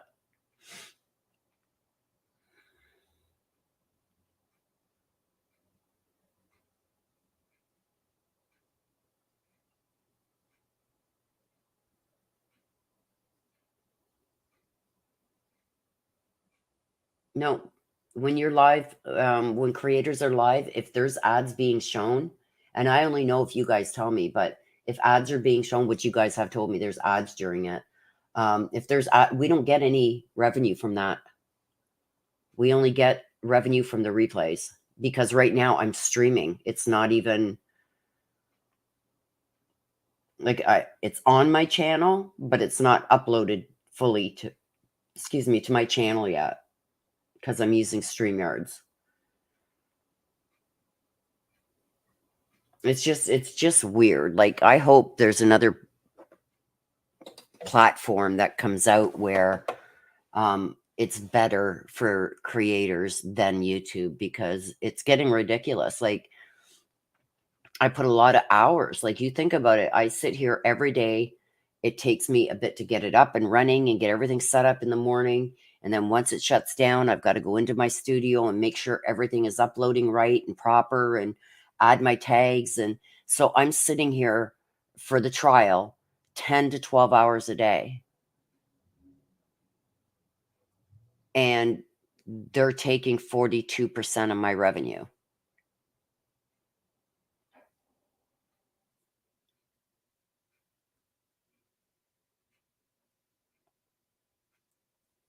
Oh, it could very well be, Nana, that some are getting dinged 55%. I think if you got sponsorship, they take 55%. That's why I won't get any sponsors. You know how you're watching a video and sometimes they say this ad is sponsored by, because they're getting paid by whatever they're promoting. Say it's I don't know, a candle company wants you to promote them on one of your lives, and you do. They pay you for that.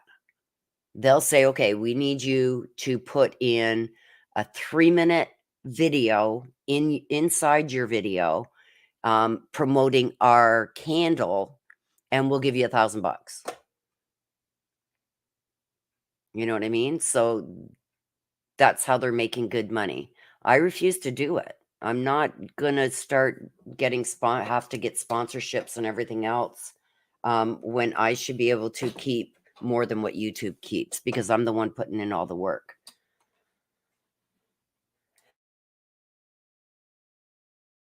Like, I get it. They've got to make money so we can have a system like this to use. But to take more than what you're giving the creator, that's beyond me. Yeah. So, and they have to tell their viewers that they're including a promotion. And that's how you know that they are getting good money for that, for promoting whatever it is they're promoting in their video. Like, you'll see a lot of, hang on, let me just get live chat back up here. You'll see a lot of people that do like ghost hunting and stuff like that. They always have a flashlight. Well, they'd get like a sponsorship for this flashlight company, and they would promote that flashlight for like an X amount of time during their video and put a link to where you can purchase it. That's a sponsorship.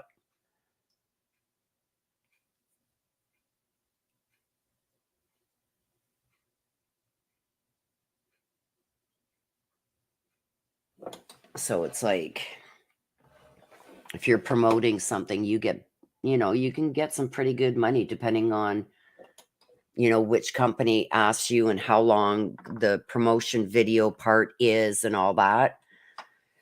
Because it's cheaper for them to promote it via YouTube creators than it is to buy a spot in a TV commercial.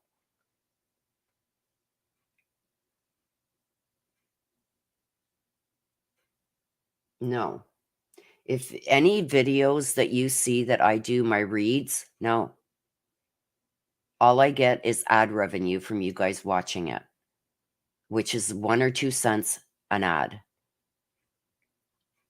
Like say I have Jamie, Chanel, Positive Vibes, CC Schrader, Carol, Nana. I would get a penny or 2 for each of you seeing that ad. So if I get 10 people that see that ad, because a lot of people just skip through it, right? If I get 10 people that see the ad, I've got like 20 cents. So, I mean, you're not getting rich on it by no means.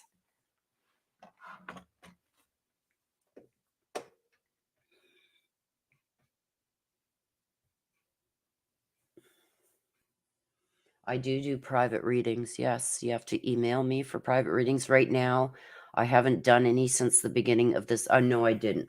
I did do a couple because they'd already paid for their private reads. So I did do a couple. But right now, the private reads, like, you can still put one in if you want, so you secure your place. But I do private reads. You got to email me though.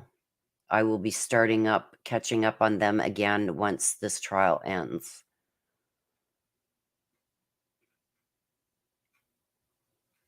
I'll put my email right here because a lot of people are saying that my email isn't working from the description. So I'll put it here.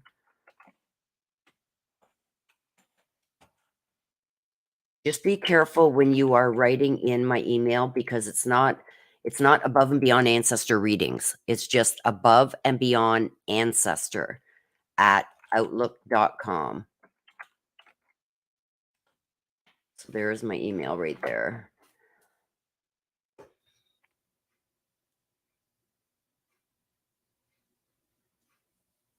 I also got Facebook, you guys. You can find me on Facebook. I think the link to my Facebook is in the description of every video, as is my PayPal, my Twitter. Everything is in there. Cerny. Yeah, I know when they do show the videos during court, like what I'm doing right now, you don't miss anything, because I started complaining and I said, like, look at, like, I've got people saying, oh my God, like an ad right in the middle of a good part of what's being said. They said they don't miss anything. What they do is they stop, it stops the video, the ad shown, and then it picks up right where the ad started. So you don't miss any of the live stream that I'm doing. It's just a pain.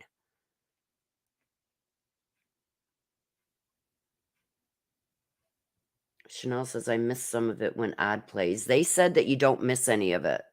That, like, the video is paused while the ad plays.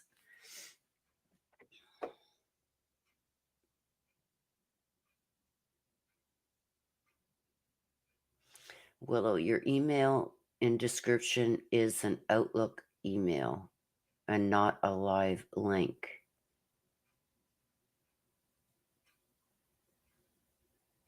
I don't get what you mean.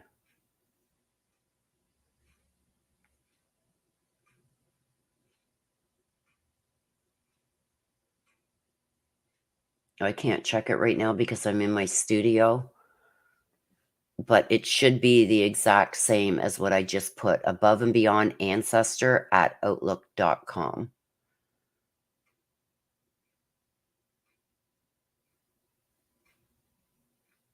Oh, you guys do miss a little bit?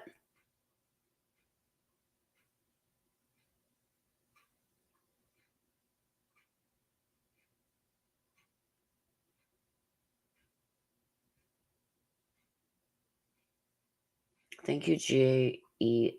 Averett. Thank you. I'm getting there. I'm still a little congested in the nose, but not as bad. Well, they lied to me then. They said that you don't miss anything, that it pauses my live while the ad plays, and then it picks right back up from where the ad, when the ad, I don't know. I can't even think straight right now. Carol says, after a commercial, I back up about 20 seconds, a tiny bit.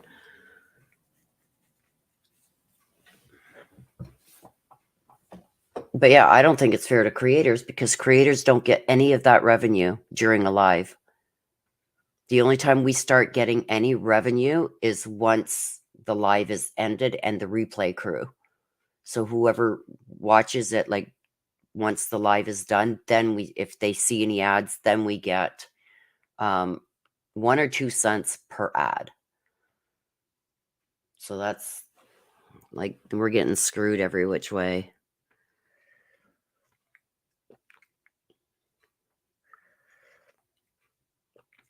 Yep, they should be back up. Let me just get, oh, it is up. I was going to say, let me get it back up, you guys. I don't want you to miss anything, but I just seen it is up.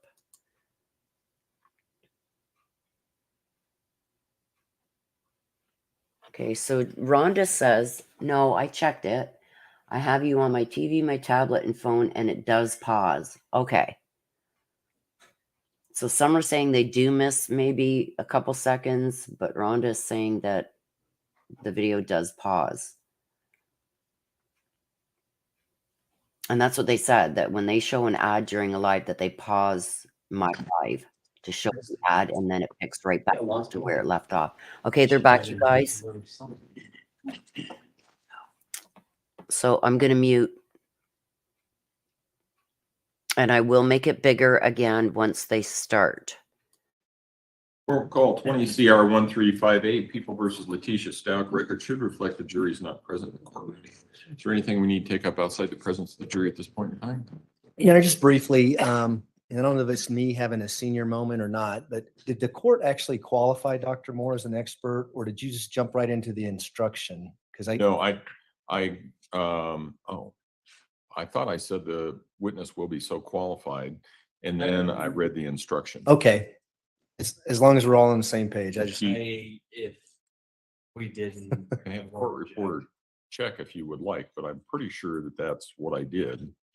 And you had offered her as an expert in the field of general psychiatry and forensic psychiatry. It's correct. So let's check the record. I'm just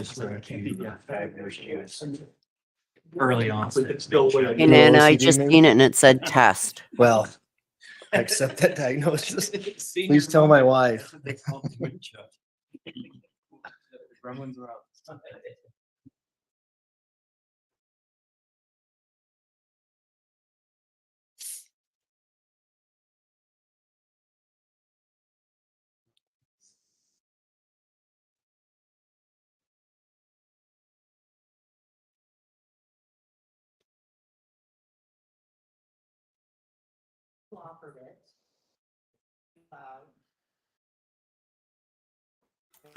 Okay, so I just checked PayPal too, you guys. Rosie 2911, thank you so much for your $10 PayPal donation. And K Mitch, my gosh, lady, $50 PayPal. Thank you so much. I appreciate it.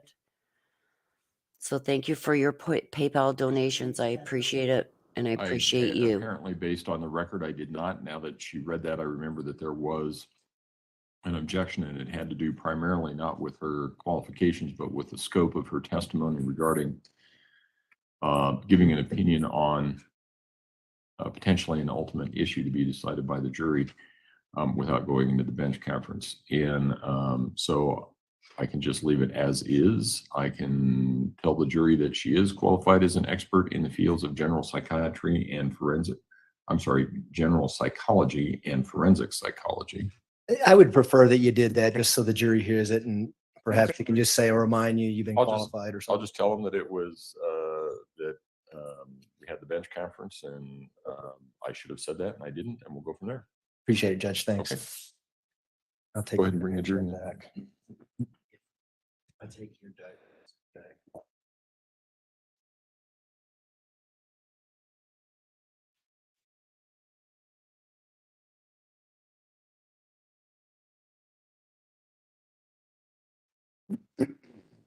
Sorry, it wasn't K Mitch. Sorry about that, K Mitch. It was B Charma. B Charma, thank you for your $50 super PayPal donation.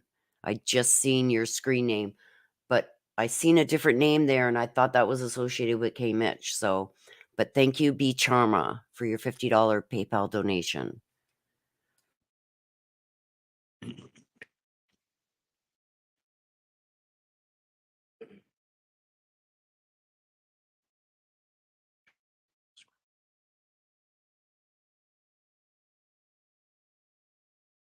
It's okay if Dr. Moore resumes. Oh, yes, I'm sorry. Dr. Moore, if you would resume your seat in the witness stand, I remind you, ma'am, that you're still under oath.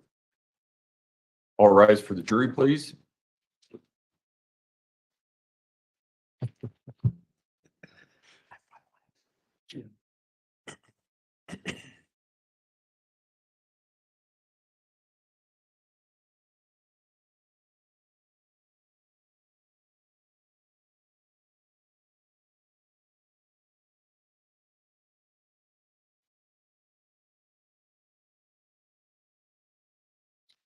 Thank you. You may all be seated.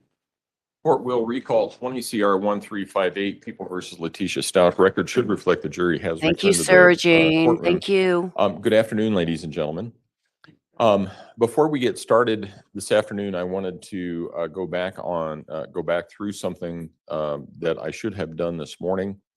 It was not clear from the record whether I did. We checked the record, and what happened was that the prosecution offered Dr. Moore as an expert in the field of general psychology and forensic psychology. And then we had a discussion here at the bench, and I read you an instruction.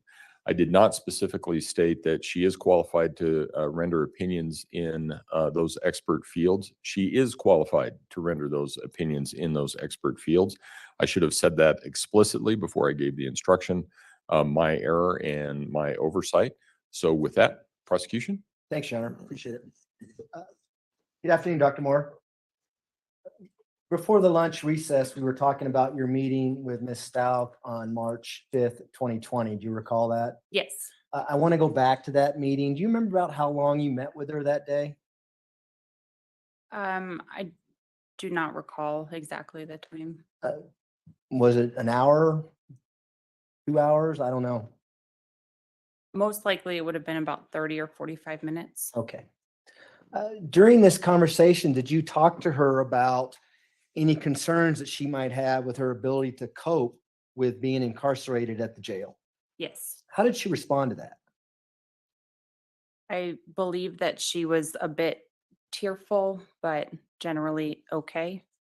And we talked a little bit about her demeanor this morning, but during your entire time with her on March 5th, did her demeanor seem to stay the same? Yes. Did she mention to you whether or not she did this crime when you asked her that? I'm going to refer to my notes very quickly, but from what I remember, she said, first, I did not do this. Okay. And did she elaborate on that? I believe she did. Let me just double check. She said, I feel like an animal in a cage and I am innocent. Okay. And she also said, I don't belong in a place like this. Did she go on to tell you about her anxiety and her symptoms due to her anxiety? Yeah, she described having some bad chest pains and inability to breathe and panic attacks. She reported panicking and thinking about people dying and other random thoughts. Did she talk to you about whether or not she was able to manage her anxiety in her everyday life? She did. What did she say? She reported that she typically stays busy and works out and eats healthy food, more fruit as opposed to carbohydrates, just to stay healthy and manage her anxiety that way.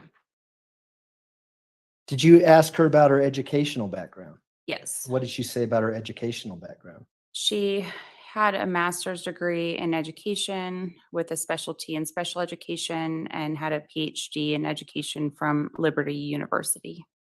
And did the conversation you were having with her on March 5th, did that give you an indication that she was educated and she was able to respond to your questions appropriately and have a normal conversation? Yes. Did you ask her any questions about her family and social support? Yes. What did she say about that? She talked about her daughter and her aunt as her primary social supports. She did note that she had not talked to her husband in a bit of time as well. Did she tell you why she hadn't talked to her husband? She said that he believed that she was guilty. And did that create anxiety for her, or did she tell you? I don't believe she told me that, and I don't know that it did. Okay. And did she tell you how long she was married? 6 years.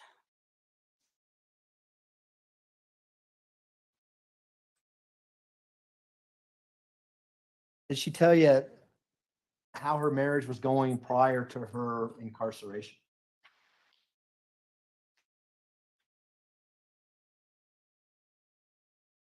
I believe that when she was talking to me, she said that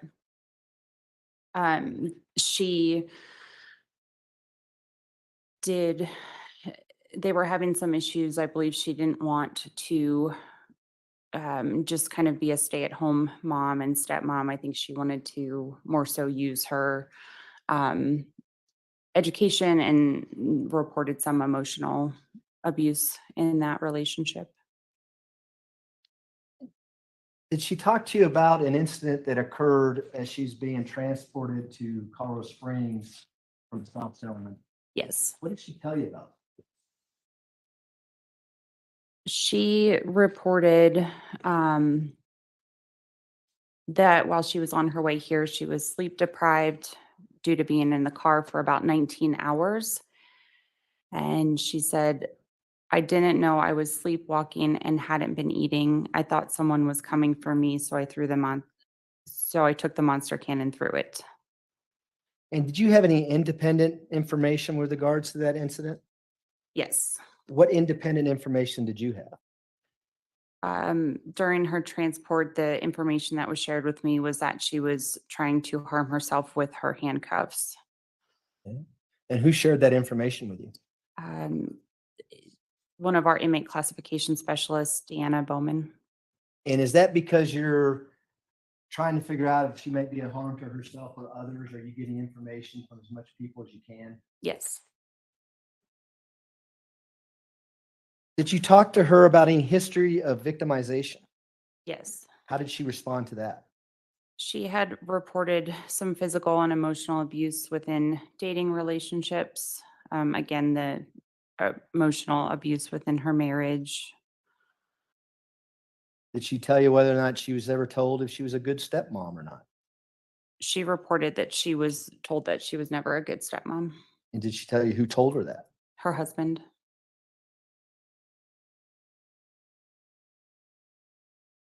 What else did she tell you about her home life with regards to being a victimized or being a victim? She was told to just provide love and attention to the children because her husband made a lot of money. And again, she said she did not want to just throw away her doctorate. Okay. And do you have your notes up there in front of you? Yes. Obviously, this has been over 3 years ago. Is that helping you refresh exactly what she told you and what you put in your notes shortly after this conversation? Yes. Okay. Did you ask her about her strengths or perhaps her weaknesses? Yes. And what did she say about her strengths? She reported being smart, helping others, and being good at sports. Did she talk about any concussions that she may have had? Yes. What did she say about the concussions? She received a couple concussions while playing softball. Did she say whether or not these were serious concussions or minor concussions? They were minor. Typically, if there's a concussion, we'll ask if there's any sort of history of traumatic brain injury, and none was reported. I asked her if there was any change in behavior or functioning afterward, and she said no. What are some of the things you might see if someone you're evaluating may have a brain injury? They could recall forgetting certain words. They might have some lapses in memory, have difficulty completing everyday tasks. So they might not be able to just function as easily. It might take more effort. Would that be something that would be apparent to you as an expert in psychology? If someone did have a brain injury, for instance, myself, if we're talking, would you notice some kind of signs, perhaps slowness in speech, that kind of thing? Typically a slurred or slowness in speech, typically getting mad at yourself when you can't recall information that you want to. It's kind of that tip of the tongue phenomenon where the words are right there, but you can't get it out. Those are some things that you would see. And did you examine her head or look for any injuries to her head? Typically, when I'm meeting with somebody, I'll look over their entire body, but there was no observable injuries that I noted.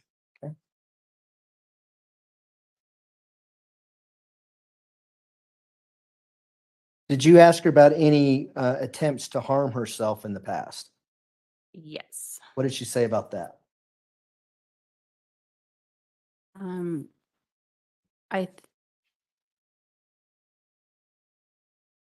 cannot recall off the top of my head. I believe that she initially denied that in this encounter. Do you remember telling you something about trying to harm herself with handcuffs as she's being transported?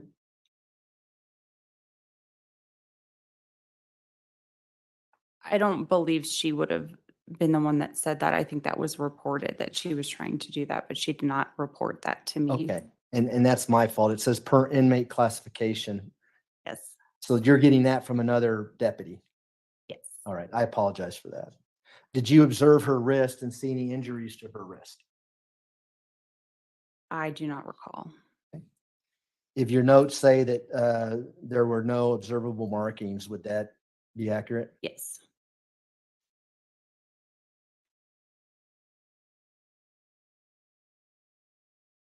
With regards on March 5th, 2020, I don't have page numbers for your notes, so I apologize, but it says 2:51 PM. What time? It's 2:51 PM. It says patient answered and had linear train of thought. What do you mean when you say that? A linear train of thought is when somebody's speaking and there's not any gaps in their speech. It was just very kind of straight along a consistent path. So there wasn't any oddities that I noted in her speech or thought. Okay. And in that same note, you indicate she did not appear to be responding to internal stimuli. No auditory or visual hallucinations were observed. Correct. Do you recall making that note? Yes. And why do you make that note on March 5th, 2020? Again, when looking at an overall clinical evaluation, you are going to assess for everything: anxiety, depression, psychotic thought processes. So typically the most common observable signs in a psychotic disorder would be responding to internal stimuli. So there might be a voice in someone's head talking. They might be, again, looking around the room, talking to somebody who is not in the same room. And so I will note that if I do not observe any of those concerns. Do you also ask her questions like, does she understand what she's being charged with, where she's at, that type of thing? Yes, so we'll go over, we call it orientation or a brief mental status exam. And so we'll look at somebody's orientation to person, meaning themselves, place, so where they're currently at, time, if they, in general, they know the current date, month, year. So we will assess for all of that orientation, and then again, kind of why somebody was here. So I would always ask somebody, do you know why you're in the jail? And they would respond. And how did she respond to those questions? She was oriented to person, place, time, and situation, and there was no concerns noted with her mental status at that time. Did you note that she was aware of her charges, where she was and who she was? She was oriented to time. Yes. And again, why do you make that note in this particular record? In general, it's just to ensure that somebody is oriented, because if somebody's not, that could be due to a variety of psychiatric illnesses. So we note that to, again, just state somebody's doing fine. There's no concerns noted at that time. Now, after your March 5th, 2020 interview evaluation with the defendant, what was the game plan? What were you going to do next with her? Did you set up other times to meet with her, or just explain that to the jury? So typically and as I had mentioned earlier, we had placed her on suicide watch just due to the nature of her crime being a first incarceration. So when somebody's on suicide watch, we see them every day until they come off of suicide watch, and we place them on what's called transition status. So that means that they still have some limited property.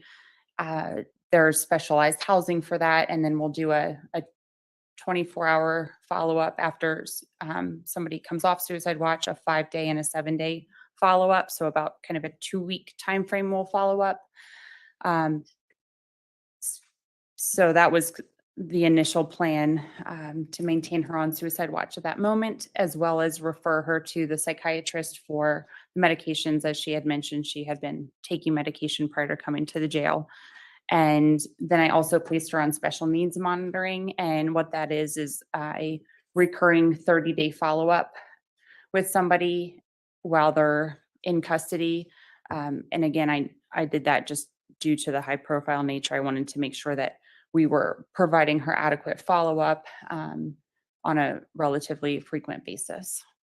And do you know whether or not the jail would monitor her, especially in the beginning, March 5th, 2020, every few minutes to make sure she's doing okay. They do. When people are in restrictive housing or in the medical ward, and initially she was placed in the medical ward due to the high profile status, some concerns for her safety. So anybody in restrictive housing is assessed by the deputies on the ward every 15 minutes. And so if something unusual happened during this 15-minute watch period, would you learn about it and do some follow-up with it? Yes. Did anything unusual happen in the beginning of Ms. Stauch's incarceration at the jail? Not specifically that day, but there was, within the month of March, there was a couple times that I had been asked to do some follow-up meetings with her. And we'll get to those once we get to your notes. I do kind of want to jump ahead a little bit. At some point, did you learn that Ms. Stauch was raising competency issues in court? Yes, I believe that was around the beginning of June. June 5th, 2020? Sometime after that period, did Ms. Stauch raise a concern that she might have multiple personalities? Yes. I know that's not the term that we use in the DSM-5, but on your March 5th, 2020 evaluation, did you see any signs of dissociative identity disorder with Ms. Stauch? No. And what might you expect to see if she did have that disorder on March 5th, 2020? I would expect to see somebody that was losing gaps of time. Somebody who would be reporting some concerns like, you know, I don't remember certain historical information, so significant life events like a marriage or a death. Somebody would also be losing gaps of everyday events. So somebody with that disorder might go, let's say, shopping, and they would come back, and if they came back to their main personality at that time or personality state, they would have no idea why they bought things. They typically forget things like how to do their job, use a computer, how to drive. So I would expect somebody in a jail setting to be reporting loss of time and not being able to recall what occurred during those periods of time. And did you see anything of that, like that, or of that nature on March 5th, 2020? No. Did she ever change her voice patterns? No. Ever talk in a Hispanic voice? No. Ever change her name? No. Did you see any signs whatsoever that she wasn't the same person you were talking to at any point during that interview? No. At any point with your contact with her, did you see any of that? No. We're going to come back and talk about that as we progress through your contacts with her, okay? Yes. I next want to jump to March 9th, 2020. Did you have some contact with Ms. Stauch then? Yes. And I wish there was a way to tell you what page number we're on, but there just isn't. This is March 9th at 2:16 p.m. Do you remember talking to her about her mental condition on that day? I do.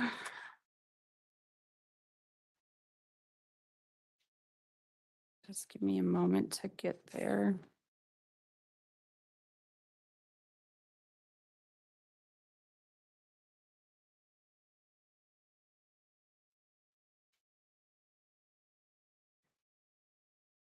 Okay, I'm there. And so what did she have to say about how she was doing mentally on March 9th, 2020? She was a bit irritable due to still remaining on suicide precautions.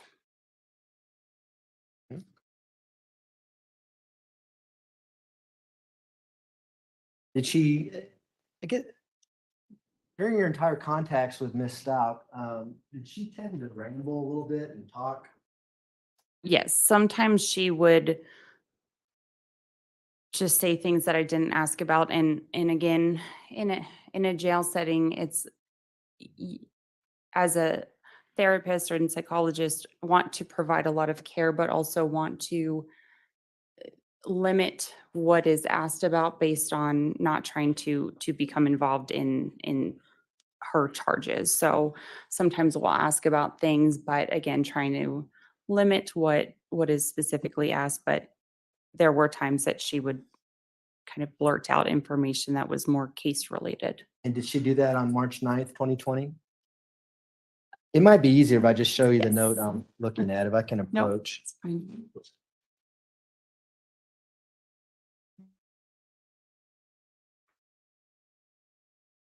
Yes. Okay. So, And can I, since there's no Yeah, page absolutely. numbers, Yeah. can I look so I know what you're reading from?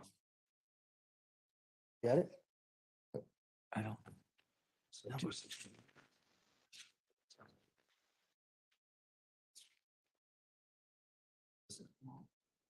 Yeah.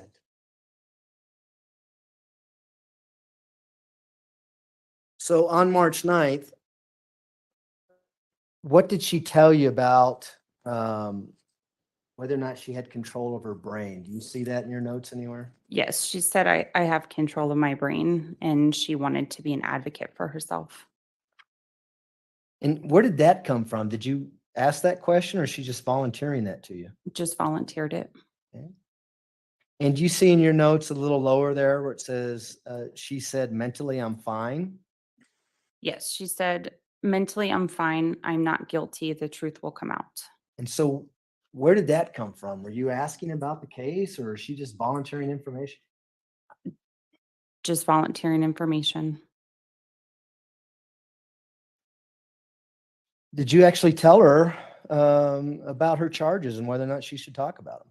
I did encourage her not to talk about her charges with anybody at the jail, whether that be deputies, other inmates, mental health staff, and instead that she should just be talking to her attorneys about her charges.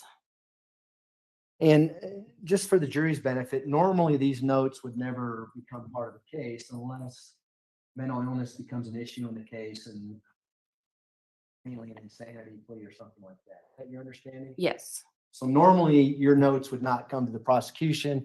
You would not be testifying in a murder trial unless there's some relevancy to it. Is that Yes. right? Okay. And you probably never testified in front of a jury before, right? a couple times, but Okay. not very often. These guys are nice guys. Look at them. A good group that is over there, isn't it? All right. So what did you do when she told you all this? Did anything change with her situation or how often you would meet with her? I discontinued what we call a red sheet and began a yellow sheet. So a red sheet is, they're both forms of suicide watch, but a red sheet, they just have limited property. So not even a book or a cup in their cell. They'll be able to be given water, but they can't use those things because they could hurt themselves or cover up windows with them. So a yellow sheet, they just get a little bit more freedom. So book, cup, potentially a pencil, things like that they can have. And I guess, I think I understand what you're saying. If he's progressing, if there's such a term as normally through the jail setting, Yes, now that she's been there a few days, and yes, so you're lowering the level of suicide watch, for lack of a better term? yes. Okay. And is that based on what she's telling you? Partially that, as well as not evidencing any self-harm or suicidal ideation. So she's not saying, I want to hurt myself or kill myself. She's not reporting hopelessness. So generally just seems to be a bit safe. So up until now, is she progressing just like, again, I don't know if normal is the right word to use, but a normal person who's been charged with first degree murder, you get booked into the jail, the suicide watch is going to be high until there's a reason to lower it. Is that fair? Yes, Is that what's going on with Ms. Stauch at this time? yes. Okay. I want to jump to March 12th now. And let me just ask you if you remember her telling you anything about having a photographic memory. She did. What was that all about? Do you remember? Again, just something that she reported without asking about it, she said she has a photographical memory and is acutely aware of all of the things that she sees and hears. Is that consistent so far of what she's been talking to you about up until this date? Yes.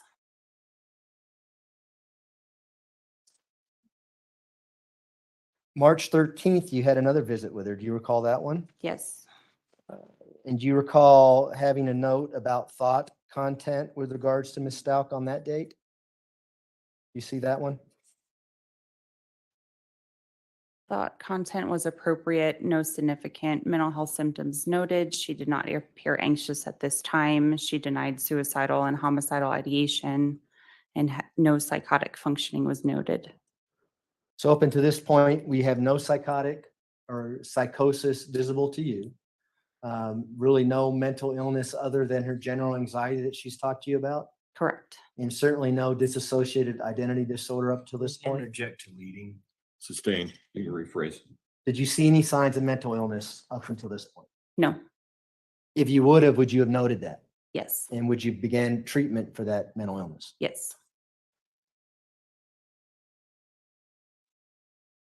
So March 15th, you have another visit with her. Actually, that's Nicole Reed. Do you know who Nicole Reed is? She was one of our nurses. She did history and physical assessments. So typically about 2 weeks after people are booked into the jail, they will have another medical assessment just to make sure still everything's okay. There's no other medical or mental health concerns noted. And so would you rely on her notes that she puts into the system in your evaluation of Ms. Stauch? Yes. What does she say happens on March 15th regarding a chronic mental health problem with Ms. Stauch? I will have to refresh my memory on that. And I can, if you don't have those notes, I can approach with them. It's March 15th at 8:52 a.m. Sure. She said regarding a chronic mental health problem, patient has a history of mental health concerns. However, when asking patient today, she denies any mental health issues or concerns at this time. And is that consistent with what you have seen up until this point? Yes.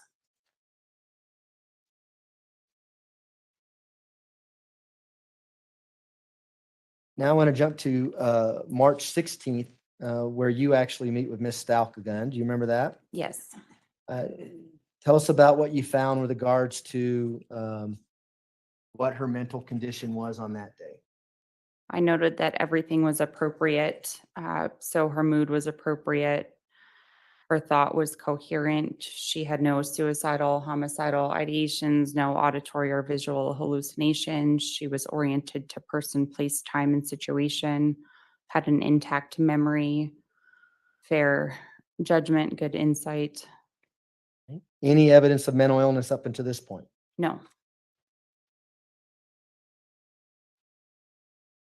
Let's jump to March 20th of 2020. Do you recall seeing her on that day? Yes. And I see a note on that day at 6:27 p.m. It says reason for referral, subject findings. Do you see that? Yes.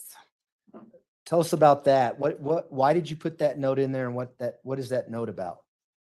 So the deputies had asked me to follow up with her because that was the day that we were informed that Gannon's body was found in Florida. And so they wanted me to check in with her because that is a significant event in anybody's life. And so they wanted me to check in and follow up with her. Were you, as far as you know, the first person to tell her that Gannon's body was discovered? I believe so. And how did she respond when you told her? She was a bit tearful, a little bit overwhelmed at that time. What did she say? She had noted that she did not have anyone to talk to in the jail. She had wanted to call her mother. And I-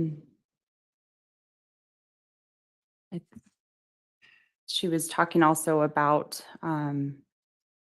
losing some time out of her cell previously that week. So she essentially was asking to call her mom. Did you tell her that you were there for her if she wanted to talk and provide mental health counseling? Yes, so Go ahead. again, in this situation, given the charges that she was booked into the jail for, I didn't want to talk to her about the charges, but her being a stepmother and losing a child, I wanted to assess her for grief and see if she was okay in that situation. So I did try to explain to her, I don't want to talk about the charges related to that. Just make sure you're okay, as a grieving stepmom. Did you tell her where Gannon's body was found? No, If you can refer to your note, did she tell you where Gannon's body was found? she said that she was never in Florida Okay. and said that that's where his body was found. So I'm sorry, but just so I'm clear, did you tell her that Gannon's body was found? Did she respond, Gannon's body was found in Florida? Or how Yes. did that go? So I would have gone up to her and just let her know that his body, that obviously that he had passed, because previous to that he was alleged to be missing. So now that he was confirmed to have not been alive, I don't believe that I said that he was in Florida. And did she tell you whether or not she had even ever been to Florida? Yes, she said that she was never in Florida.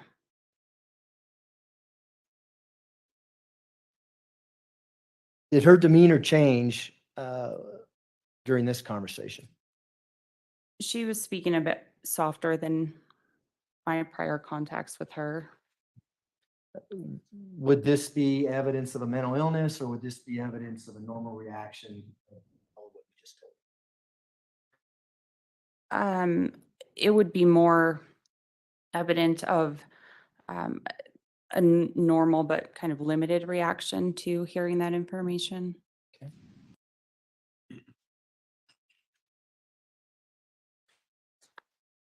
Did you have further conversations with her about her emotional status after you told her about Gannon's death? I believe that I reviewed kind of some of the generic stages of grief and loss, what emotions might come up from being informed of the loss of a child, and that she could reach out if she had any further concerns about it. And again, up until this point, any evidence whatsoever that she had dissociative identity disorder? No. I want to jump ahead to April 20th. Did you meet with her on April 20th? Yes. And tell us about that. Was this, how often are you meeting her at this point, and why? So at this point in time, and I apologize, I forgot to mention earlier, also when people are in restrictive housing or segregated housing, we do weekly follow-ups as well. So every week that they're in restrictive housing, we do a weekly follow-up. So that was the intent of this contact. Okay. Tell us about that contact. Do you have that there? Yes. Looks like she, again, had a normal reported mental status. Everything was reality-based. She was engaging and cooperative. I did have to speak with her through the door because there was only one deputy on the ward at that time. She reported having some body jerks and that she had been hitting her foot at night and elbow on the wall. She had reported some nightmares, reported having some bruising on her ankles, and then unpromptedly talked about the transport back to Colorado again. And is this the one you talked about earlier? Yes. What did she say this time happened on her way back from South Carolina to Colorado Springs? She attributed to her behavior to a lack of sleep. She also Um,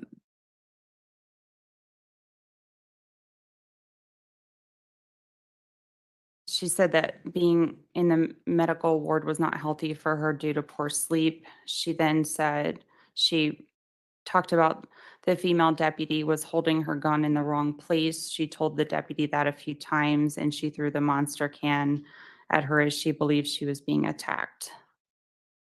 Did she say why she brings this up to you, or what prompted this discussion? I believe it was prompted due to her initially saying that the transport related behavior was due to poor sleep, and we were talking about sleep at that time. Did that incident impact her status in the jail? In other words, her security status based on what happened on the transport back from South Carolina? Yes. Did she seem to want to, well, was she trying to lessen that restricted status based on that? Yes. Again, being in the medical ward is not, it can get a bit loud there. So most people don't want to stay down there, and the lights do have to stay on all night. And so it is consistent with somebody having some poor sleep, because our circadian rhythms or sleep wake cycles, we tend to prefer to sleep when it's dark and stay awake when it's light. So she wanted to be moved out of the medical ward. And she had also mentioned that she felt she was continuing to be kept in the medical ward because that we'll think that she's crazy and make her take medication. Was she taking any medication other than what she had for the general anxiety? No. Did she ask you to do something about getting her out of the medical ward? I believe so. I think she had wanted me to talk to the deputies about it. Do you have any control over that? I don't. In the jail, we do weekly meetings to assess everybody in restrictive housing. So, and again, anybody who might be more high profile. So we do talk about those individuals every week. But due to the safety and potential concerns for escape and her safety and things like that, it was determined for her to remain in restrictive housing and in the medical ward. Again, safety and security will trump most things in the jail setting. So although I might make an opinion, I'm not ultimately the one that gets to make that final say. Okay. Did this continue on up until the point she was transferred out of the medical ward? Yes. Was it pretty consistent on April 28th? Did she bring it up again and complain about the light being on, that type of thing? Yes. I want to jump ahead to May 12th now. And this is a note that you have with regards to May 12th at 5:46 p.m. It's just below the one that says report evidence of suicidal thoughts, where you say no. Yes. Was there a point in time where she said, I can't talk to you anymore? Yes. What was that about? I believe that her attorneys had recommended that she not speak to the mental health staff in the jail. She specifically said to me, I still can't talk to you because you can be subpoenaed. And what happened to your treatment of the defendant after she said she didn't want to talk to you? Typically, we're going to respect their wishes. We're going to always offer. So anytime we have a scheduled contact, we will still offer to talk to her. And if she wants to decline, or any patient or inmate in the jail wants to decline, they absolutely have that right, and we'll respect that. And did she tell you who was telling her not to talk to you? I don't know that she said it specifically, but it was my understanding that it was due to her contacts with her attorney. Okay. Now I want to jump forward to June 5th of 2020. Earlier, we talked about whether or not at some point she was raising her competency report. Is that when this occurs, on June 5th, 2020? Yes. And did you have contact with her on June 5th, 2020? Yes. What was the reason for that contact, and tell the jury about it? So that contact was a mental health special needs progress notes. So as I had told you, we have them scheduled every 30 days for that routine follow-up. So that was the reason that I had went to talk to her that day. I talked to her for about 30 minutes. That day, she said that she had been unintentionally hitting her head, but denied any suicidal ideation at that time. She said she tried to walk through the door because she thought she was at home. She reported seeing pictures of her daughter and thinking about and missing her dogs. She said that her contact with Harley had decreased a little bit, and she was upset about not being able to be there for her daughter. She said that being in the jail and experiencing loss was just exacerbating her traumatic stress. Okay, I'm going to stop you right there. Does she go into details about this traumatic stress that she's talking about? Yes. What does she say? She reported being molested at age 14, the loss of her husband, the loss of her son, loss of her licensure, loss of freedom, and loss of another family member. Now, is this the first time during your entire contact with her at the jail that she brings up about being molested? Yes. How did that come about?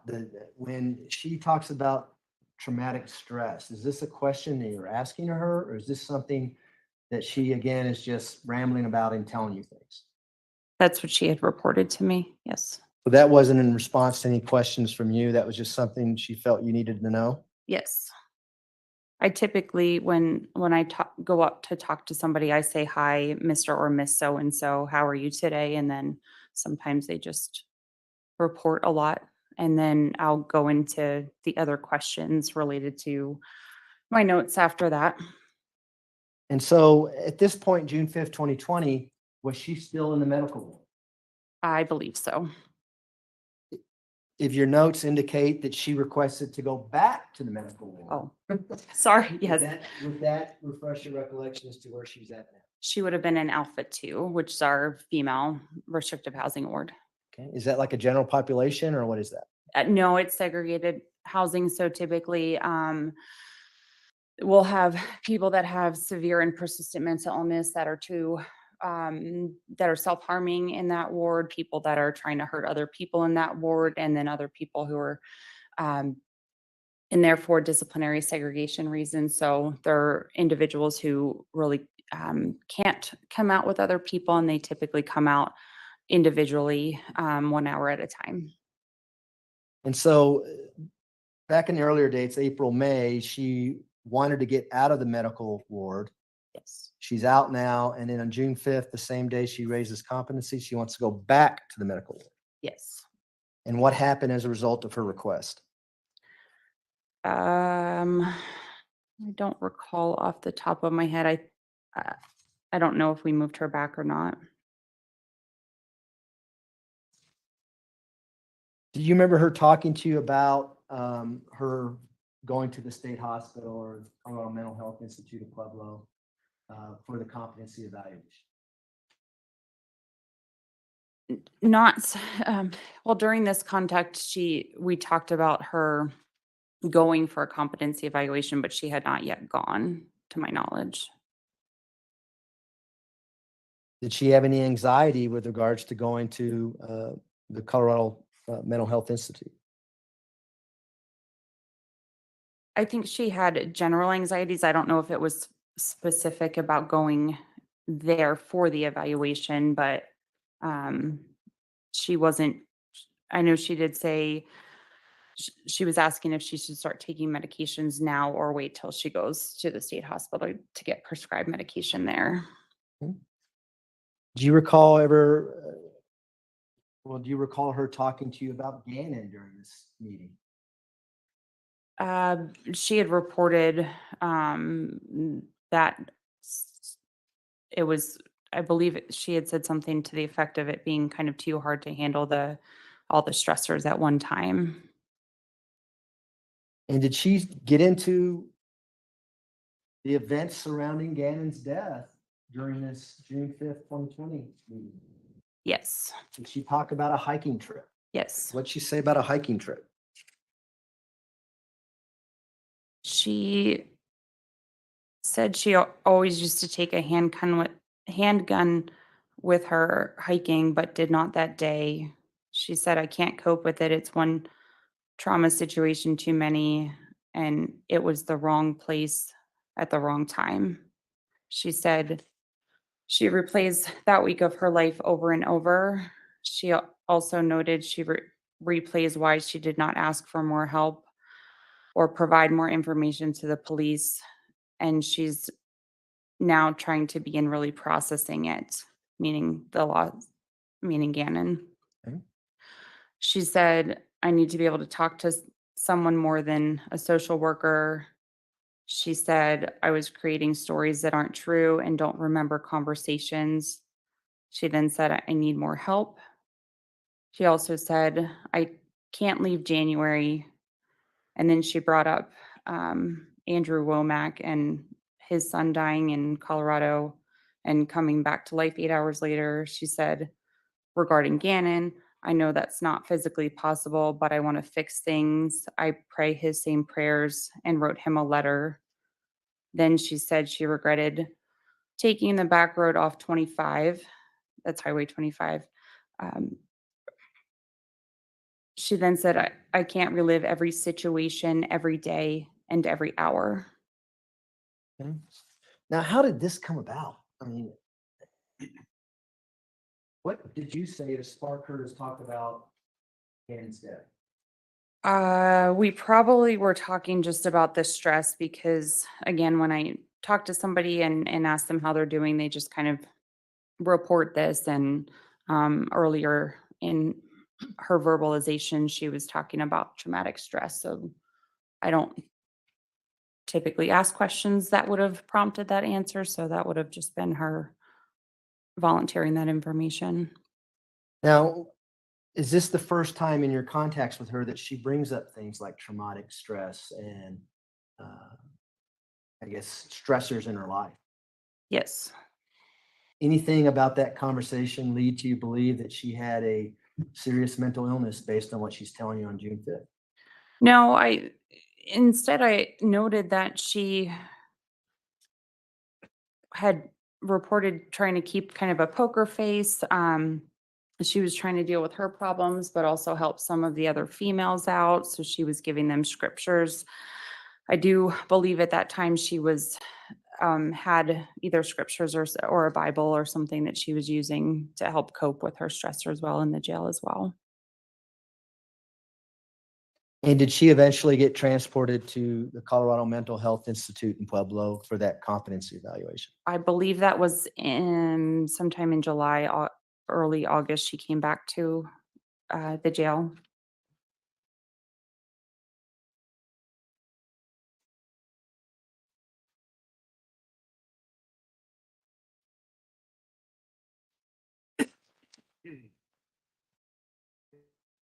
Now, did you meet with her again on July 14th, 2020? Yes, I believe so. I just want to get there. Yep.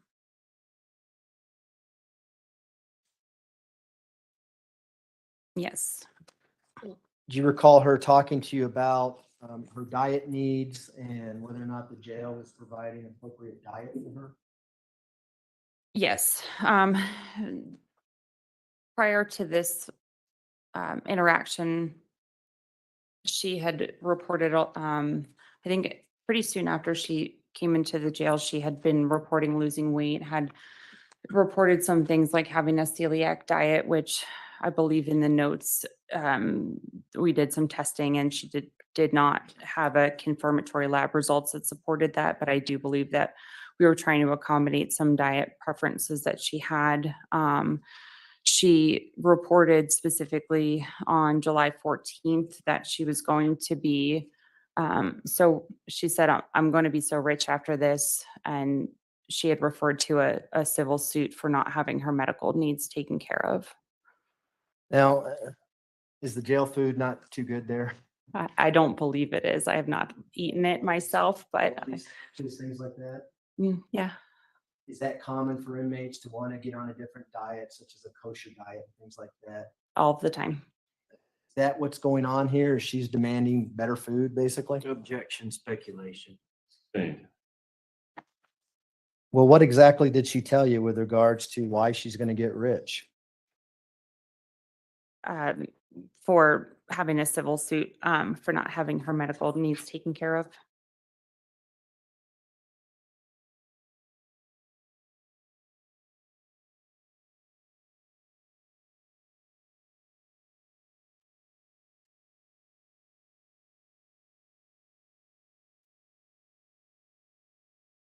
Do you recall seeing her again on August 21st, 2020 at 3:52 p.m.? Yes. And do you recall an incident where you either learned or saw that she was in her bed with a blanket over her head? And I'm sorry, can you repeat that date? Sure, it's August 21st, 2020 at 3:52 p.m.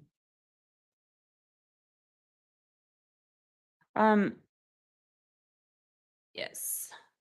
I'm sorry. Okay, I found it. Did you, it's hard to tell from your note. Did you see that, or did someone tell you she was on her bed with a blanket over her head?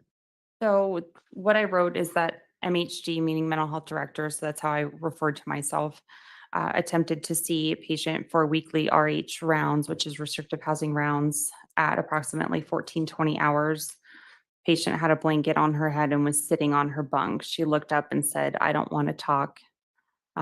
And then myself and the ward deputy signed the refusal form indicating that she didn't want to talk that day. And as part of your role as the mental health director, are you giving what are called kites from inmates of people that you're seeing, inmates that you're treating? So the kite system is a little bit more complicated, well, maybe more simplistic than that. There's a blue kiosk on every ward in the facility. Any inmate can type it. We call it a kite, but it's just a little email that gets sent to a generic box. So they can click options to talk to inmate class, security. They can talk to an inmate. Sorry, just to explain, inmate classification is the people who address their housing needs. So if they want housing considerations, they'll send a kite to inmate classification.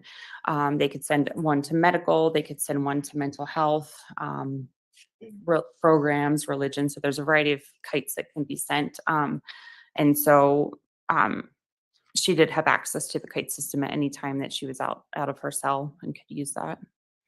If there was an unusual, again, lack for a better term, an unusual kite that Ms. Stauch filled out, would it get delivered to you so that you can address it? Not specifically. It would be something that any of the mental health clinicians would be answering. We do typically try to answer them within a 24-hour time frame. So any clinician who saw it could have answered it.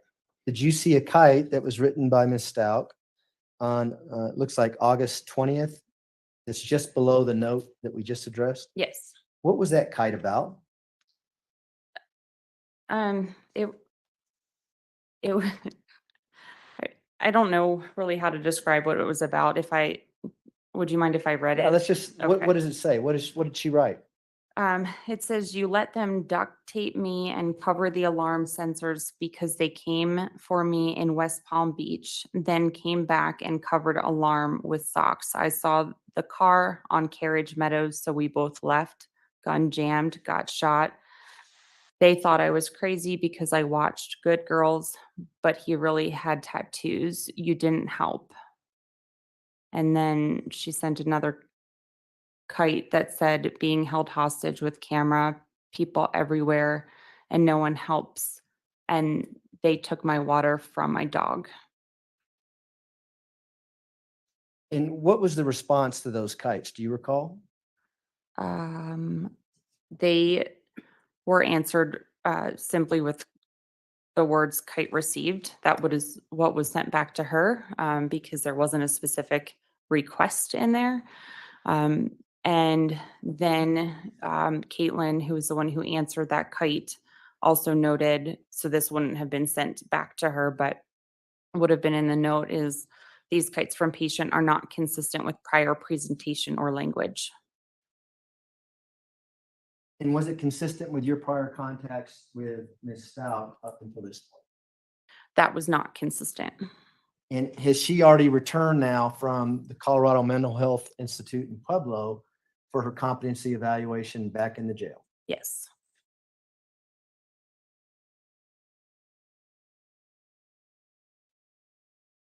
I want to now turn to August 28th. Did you attempt to see Ms. Stauch on that date? Yes. And were you able to see her? She refused to be seen by me that day. What about September 11th of 2020? Did you have an opportunity to talk to Ms. Stauch then?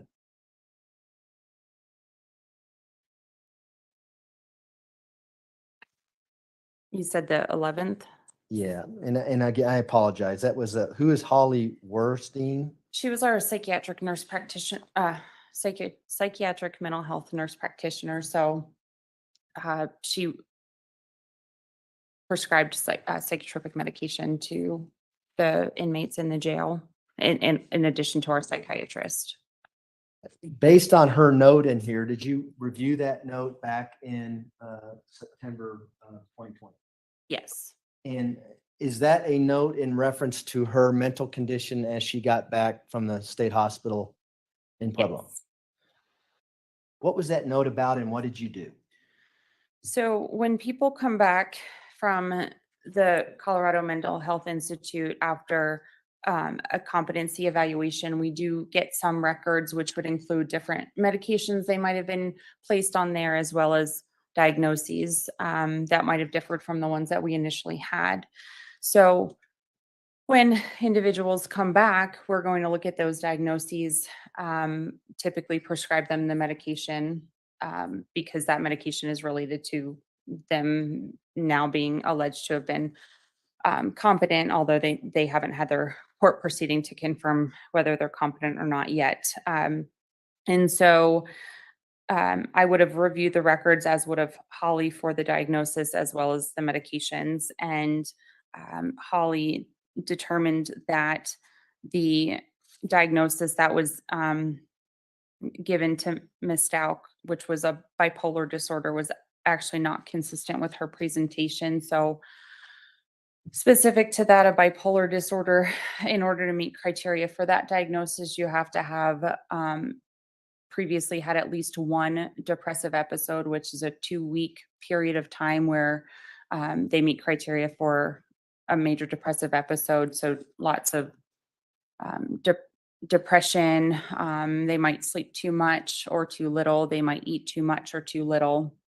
Some things along those lines. And then you also have to have met criteria for a manic episode, which is typically 4 or more days where they are typically don't need sleep. They're feeling very joyous. They tend to become pretty irresponsible during that time. So maybe it's going on spending sprees or going out and partying a lot, things like that. So you have to have the 2-week depressive episode as well as a 4-day or more manic episode in order to meet that criteria, based on the time frame from March until at least July, when she went for the competency evaluation. We had not seen or observed any of those sort of episodes. So that's why Holly determined that that was not a consistent diagnosis with her presentation at that time. And do you know whether or not anyone at the Colorado Mental Health Institute in Pueblo diagnosed the defendant with bipolar disorder? I do not know off the top of my head. Typically, we'll get a pretty basic summary. So we'll get a diagnosis. It doesn't necessarily always say who it's from, as well as medications, but we don't get the full competency evaluation, and we don't always get detailed psychiatric notes from that facility. Up until this point, had you seen any signs or evidence that Ms. Stauch had bipolar disorder back on September 11th, 2020? No. What did you do as a result of that? Did anything change, I guess, is a better thing to say. No. Did she receive any additional medication based on that? As I had said previously, anytime somebody comes back from the state hospital, we do continue those medications just because it's what they had wanted them on. And again, related to the legal proceedings of a competency evaluation, we do want to keep them on those medications. So she, I believe, had been prescribed mini press, which is also called Prezocin. And that typically helps with nightmares during sleep. Hydroxyzine, it looks like it was increased. And again, that was a medication related to anxiety. And I don't see any other medications that would have been added off the top of my head. And do you recall meeting with Ms. Stauch on September 11th at 4:24 p.m. after you read this note from, is it Ms. Werstein? That's Werstein. Yes. Tell us about that meeting.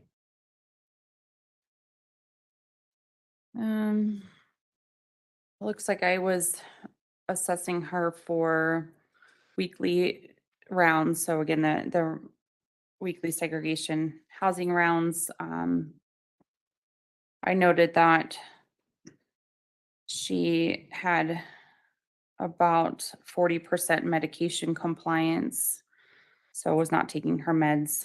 And how do you know that? We have a electronic MAR, so the medication administration record, and so that shows what doses were offered, if they accepted or refused Okay. medication. Please continue. What else did she have to tell you on that September 11th at 4:24 p.m.? She said that the Mental Health Institute at Pueblo was going to prescribe her Boost Bar, which is also an anxiety medication. And she refused it.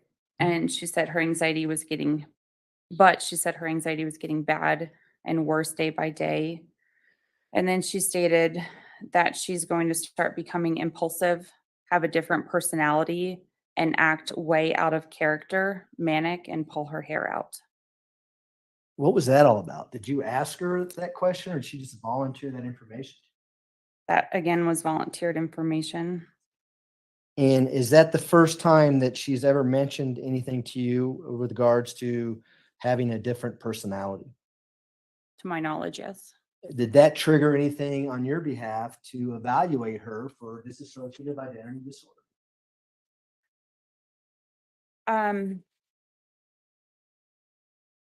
No. That to me made me concerned, but it made me concerned because up until that time, for the majority of her contacts, except if it was a weekend and I might have not been at the jail, I was pretty much the only one seeing her. And so my concern at that time was if this information does go to court and I'm the only person assessing her, that would be a kind of a one person's word against another. So at that time, I started trying to have some other mental health clinicians also have contact with her. So it was not just my subjective, but other people's subjective observations of her behavior at that time. And again, as I had talked about in clinical and forensic settings, somebody reporting having or someone saying, okay, I'm going to start acting out, I'm going to be impulsive and have other personalities, then my worry becomes more about, are they going to start faking mental health symptoms? Yeah, essentially if they're just going to start faking things. So at that time, my thought would have been, okay, well now we might see an increase in behaviors that are going to be attempts to act out that aren't consistent with her prior presentations. If someone truly suffered from dissociative identity disorder, would they make a statement like that? Hey, I'm going to start changing personalities. No. Even know to make a statement like that? No, in dissociative identity disorder, there's not a control of kind of when the alter ego or altered personality state comes out. It happens, it doesn't happen specific with a traumatic event. It's just kind of an everyday occurrence where, again, there's those lapses of memory. And sometimes in situations where, so let me back up. Dissociations happen across a variety of mental health diagnoses. So you'll see dissociation in somebody with schizophrenia. You'll see dissociation in something like borderline personality disorder, where they might dissociate or kind of have an out of body experience. They might be viewing their life as if they were watching a movie, or seeing themselves, looking down on themselves, engaging in that behavior. That dissociation can happen in a variety of mental health diagnoses. Specific to, let's say, borderline personality disorder, that will be triggered by a stressor, so abuse or any perceived threat. That's kind of when that will come out. And specific to dissociative identity disorder, that there is not a control or specific instance when it comes out. It just happens. And so in that situation, when somebody's saying, I'm going to start having different personalities come out, my brain goes to, okay, they're going to start faking this and acting this out, as opposed to it being truly authentic and something that they don't have control over, which would be consistent then with a dissociative identity disorder. And along the same lines, someone who suffers from bipolar disorder, are they going to be able to brag about being manic in the future? No. Would that fall under the same guidelines? That might be an indication that in the future I'm going to be faking it. Yes. And a week later, you met with her on September 17th at 3:41. What did you note about your contact with her then?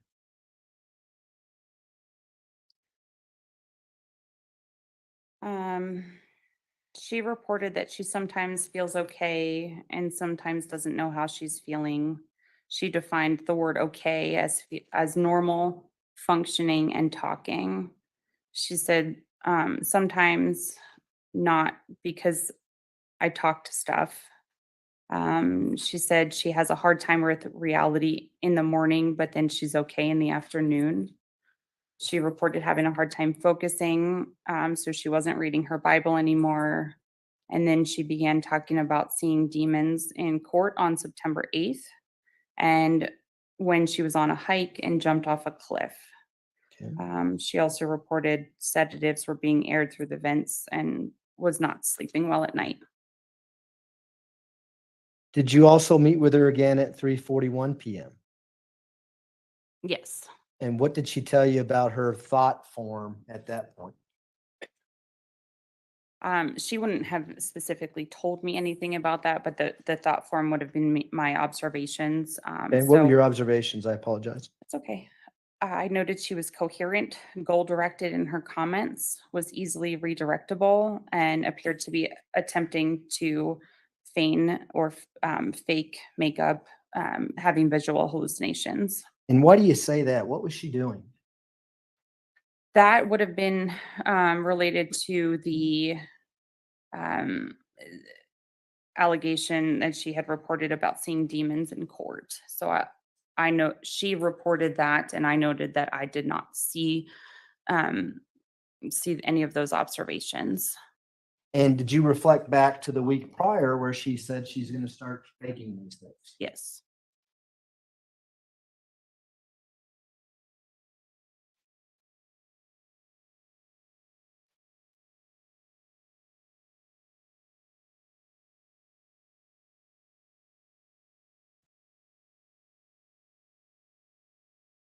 Did you see other notes within, what are these notes called within the jail system? Progress notes. Progress notes with regards to her acting out or acting crazy? Yes. I'll refer to you to October 30th, 2020 at 5:54 PM. Yes. So on October 30th, one of the mental health clinicians, Ed Cubney, had written a progress note. And he had added in that the ward deputy who was observing her that day or working on in the ward that day informed Ed that she stated she said she's going to act out because she wants to be listed as crazy. Was this consistent again to what she told you back on September 11th, 2020? Yes.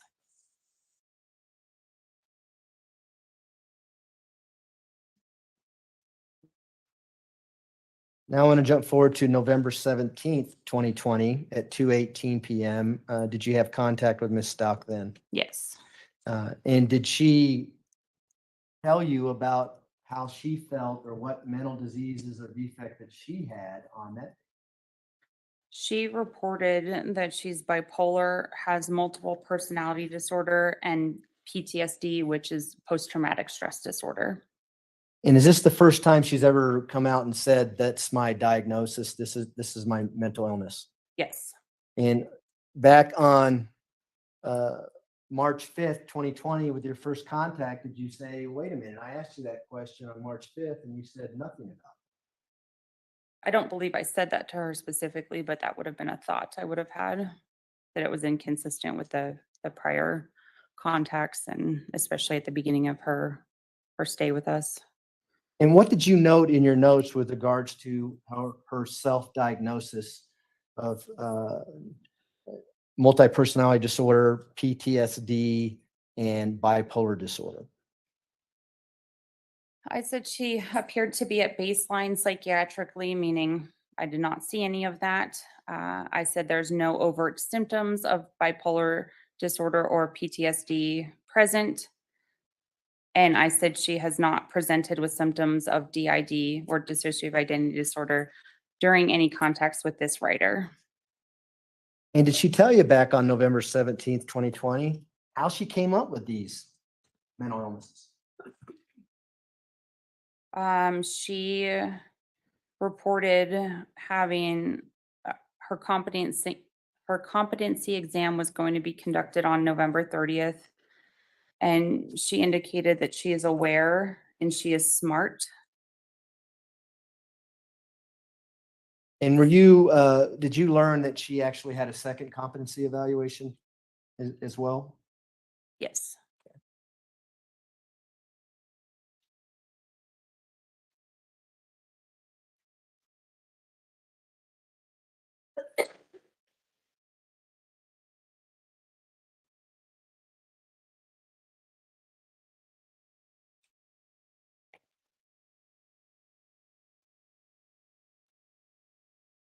Let's jump to January 5th, 2021 now. Did you have contact with Ms. Stauch on that day at 2:37 PM?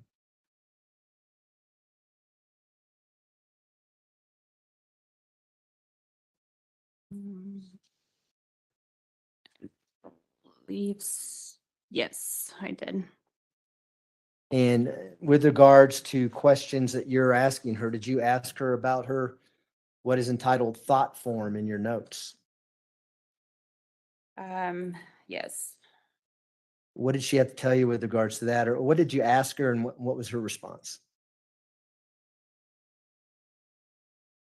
I don't recall specifically what the way I had formed the question, but she had said she had been, I had noted she was coherent, but she also reported that she was triggered by another patient who continues to bother her. She said that she loses it when she's re-triggered related to anything having to do with sexual assault or harassment.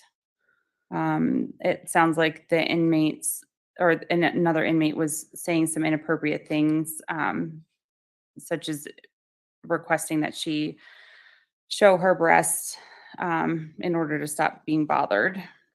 Then she reported spending 90 days in a psychiatric hospital in Canada in 2018. Let me stop you there on that. Sure.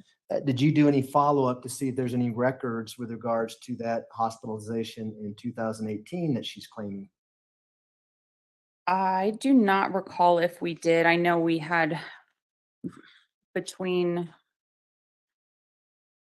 at some point we had requested records from South Carolina. To my understanding is that she had signed a release of information, but I do not believe that we got any information after the fact about this hospitalization. Did you have any information that Ms. Stauch was ever in Canada? I don't. If she was in fact hospitalized at an inpatient treatment for 90 days in Canada, would there be records to support that? Yes.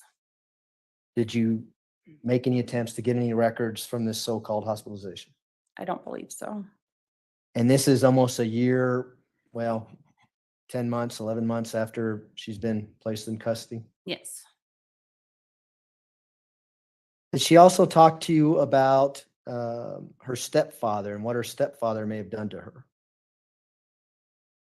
Yes. What did she say about that? That her stepfather and uncle had sexually assaulted her during her childhood. And is this the first time she brings that up? Yes. Did that have to do with what she's telling you about this other inmate asking to see her breast or words to that effect? Yes. So she said she only starts hallucinating when triggered by sexual harassment or assault.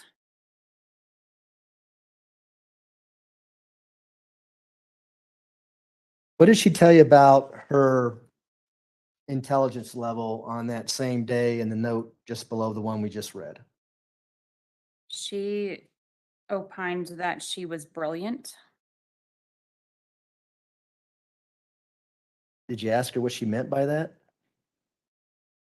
I don't believe so. What else did she tell you after she said she felt that she was brilliant? She said that she feels that she will start going crazy because she's going stir crazy in her cell. Did you do anything or make any diagnosis based on what she's telling you now? The diagnosis did not change based on that. Did you do any further evaluation based on what she told you about her stepfather and uncle sexually assault? No. Did you see any signs of post-traumatic stress disorder based on what she was telling you? No. Why is that? Can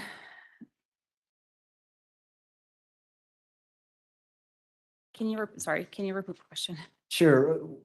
She's telling you that she'd been sexually assaulted by her uncle and her stepfather. Mhm.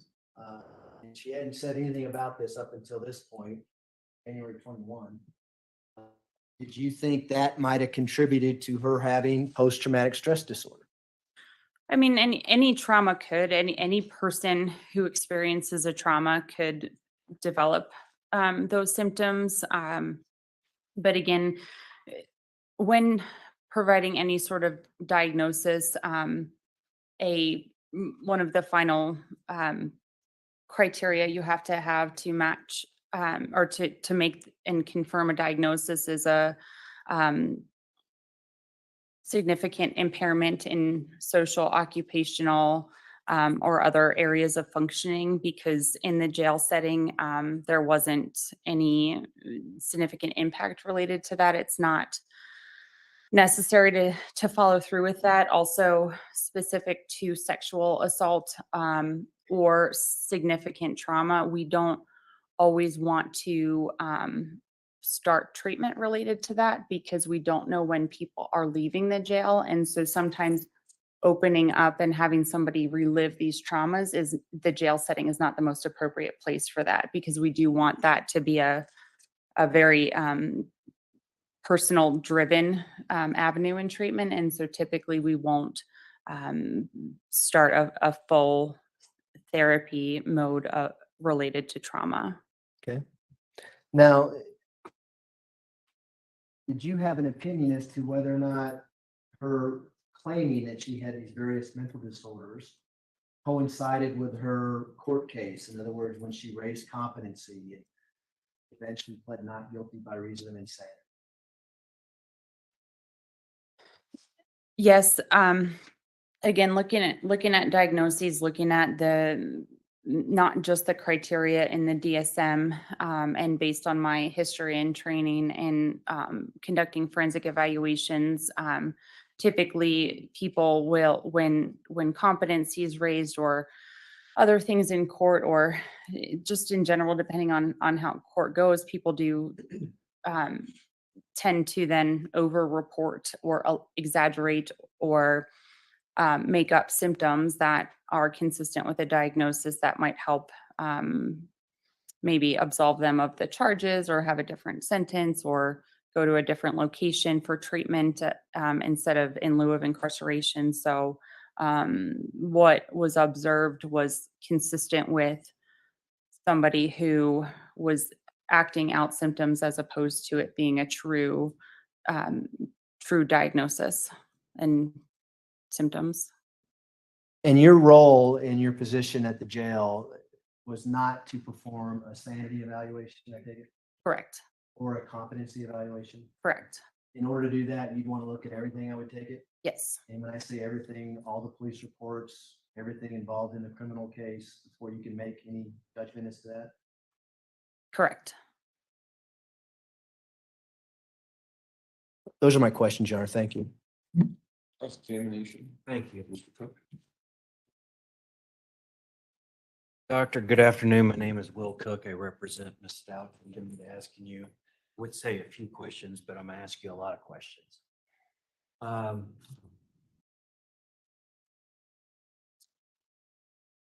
going to start with some questions near the end, and then I'm going to loop back to the beginning of your testimony. You said that Ms. Stauch or Letecia, only near the end, get this date.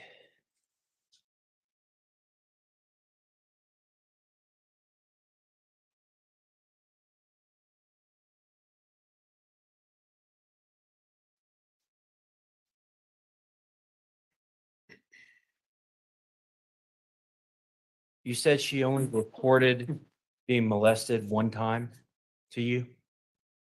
That was my recollection. I believe when she first came into the jail during the receiving screening, she had reported that to the nurse doing her receiving screening intake, but I don't recall that being Okay, reported well, to you me just, initially. Mr. Young, that it was the only time that it had been reported, the molestation To me. to you.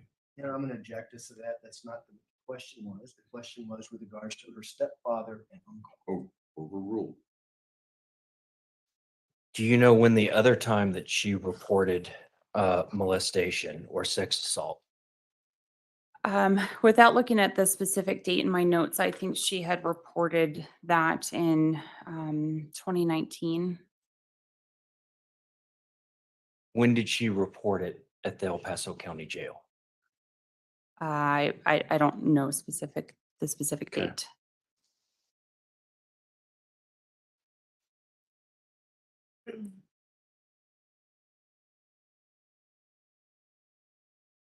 So when she comes into the El Paso County Jail, is she handcuffed? When she first gets there and you first see her, is she handcuffed? Is she in a jumpsuit? What's the situation like? She likely would have been in her cell in the medical ward. And because of her status related to the transport, there would have been 2 deputies probably standing outside of the door. I would have been standing likely in the doorway talking with her. Okay, so she was a high-risk inmate. What do you mean by high risk? You couldn't talk to her unless there were 2 deputies there. Yes. Okay, due to the allegations that she had tried to escape, the high-level nature, seriousness of the charges, she was having a close eye kept on her. Yes. Did you ever have any situations during this time where you were taken into a room, a discrete private room, and you and Letecia were able to sit down and talk? No, Okay. It was always you talking through a trap in a door. She'd be locked up. no, typically we would, the deputies would, have the door open. I did note just when we were reviewing some of my notes that there was one time there was not another deputy, so we did have to talk through the door, but typically the door would be open. I would typically try to talk softly, and so that way other people could not hear, and the deputies are typically instructed to just be there and present, but not intently listening into a conversation. Okay. But you're talking about something that very private, somebody's mental health, somebody's past abuse. These are sensitive subjects for a person, correct? Most people openly report them in the jail setting. Hmm? Most people openly report that regardless of who's around. Okay. That wasn't the question I asked. These are sensitive subjects for people. They are. Okay. And not everybody may be comfortable with talking about them with multiple deputies there, a doctor in an open setting. Sure. Okay.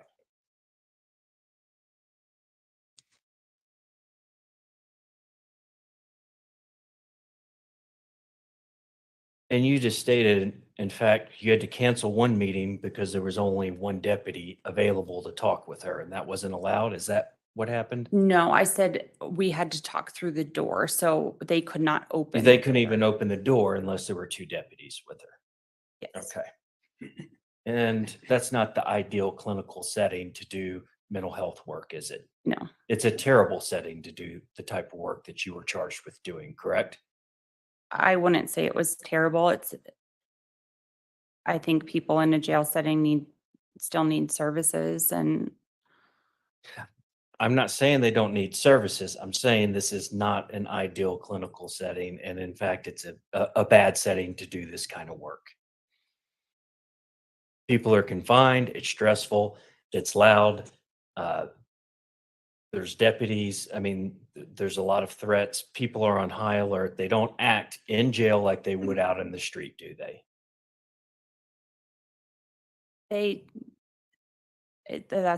that's kind of general because some people do and some people don't. Okay. Some people get into jail and they absolutely collapse and their symptoms get worse, or some people don't change in jail. So it can be anything. Is Could be. that what you're saying? Okay. So where do you work right now? You do mental health work with sex offenders in Kansas? Yes. Okay. And is that Larned State Hospital? Yes. Okay. Where in Kansas is that? Larned, Kansas. Larned, Kansas. Okay. And you've been doing that from September 21st to now? Yes. Or not September 21st, September 2021 until now. Yes. Sorry. Okay. So, and you're the clinical program director now. Yes. How many sex offenders do you supervise now? About 250. So that's a lot. Yes. Is this just a facility specifically for sex offenders? No. Okay. Is there a wing or a part of this facility that is dedicated to the sex offenders, though? Yes. Okay.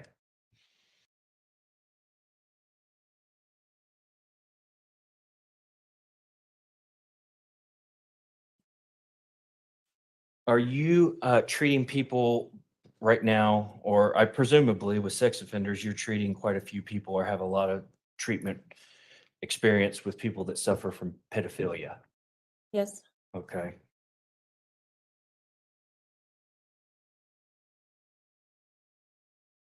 And is pedophilia just a person who's sexually attracted to underage or age inappropriate people?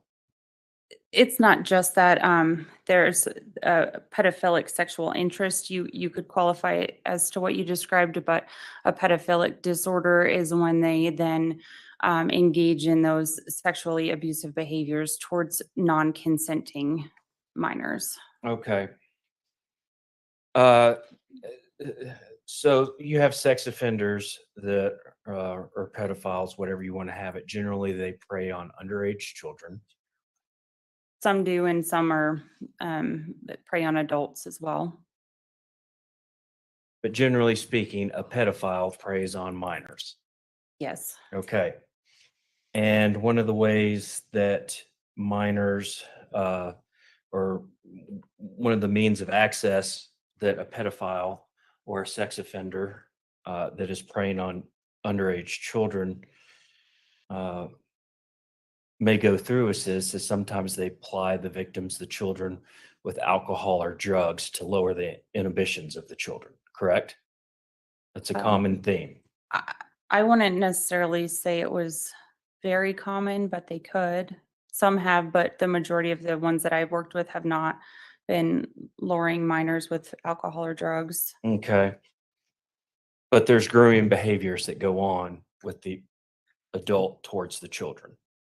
In some cases, and sometimes they commit violent acts against strangers as well.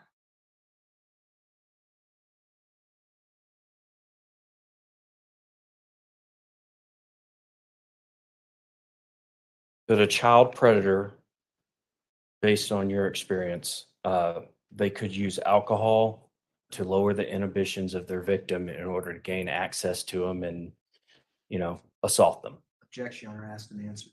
Sustained.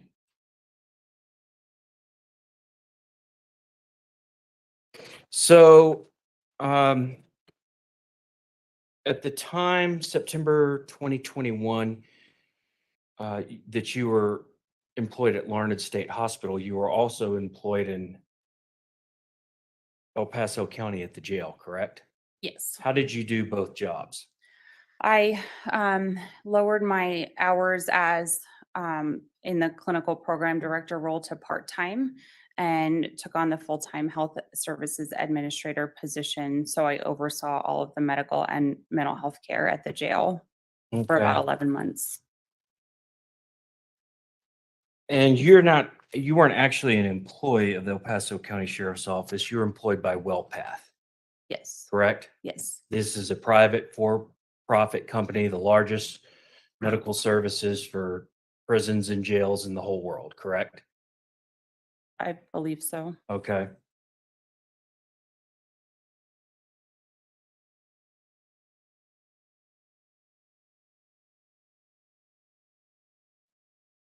And as a for-profit company that you were working for, your company makes more money and more profit the less money that is spent on the inmates. Objection, Your Honor, relevance. Sure. Cook, what is the relevance? Can we approach?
Mr. Cook? Thank you. So according to your CV from March 2022 to January,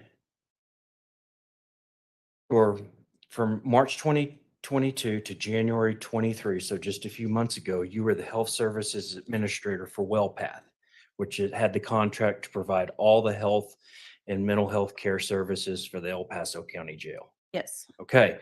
Before that, December 2019 to September 2021, you were the mental health director for WellPath, yes, correct? And the health services administrator job, which I guess you ascended to, was created by WellPath due to litigation and suits against WellPath, your employer at the time, for poor care and a host and litany of different problems. This spot was created for you and you took it. Objection, Your Honor, foundation. Overruled. She can answer if she knows. to be honest, I do not know. That position since I was the mental health director at the jail, there was always a health services administrator position. I don't know any different. And prior to December 2019, Armor was the contract company working at the jail. Okay, but I'm talking about when you started March of 2022. We were working for WellPath. I'm not talking about the prior contractor. You ascended to that spot because there had been a lot of litigation and suits against WellPath. Asked and answered. No, Objection, Your Honor. I understand. Overruled. She can answer if she knows the answer. no, but when I was employed as the mental health director, there was a health services administrator position there. Okay. And were you aware of all the litigation that was going on with WellPath and your employer at the jail? No. Okay. Even though you were supervising financial oversight for all the healthcare services provided at the jail, clinical and administrative work, you had no idea. Can you elaborate on what you mean then by litigation with the company? I know that, Suits against WellPath and suits against the El Paso County Sheriff's Department, who was running the jail. so if there was a lawsuit, at the time I was the health services administrator, if there was a lawsuit, I would have been notified that there was one coming through. But in general, if there's lawsuits across the entire company of WellPath, I would not be privy to that information. So you don't remember any lawsuits of your time when you were the health services director? I believe that there were a few that had come through towards the end. Okay. And from when Ms. Stout came in March of 2000, going forward, was there anything unusual going on at the jail?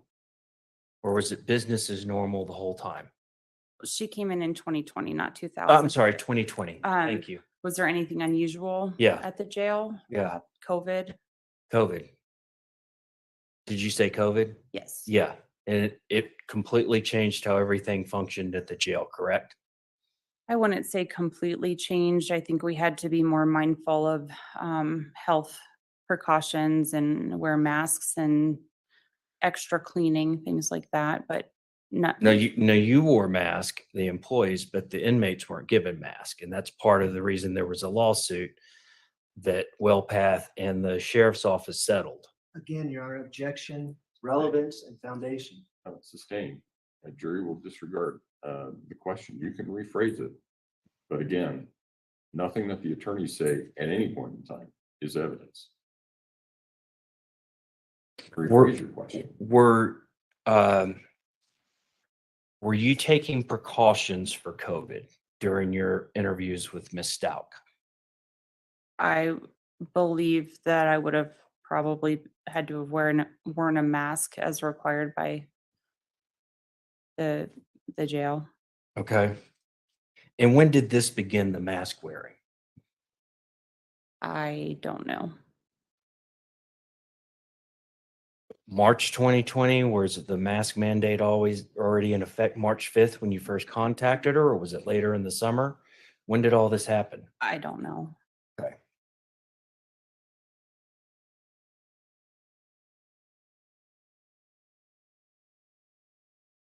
Do you remember a COVID outbreak in the jail? during your tenure there? I remember the media alleged that. Okay, you don't remember the jail allegedly having the largest COVID outbreak in the state? Again, I believe that's how the media phrased it. Okay. Do you remember the population of the jail during this time being 1,700 inmates before COVID and being lowered to about 11 or 1,200 within a few months because of the COVID threat? So with the everyday activities at the jail, I mean, I don't really pay attention to why more or less inmates would be there. We Okay. just take care of the people who are But, there. but as the health service administrator for the jail, I mean, you would notice 500 or 600 people being taken out of circulation due to medical reasons and due to the COVID pandemic. Objection, Your Honor, relevance. Sustained.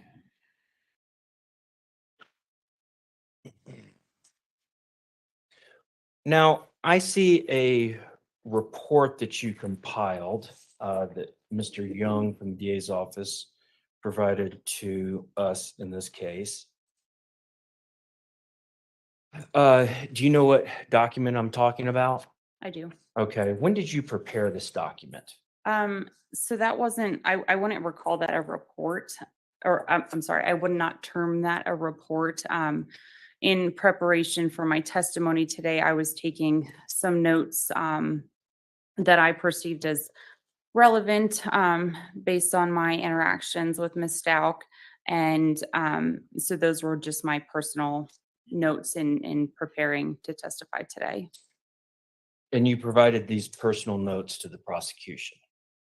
We had been discussing my testimony in terms of when I was going to testify and kind of the nature of that. And I had offered, not thinking that they'd be here right now. So at the bottom of several of the pages, it says, qualify me as an expert, comma, jail, comma, what do now back in March 2020. Mhm. What does what do now back in March 2020 mean? So Mr. Young had essentially just said that kind of the steps of me testifying today is that I need to be qualified as an expert initially prior to testifying, and then he would ask me questions about what I do now in my current role as a clinical program director and what my role was at the jail previously. Okay. And what does GAD stand for? Generalized anxiety disorder. Okay. And why was that relevant? That was Enough for you to put in a note at the bottom of your summary. just that was the diagnosis that she had come in with. Okay. It says also one of the things is theme DACs. He's essentially said that we were just going to go through all of the notes and talk about any themes that he might see. And their theme is that she did not suffer from any conditions or have dissociative identity disorder or bipolar or any of these other things y'all spent 4 or 5 hours talking about, correct? Objection, Your Honor, to relevance, what our theme is. Sustained.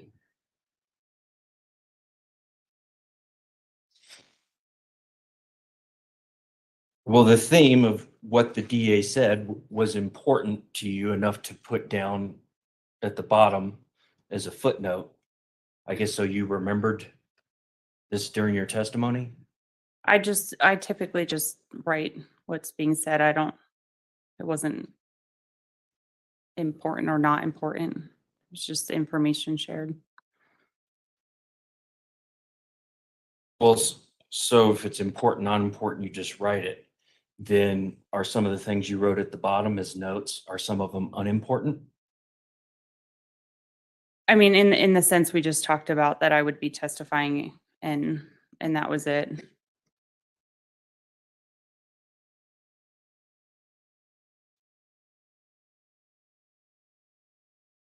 So you spent some time talking about you and Mr. Young about the day, I think it was March 20th of 2020. That was when you discussed the issue of Gannon's body being found. Is that correct? Do you remember that Yes, discussion? yes. And Mr. Young asked you, do you remember what she said? And you said, yeah, Gannon's body was found in Florida, and she said she'd never been to Florida and all this other thing. And he asked you, why was that significant? Mhm. Why was it significant in your conversation with Letecia? Why was it significant that she said she'd never been to Florida? Because that's where his body was found. Why is that significant? Well, I'm not sure what you're asking in that sense, but typically somebody with dissociative identity disorder would not be able to, they would have kind of amnesia of certain events. And so it was odd to me that if she was not there, why she would spontaneously say she wasn't there. Okay. And if she didn't have anything to do with Gannon's disappearance, how would she know he was found in Florida? Correct. That's the significance? Yes. Okay. Did you know that her attorneys earlier that day had been to visit her? I don't know that off the top of my head, but if that And was they had true, actually then- told her that Gannon's body had been found? Sustained, jury will disregard.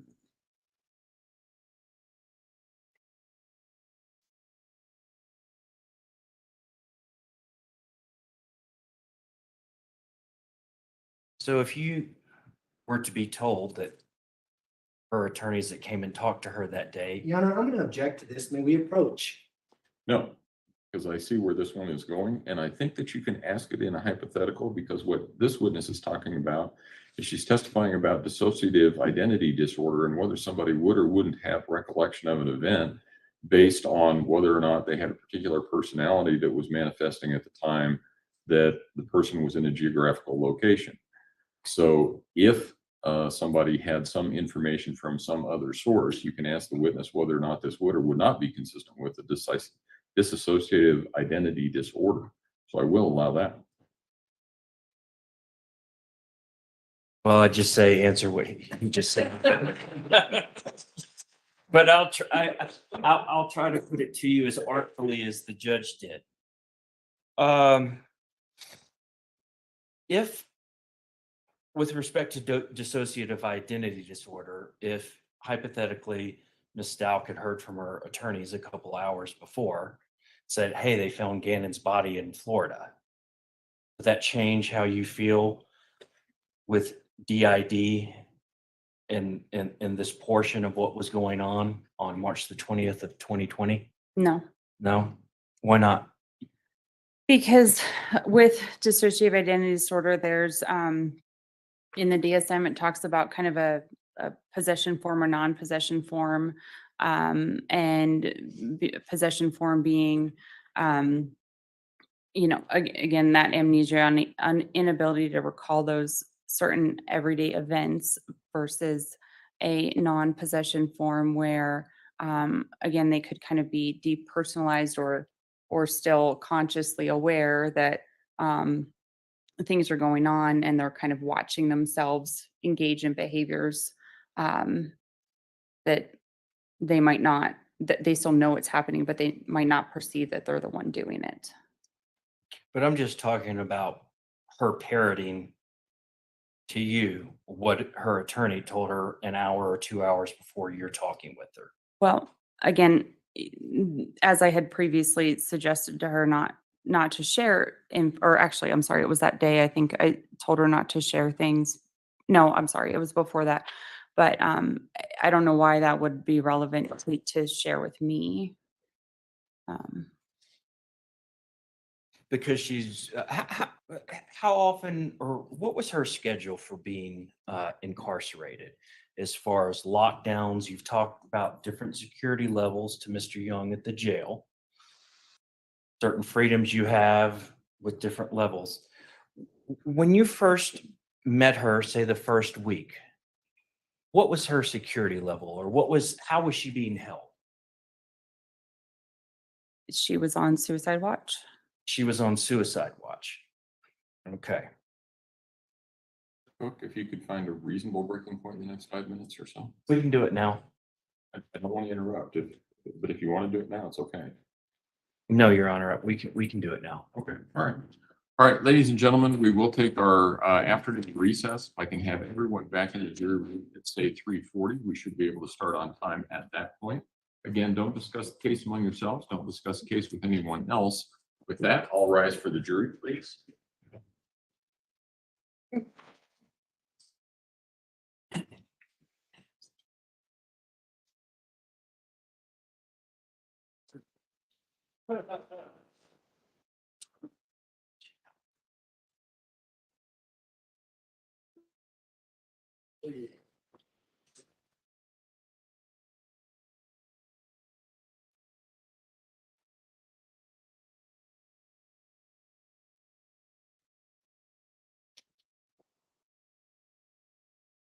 The record should reflect the jury has left the courtroom. You may all be seated. Dr. Moore, if you would like to step down. You can do so.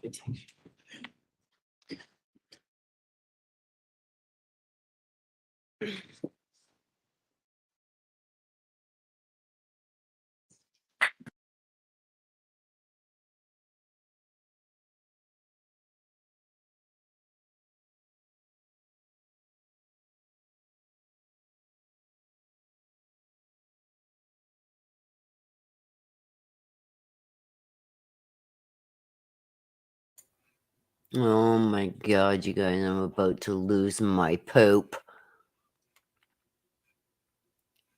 Take care, Jamie.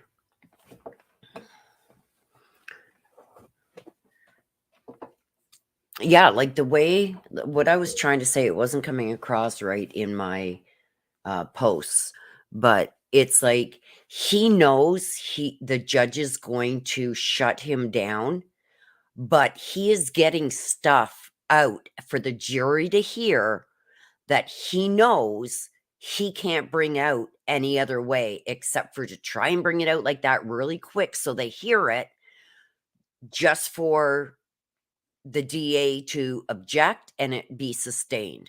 You can't take back what the jury's already heard. So, there's been rulings on things that they can and cannot bring in before this trial even started. And I believe that one of those things was regarding when she found out about where Gannon was found, because I don't think it could be proved. Like they had no recording or anything of it.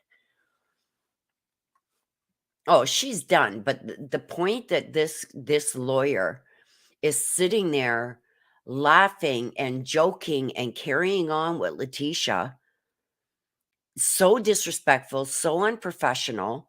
If you look at the DA side, they are straight faced, whether, they like something or not. You know what I mean? It's just so disrespectful all around. Like this, there's nothing funny about this. There's nothing that you could be sitting there in that courtroom with the person who done this to a child and have anything to laugh about.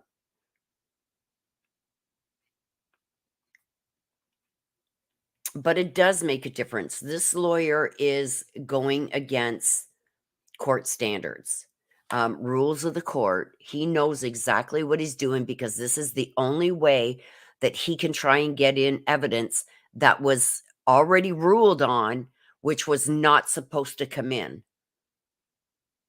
And he brought it in and the jury heard it already. You can't take that back. Yeah. And like what these lawsuits are and everything else has nothing to do with her and her interactions with Letecia. Yeah, like they don't have a leg to stand on. So what they're going to do is they're going to be disrespectful and unprofessional in how they're going to cross-examine these witnesses and everything else. It's like, no, just because you ain't got nothing does not give you the right to do what they're doing. And he knows that it's going to be struck that he can't ask that question and that it's going to be sustained, the objection, but he's going to say it anyway just to get it out there for the jury to hear. And Letecia thinks, aha, my lawyer's got one on you. Like, you're an idiot. Like, Crooked, that's what I'm going to call him, should really start asking himself if this is worth it for him to do what he's trying to do. He knows that evidence was not supposed to be brought up, and he did bring it up because there's no proof that her lawyers told her that he was found in Florida.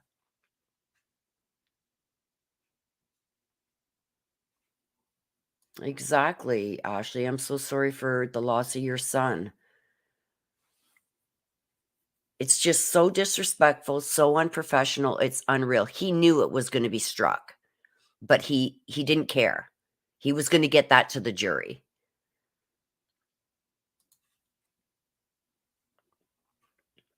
It's horrible, you guys. It's disgusting.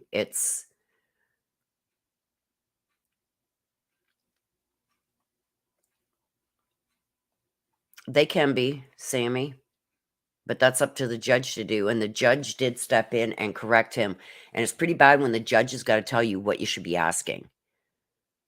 He knew, Cook knew exactly what he was doing. And then he's going through his little psychiatric book there and trying to pull things out that he thinks may fit and throwing it at the witness. And when he doesn't get what he wants or doesn't get the answer that he wants, that's when he throws something else out that's already been ruled inadmissible in prior motions before the trial.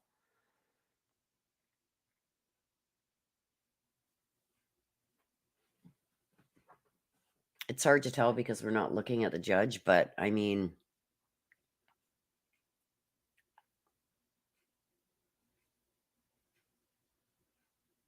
oh, thank you, Dawn. Dawn Stedman says, I know it's off topic, but Will, you are great. I love that we get to discuss all this and you let us vent about it. Absolutely. As long as it's done respectfully, you guys, even if you think she's innocent, I'm not going to, or let anybody attack you for your opinion unless it's done disrespectfully. Like if you come in and say, I'll deserve this, or, you know, stuff like that. Oh, no, you're gone. There's not even a warning. You're gone. But I mean, as long as it's done respectfully, you guys are entitled to have your own opinions, just like I am. It's a safe place for everyone. Just don't attack the victims, the witnesses, or anybody in chat, anybody that's here. I mean, it's always been like that since I started.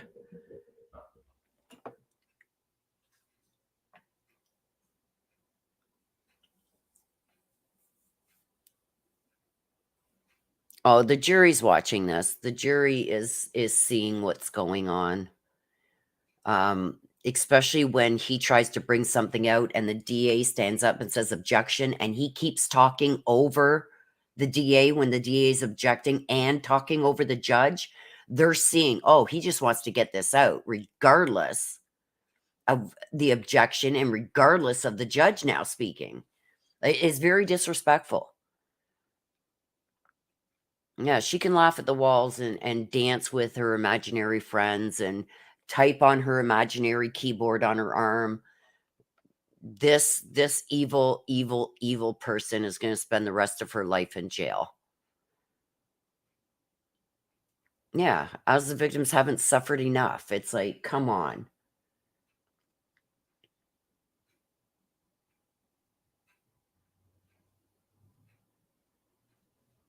Oh my gosh. My ex-mother-in-law was the cause of my son. Oh my gosh, Ashley.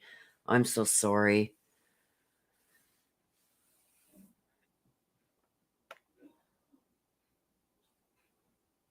I'm not so sure it's about having the last laugh. It's about Gannon finally getting justice, and his mom, his dad, and everybody that loved him finally getting justice. Go laugh in your cell all you want, Letecia. Like I said, dig a hole underneath the jail and put her there.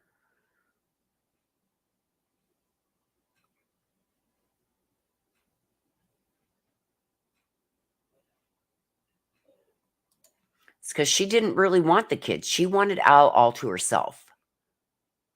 Letecia was so jealous of Landon and Al and them even still talking. Like they share kids together. They have to talk. She didn't even want that. So when Landon had the kids, she didn't have to worry about the kids anymore. She didn't have to take care of them. She didn't have to be their caregiver. It's just sickening.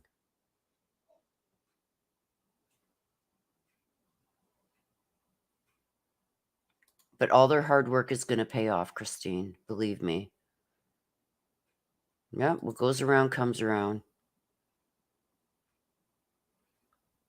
And it seems she's having fantasies. Everybody wants her in a S way. I'm going to just say it, sexual. I'm going to get probably zapped again, but she thinks everybody wants her in that way, including Guardo and Quincy and the people that she worked with at the school and Al, where Al was stationed. She has SA complaints about so many people, and I think this is a fantasy of hers.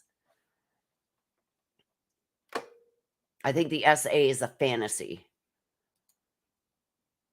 I've said it for months now.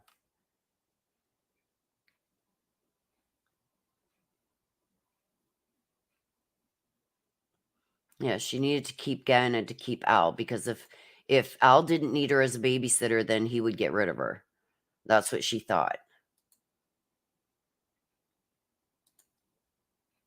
And I'm putting that on my bingo card.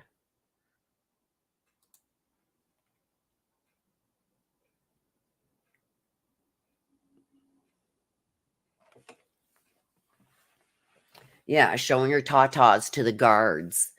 You know, and it's like everything is about S with her. Everything is S-U-L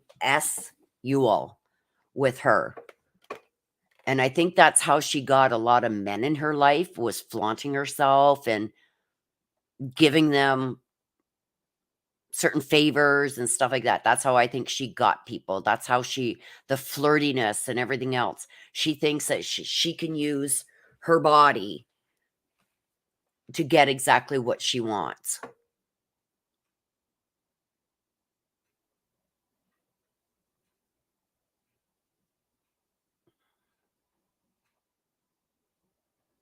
Yeah, they'll take care of that, all right.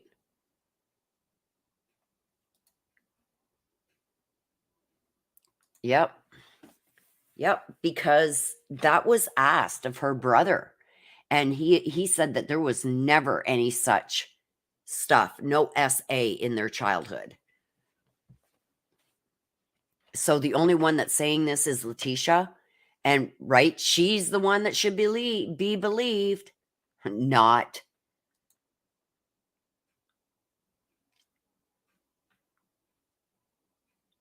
The only reason she's using this crazy thing and the SA things and everything now is because this is how she thinks she's going to get off these charges.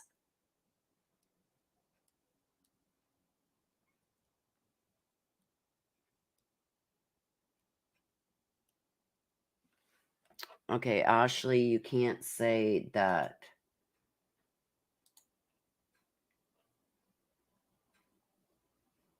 Please mask your words. I already got a strike yesterday. I don't need another one today.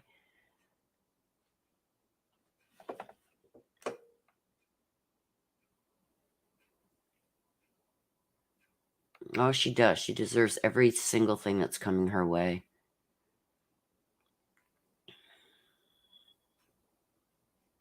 Yeah, and it's against males. It's like,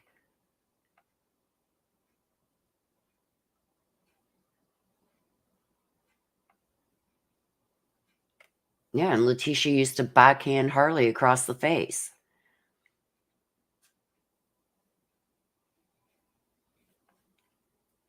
Yeah, and it's harder to convince a female of things than it is a male, because all you got to do is flaunt your body in front of a male and they just don't even hear what you're saying anymore.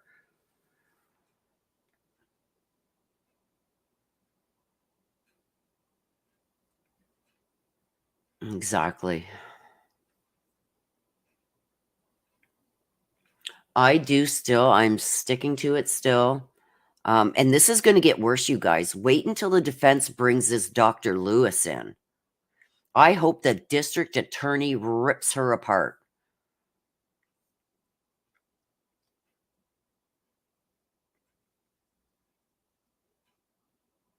Absolutely sensible crime.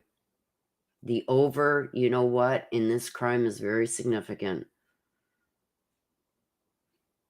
I think she hated him not only because he was male, is because Gannon was the one thing that was the apple of Landon and Al's eye. Like he was, how do you say that? You know, when parents favor one child, and I'm not saying they didn't love Lena, but Gannon was their special child. You know what I mean? Gannon came into this world fighting for his life.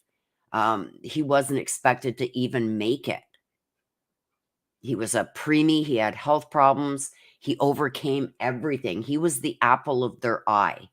And this is the one thing that she could do in one act, could rip the hearts out of both of them at the same time.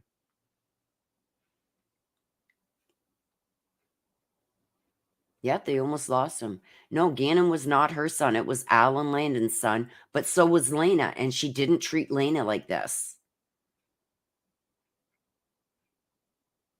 Yeah, she couldn't handle the love that he had for his mom, and that was the one thing that she could do to rip both Landon and Al's heart right out. Like, this child fought to even live. He wasn't even supposed to live. He was a miracle baby. Yes, Pamela, perfect words. Thank you. Yeah, I think they butted heads a lot. CC Schrader says, I also think that Gannon didn't like her and she knew it. Yeah. Like, Gannon was older, right?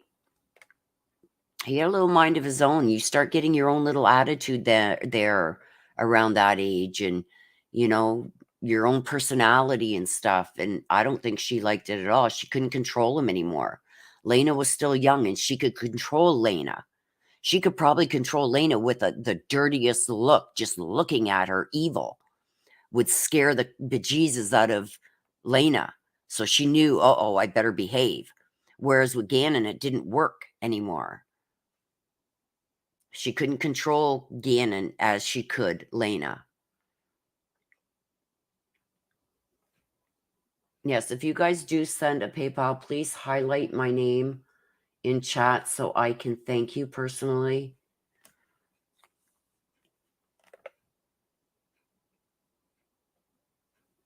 I think I have thanked everyone who did. The last two were Rosie and Bichama.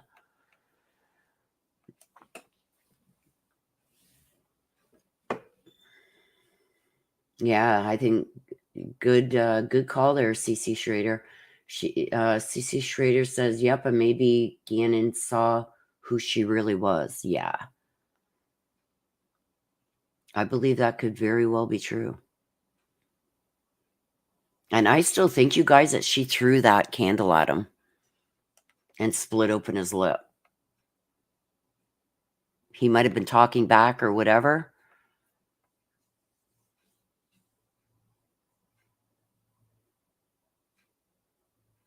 Oh, wow, T. Neely. You have a son named Landon and a daughter named Lena. Wow, 17 and 16 years old. I remember when my kids were 17, 16, 15.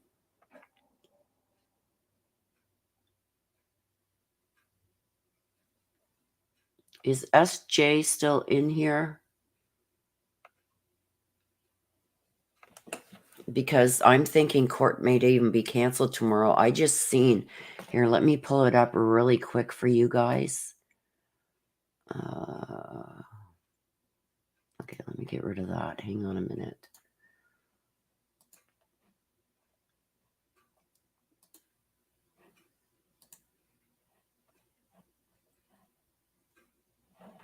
Okay, let me just show you this while we're on break.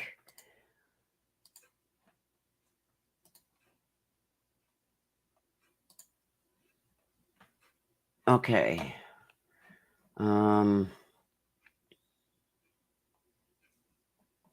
Okay, let me go down here to the map. And I'll make the map full screen. Let me do this and go over here because look at what Colorado is getting. Whoops. Look at this. This is bad. This is what I think Colorado Springs is like right here. Let me just back this up for a minute. Yeah, Colorado Springs is right here. Right here. So let's watch that area and we'll go to now. Yeah, they're getting all this snow coming at them. Oh boy. Let's see. Let's go ahead a bit here. Yeah. They're going to get tons of snow. And then all of this is still coming. And it's coming up this way. And it's coming down on them. Wow. So there may not be court tomorrow, you guys.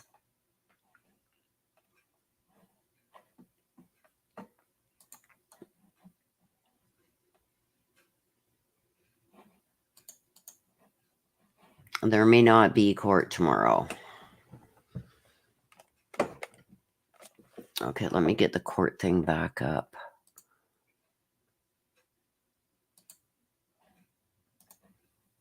So you guys can hear it when it starts. There we go. So yeah, it's not looking thunder snow. Liberty Powell says thunder snow. It's crazy here in Colorado.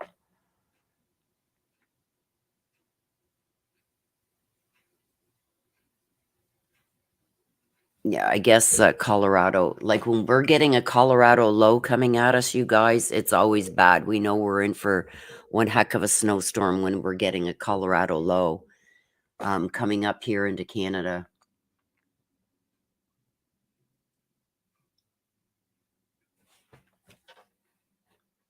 We know it's going to be a bad one.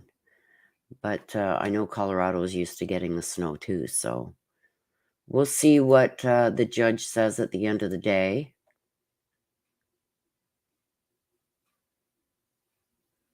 I just go to the Weather Network, K-Mitch. Theweathernetwork.com. But generally, if I'm watching, if I want accurate, I watch Ryan Hall, y'all. Shout out to Ryan Hall. Ryan Hall, y'all. I love that guy's channel. He's just amazing. I believe so, Positive Vibes. I think that this, by Tuesday, this is going to go to the jury. And the jury will be sequestered until they come to a verdict.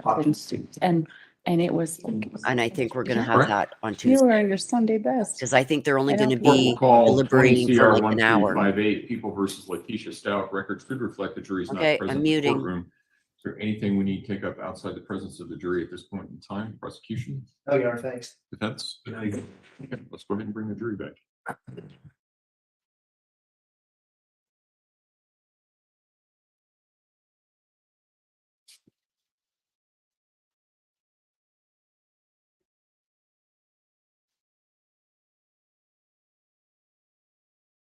A little warmer.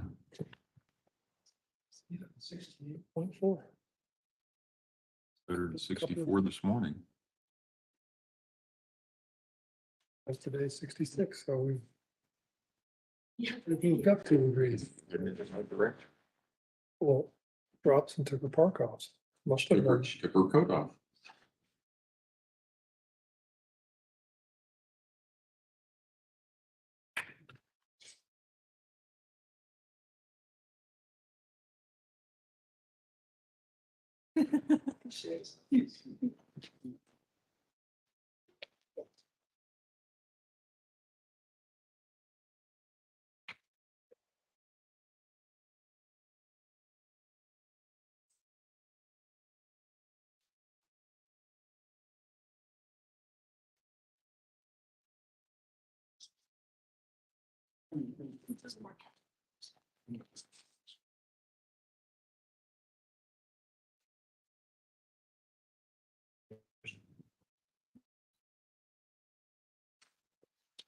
All rise for the jury, please.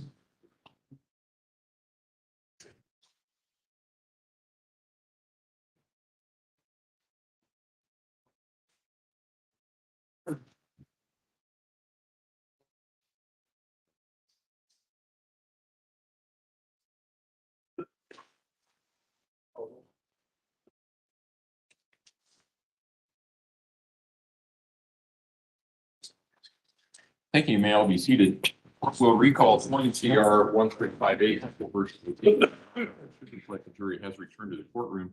When we took a break, we were in the midst of the cross-examination of Dr. Moore. That's where we will resume. Mr. Cook. Thank you. Now, doctor, I need to clarify something very quickly. I found what I was looking for. So with Mr. Young, you said that on January 5th of 2021, and if you have your notes and you need to look at those, you said it was the first time you had heard about molestation or sex abuse being perpetrated on the defendant. You said January 5th, 2021? Yes. I believe it's a part when she's says only hallucinates when triggered by sexual harassment and assault. Yes, I recall that. And is that when is that the date you testified to earlier with Mr. Young, that that was the first time you had heard about molestation? I believe so. Do you have your report from June the 5th of 2020?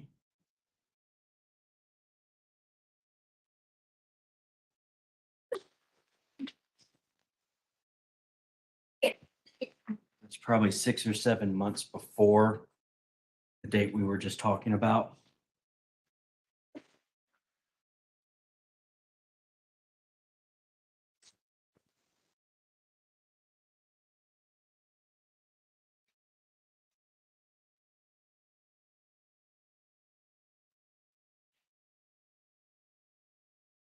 Yes, I can see that. Looks like at that time she had reported the molestation at 14. So I think when we were talking about the sexual assault, that was the first time that assault was, I think that's the first time it was phrased as the sexual assault. Yes. Molestation of a child is sex assault. Do you agree with that? I would generally agree with that.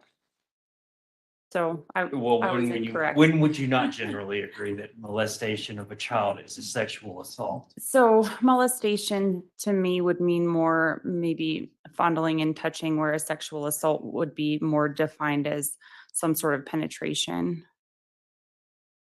Are you aware under the Colorado statutes, there is no molestation, it's all sex assault? I don't know that off the top of my Okay. head. I'd have to Okay. look. All right.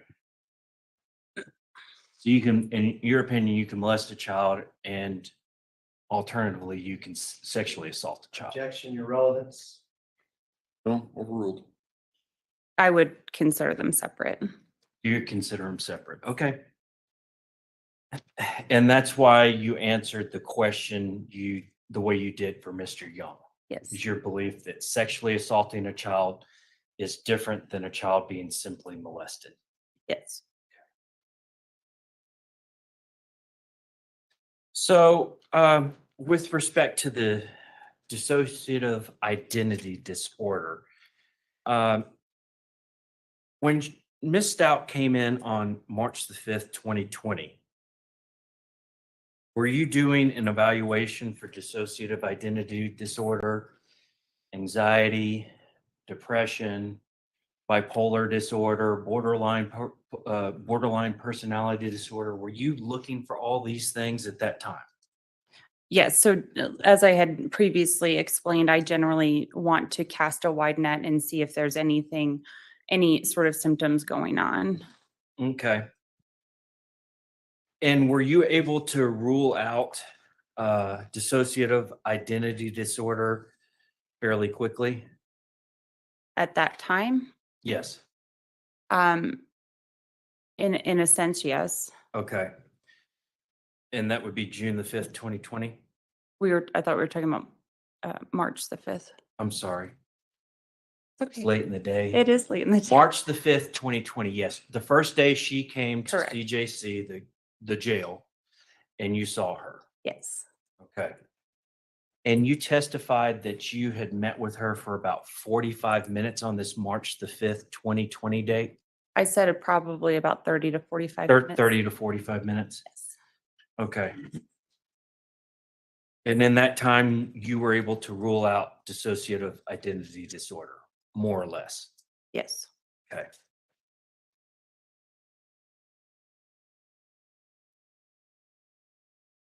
When she was on medical watch, was that period of medical watch for her, I guess suicide watch or whatever you want to call it, the mental health ward, was that from March 2020 to May of 2020? Approximately? No, I believe that that March, I believe, and I'm sorry off the top of my head, I'd have to refer back to my notes, but I think we had decreased her suicide watch, I think within about the first 2 weeks To what? to transition. Okay. someplace. And when you're in the medical ward or the secure ward, the high risk ward, whatever Miss Stauch was when she came in, she was locked down in a cell 23 hours a day and only allowed out for 1 hour a day, correct? Yes. Okay. And your understanding, what was the person or inmate allowed to do for that 1 hour? They could, so she would have been, if we're talking about the time that her housing location was the medical ward, she would have then, for her hour out, been transported to Alpha 2, which was the other ward that I told you that she could have been in. And during that time, she could have talked to any family or friends on the telephone, taken a shower, could have worked out on the exercise equipment. There's usually a book cart in there, so taking out different books that she could read. Generally, maybe if other inmates were talking, associate with them, talk to the ward deputy. She would be the only person out on the ward, but people talk all the time through the cell doors to one another as well. So she's solitary. She's wandering around for her single hour by herself out there. I would not use the word solitary. I would use the word restrictive. Solitary is more when you have absolutely zero contact with other people, whereas restrictive housing, you still can talk to people. Well, the contact, she has no face-to-face contact. Everybody's behind a door, a big locked jail cell door, The ward deputies would have been there, so she would have had contact with them. but no other inmates. Not face to face, correct? And then she went to A2 eventually. Does May 2020 to about March of 2021 sound about right? I honestly don't recall if that's how it's recorded. I would Okay, agree with that, but Well, let's just I don't have those assume dates. let's just assume she was in A2 ward. That's still a very restrictive ward. 1 hour out a day, 23 hours locked in your cell. yes and no. Okay.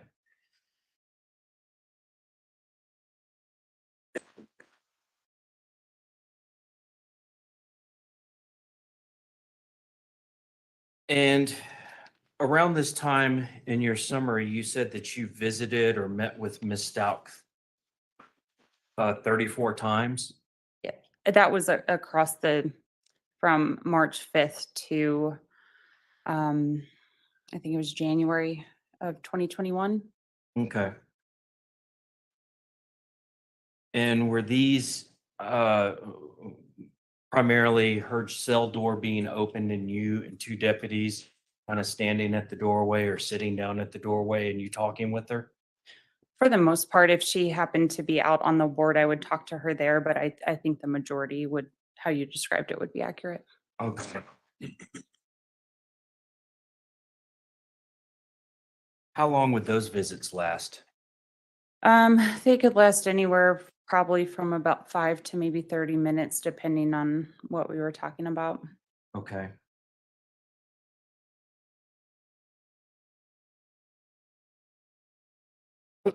And you're basing your findings and opinions and what you've told the jury based on those visits, in-person visits with Ms. Stout, correct? That and the collateral information that I had access to, as well as my staff's reports and deputy reports. Okay.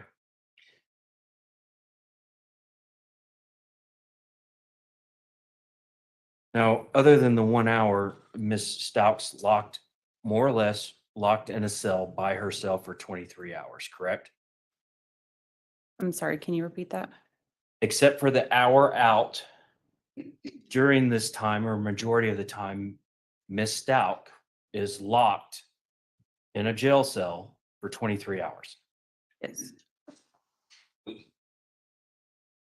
And you weren't able to observe what she was doing for those 23 hours a day. The deputies would observe that and write reports. Okay. But there's not somebody watching her those 23 hours The while ent- she's in the jail cell. I mean, she could be eating her own feces in the jail cell and nobody would know. So two things with that. There's 15-minute checks, as well as the camera system in the wards. You can typically see through the windows in the cells. So in essence, there is 24-hour observation. You might not be able to see everything, but we can go So back. during your time working, speaking of these every 15-minute checks in these wards, somebody was found hanging cold from one of their cells and the 15-minute check had been missed while you were there. Do you remember that? Objection, your relevance. Overruled. Yes. Okay, so mistakes were made during this every 15-minute check for somebody to have hung themselves and been missed several checks, so much so that when they took the body down, it was cold. It could happen. Yes. Okay. Also, there's a lot that could have been missed with what Ms. Stauch was doing the 23 hours when she was locked down in her cell, correct? Yes.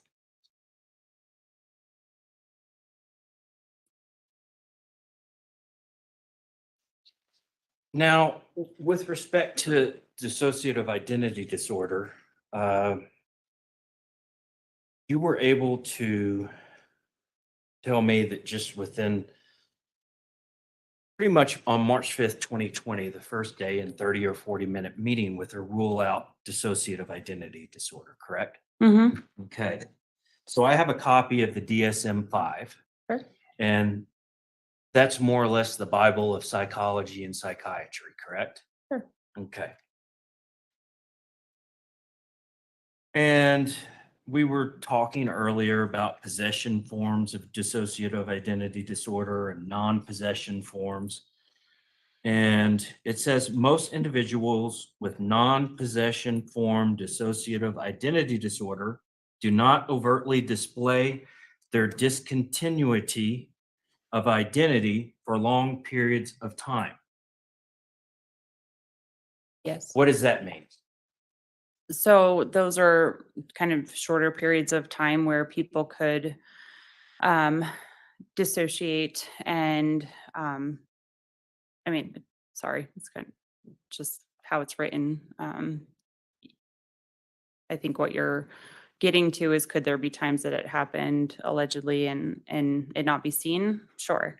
However, in my initial evaluation with her, typically somebody who was having these amnesias or losses of time would report that. They would report something that they were worried about missing gaps of time, as well as forgetting things. And so there would be a general concern that I would expect somebody to report, not somebody to have an adequate orientation and deny any of that. There's also comorbid symptoms that go along with that. So people with dissociative identity disorder tend to be have a high rate, about 70% have attempted suicide or engage in frequent self-harming behaviors. So those things were not met. I also would have expected somebody to report clinically significant impairment in social and occupational functioning as a result of that. So when somebody denies those things,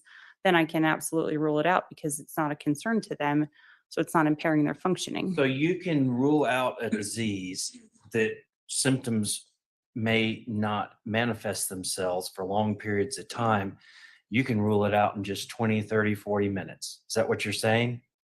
Generally, and then if there's Okay. more information, I can Now, always in go back. dissociative identity disorder, I'm going to ask that she be allowed to finish her answer before the next question. Sustained. You can and go I'm ahead going to and ask that she be more responsive to the question and answer it and not. I understand. It seemed to me that it was responsive to the question. You can go ahead and finish your answer. I was just trying to say that if there were other symptoms that came up, a diagnosis is something that is working. Could it be changed if new symptoms come up? Absolutely. And sometimes it can take years to diagnose somebody with dissociative identity disorder, correct? Um, I, in terms of years, it can present at any time, but I wouldn't say someone would take numerous years to form that diagnosis.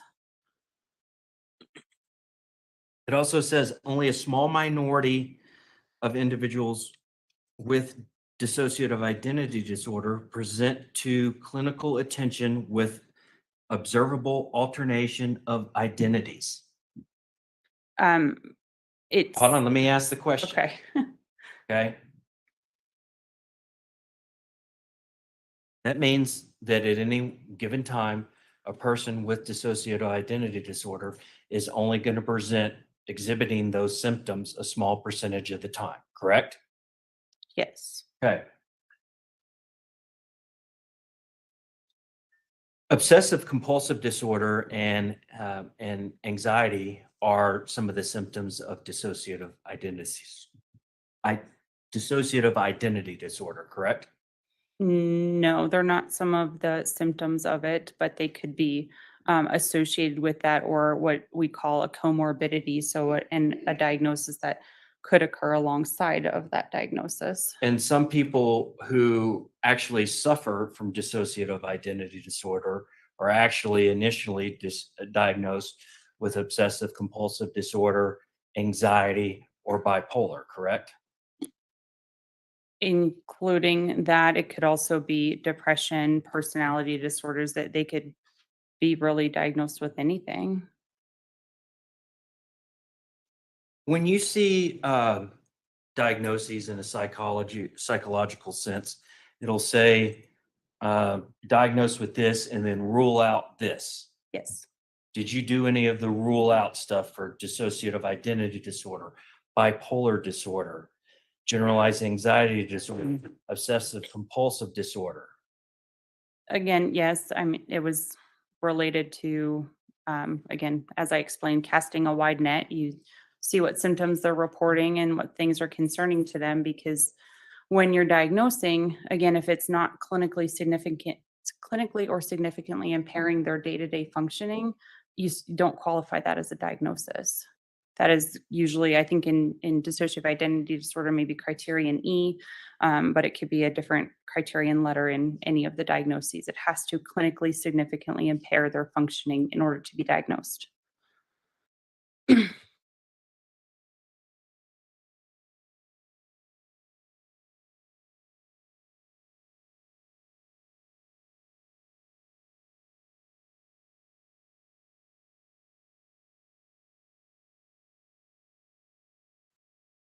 So when you were ruling out Ms. Stauch,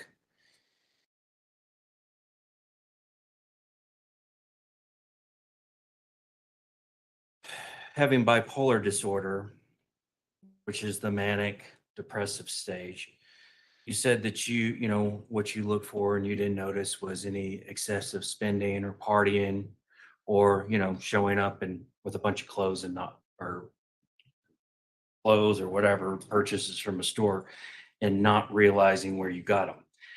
How are you going to notice that or rule that out based on her partying or, excessive spending if she's locked up in a jail? That seems like that's kind of a no-go, but yet you told the jury this. So when you asked that question, you added the dissociative and the bipolar together. So Well, I'll just talk about the bipolar. well, those were the examples that you gave, but specific to a bipolar disorder, somebody who might be presenting that way in the jail would likely not be sleeping consistently. They'd be very hyperactive, almost like jumping around and really fidgety all of the time. They would be talking very rapidly. They would have a flight of ideas. So going, jumping from subject to subject and just talk, you can't follow the conversation along. It's very fast and rapid. So that's how I would assess for that in a jail setting.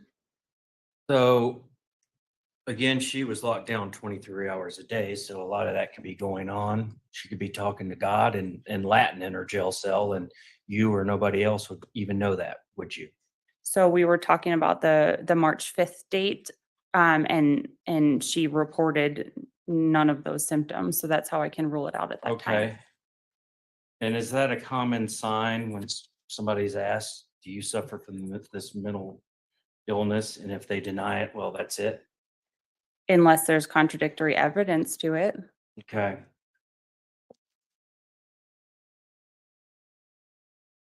Are you aware that many people that are sick will deny being sick?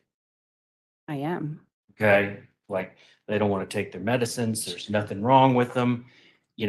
I like living in my crazy wide world and there's nothing wrong with me. Sure, but there's still observable symptoms by other people just because somebody denies it. Again, as I explained, when I'm assessing somebody, I look at all of their body features, their speech, their language, movement, and did not note any of that. So that would be consistent with not having that concern at that time. So what they say, a patient is not determinant of whether they have the mental disorder or not. Not exclusively. It's part of it, and it's just a case by case basis. Absolutely.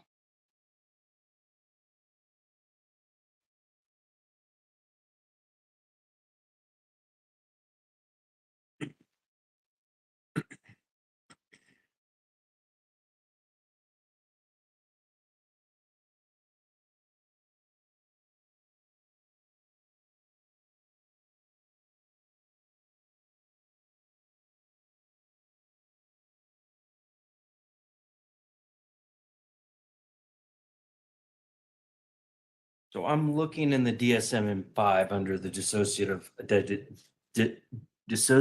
identity disorder section. And it says older individuals may present to treatment with what appear to be late life mood disorders, obsessive compulsive disorder, paranoia, psychotic mood disorders. But actually, it turns out it's dissociative identity disorder. Does that sound correct? That could be a possibility, yes. And you correct me if I'm wrong, that means that people can later in their life, I'm obviously not children, but probably adults are talking about, they can appear with what may originally be diagnosed as obsessive compulsive disorders, paranoia, some other psychotic mood disorders, but it's actually dissociative identity disorder, correct? It could. Can you have dissociative identity disorder and bipolar or major depressive disorder or, general, anxiety? Can you have many diagnoses or will one subsume all the other ones? It's very dependent on what the combination of diagnoses that you would have because a lot of symptoms could overlap in different diagnoses. So I couldn't answer that specifically. Okay.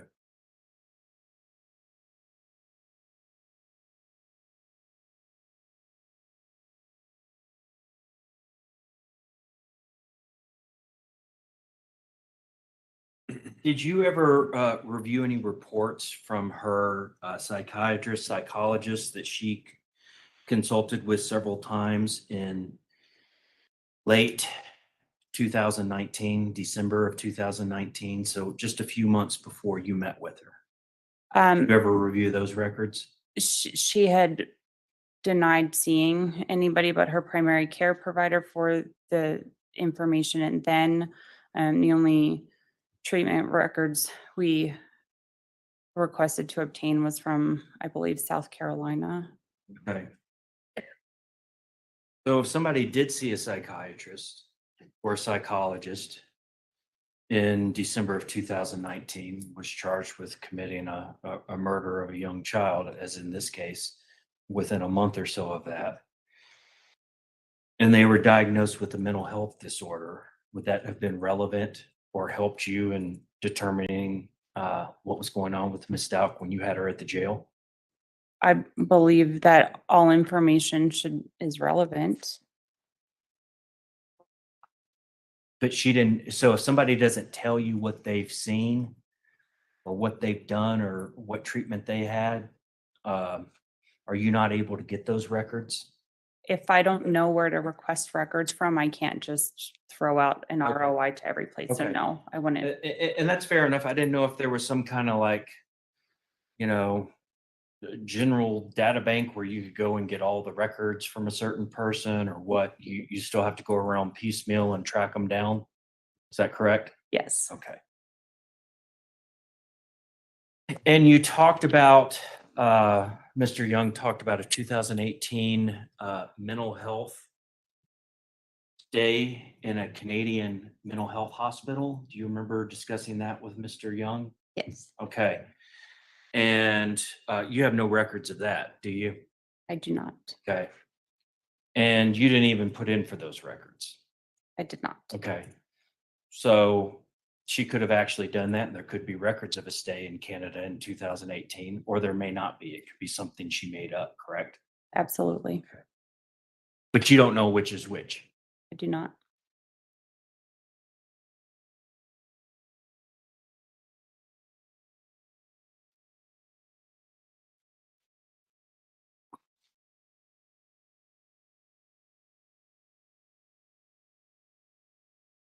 So one of the things in your report that goes along with dissociative identity disorder, or maybe it's bipolar, you correct me, please, is that there needs to have been some sort of suicide ideation or actually an attempt made. Is that correct?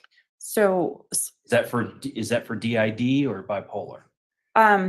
it could happen with either, but what I had previously said was that so in the DSM there's a kind of association. So again, there's the criteria, but then all of these other things that kind of help you make the diagnosis, confirm or refute it. And in the DSM, it says that about 70% of people who are diagnosed with dissociative identity disorder have repeated and frequent suicidal ideation and have potentially attempted suicide as well. Okay. So the flip of that is 30% have not attempted suicide. Yes. Okay. But the majority of diagnosed DID people, and DID is dissociative identity disorder, the majority, 70%, have had some type of suicide attempt or ideation. So is that correct? Repeated. Repeated? Yes. Okay, so more than one. Yes. Okay. And Ms. Stauch, when she was brought in and for several weeks after she was at the jail, she was on suicide watch, correct? That was my decision, not her saying that she was suicidal. I did Okay, that for but her she- safety, But she was on suicide watch. which I put her on for her safety. Yes.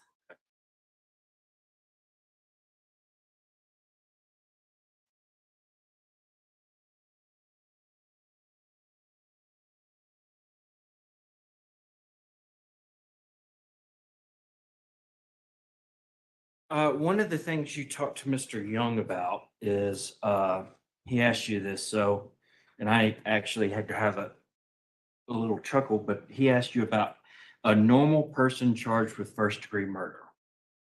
Is there a standard behavior pattern for a person charged with first-degree murder? It varies. I've worked with lots of people who have been charged with that, and I have too. And it varies, doesn't it? it does, it can, Okay. yeah. So there's not really a normal person charged with first-degree murder behavior, is there? It's not. Can I get a tissue? Yeah. Sorry.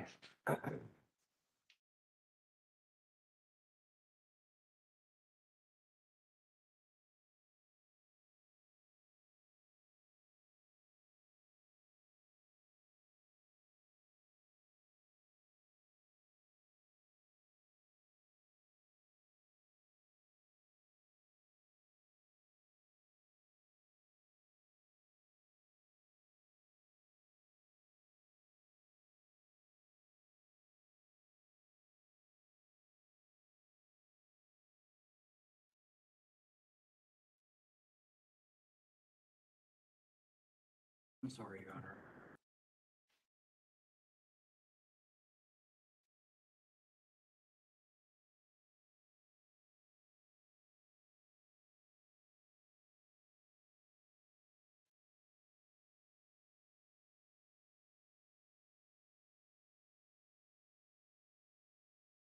That's all I have for now, Your Honor. Thank you.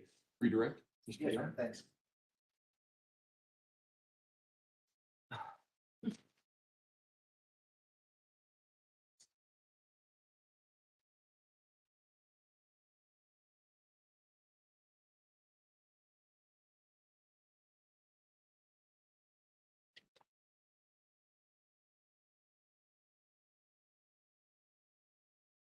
Is everyone who commits first-degree murder placed on suicide watch when they entered the jail? Yes, Is that standard regardless of what your evaluation says or whether or not you see any signs of mental illness with those individuals? yes, Is that what happened with Ms. Stauch? yes, Had nothing to do with any potential diagnosis? correct. And is your role to rule out any diagnosis with Ms. Stauch? It's mostly to assess for the current symptoms and ensure her safety and stability in the jail. Remember when we started out, it seems like days ago, about a clinical evaluation versus a forensic evaluation? Yes, Are you more on the clinical side when you meet Ms. Stauch on March 5th, 2020 to treat her for any illnesses that she might have? yes, And did you see any illnesses that needed treated on March 5th of 2020? just the anxiety. And if she was diagnosed with anxiety in 2019 in the month of December, would that be consistent with what you saw? Yes,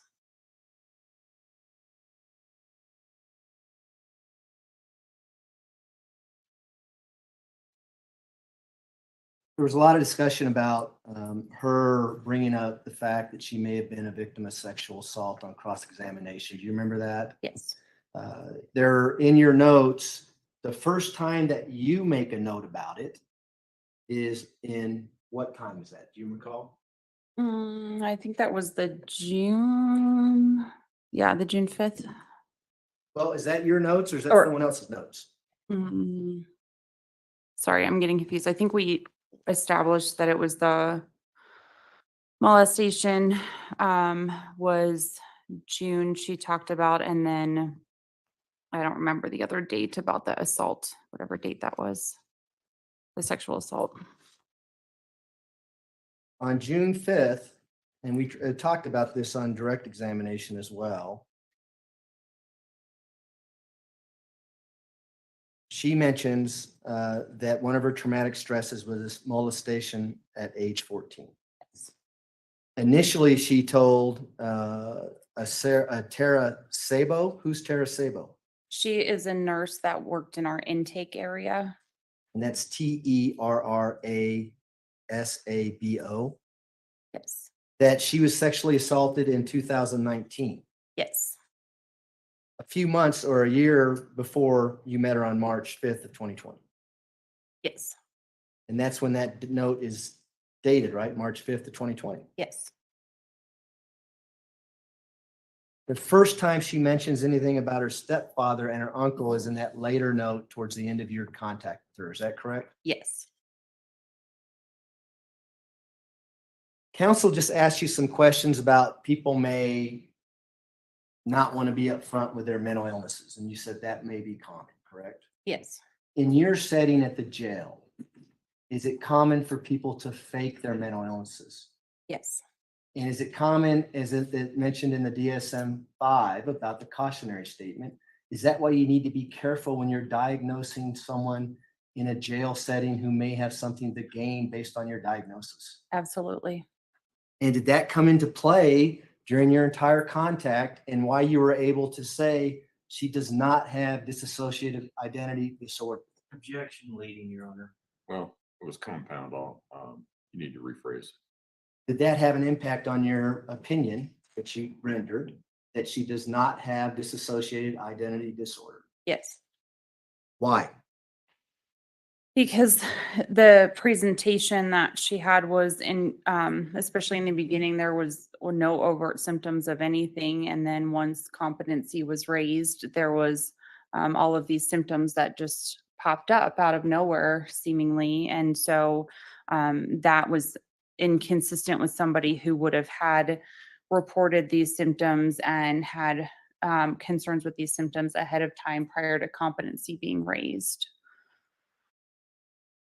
Counsel asked you some questions about her comfort level in talking to you because there's two deputies around. Do you recall that line of questioning? Yes. Did she have any issues talking to you and telling you not only things about herself, but things about the actual crime itself? No. Did she, I think we talked about this on direct, but would she just blurt things out to you and nonstop talking kind of thing?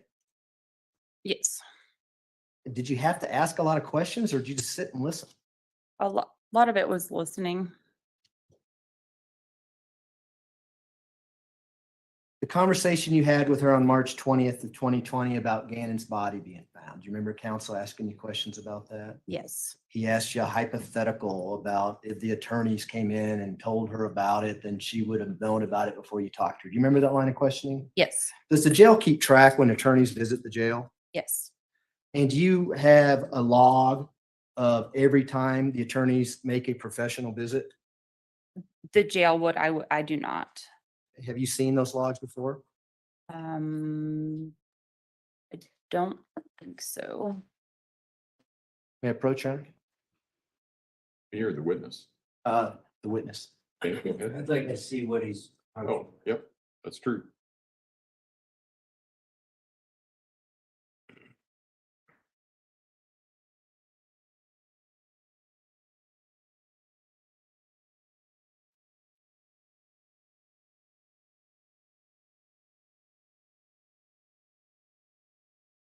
May I approach the witness? You may, go ahead.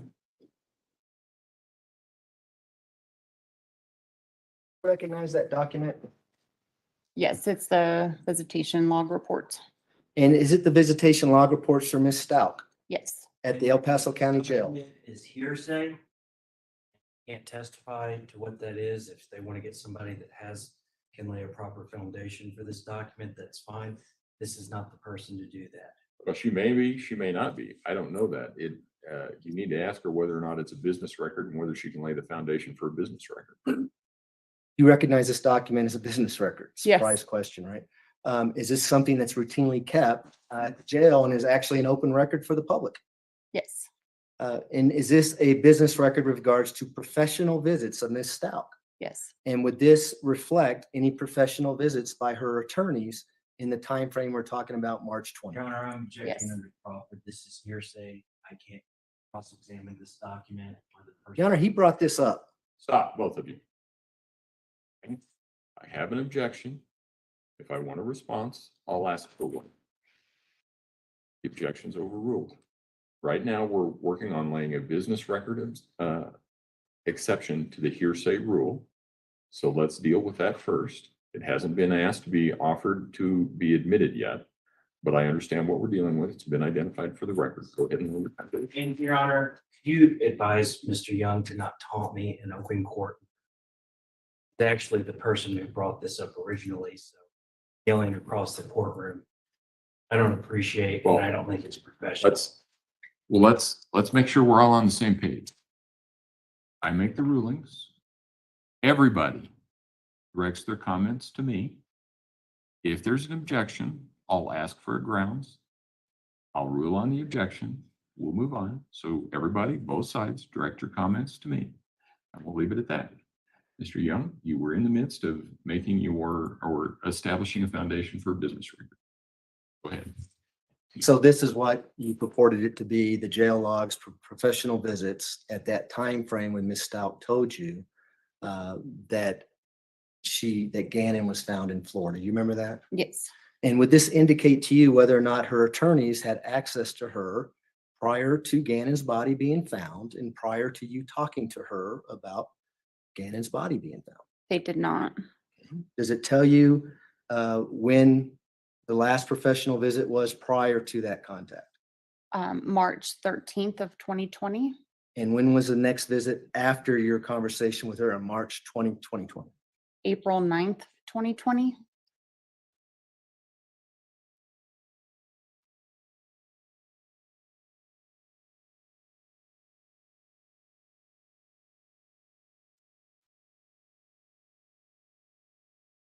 In addition to what we just talked about, what was her demeanor like when she was telling you that Gannon's body was found in Florida? She was a bit tearful, but again, also kind of asking about or focusing on other. Overruled, it was covered in cross-examination as proper redirect. Please continue. What was her demeanor like as she's telling you these things? She was a bit tearful, but also asking about other things and not totally focused on just the loss of a child at that time, or confirmation of that, I should say. Did you have any indication that perhaps she had heard this already from anyone? No. With regards to your March 5th, 2020 first conversation with her, counsel asked you questions about ruling out DID or dissociative identity disorder at that time. Do you recall that line of questioning? Yes. Were you there to make a diagnosis? Were you ruling anything out, or were you basing your opinion on what you learned from her on that day? Kind of a little bit of both, but a lot of an initial mental health assessment, especially in a jail setting, would be to take what the person says and go with that. And then again, if there's additional information that comes up to confirm or refute something later, then we can do that. Do you have any notes or any indication that Ms. Stauch was eating her own feces in the jail cell? No. Would you have known that if that was going to happen, if that happened? Yes. Counsel asked you questions about sometimes that it takes years to make a diagnosis of dissociative identity disorder. Do you remember that question? Yes. Do people who actually suffer from this disorder, do they know they have that disorder prior to getting treatment?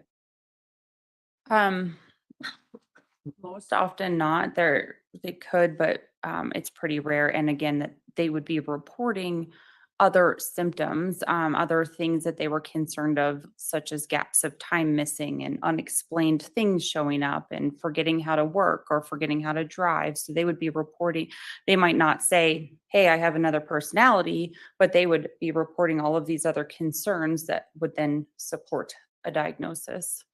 Would oftentimes family members Yes. report that diagnosis? For instance, a spouse. My husband didn't know who I was yesterday. It was weird. We need help. Yes. Is that common? Is that how people discover this disorder? Typically, there would be other observations, other people reporting if that person had no recollection of that, or or weren't reporting it themselves. A lot of collateral contacts, a lot of observations would be seen by a spouse, family members, deputies, other mental health staff, things like that. And when you're in your vast experience of, I'm assuming you've had a lot of contact with people who have serious mental illness. Yes. Is it something that's very obvious to you when you see it or when you're talking to someone? For instance, we talked about the psychosis issues. I mean, do you know it when you see it? Yes, I've worked in this field for over 10 years, and most of my contacts have been with very severe and persistently mentally ill people. And so I am very familiar, very comfortable with spotting things very quickly. And would family members also know that if they had a loved one that they've been around their whole lives? Would they know if someone had a serious mental illness? Well, she's been qualified as an expert. I think she can give her opinion based on her expertise. It goes to weight, not admissibility. Would they know if their family member had a serious mental illness and report it and say something's wrong here? Absolutely. We've had calls at the jail from family members reporting their loved ones' concerns.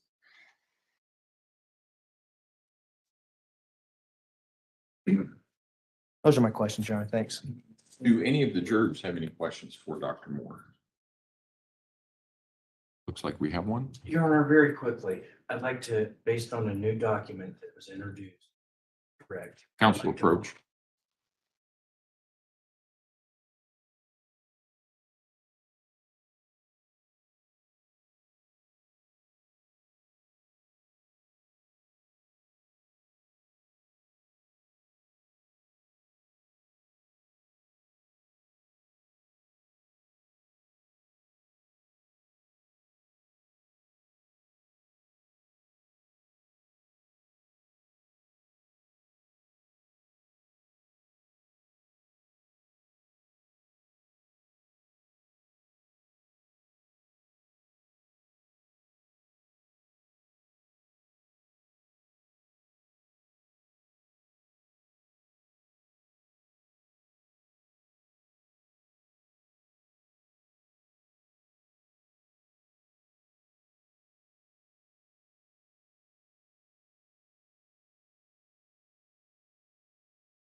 Thank you, Your Honor. Right. I'm just gonna do a couple of follow-ups. Okay. So March the 20th of 2020, everything in the city and the country and the state went into lockdown because of COVID. Do you remember that? I don't know if it was that exact date, but yeah. Okay. Do you remember that a lockdown went into effect in the jail and there were no personal visits for a period of time because of the COVID pandemic at the jail? I don't recall any specific thing about that. Is that like, could that have happened? Yes, but I don't know exactly what dates that would have been. And do you know that that jail log does not reflect WebEx or video visits between attorneys and clients? Were you aware of that? It just says visitation log, Okay. so If I told you that was for in-person visits only, would that change your I'm answer? gonna object, Your Honor. That's Lack of sustained. foundation. Sustained. Okay. Do you know that there were WebEx visits or video visits going on between attorneys and defendants incarcerated at the jail during this pandemic period? if you're asking if that occurs, I believe it would. Okay. And were you aware that the document you're looking at only shows in-person visits where somebody comes physically down to the jail and does a visit at the jail and does not reflect any WebEx or video visits?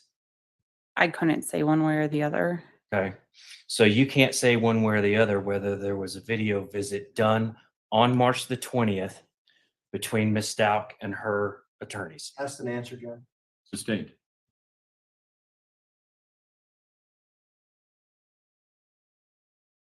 Just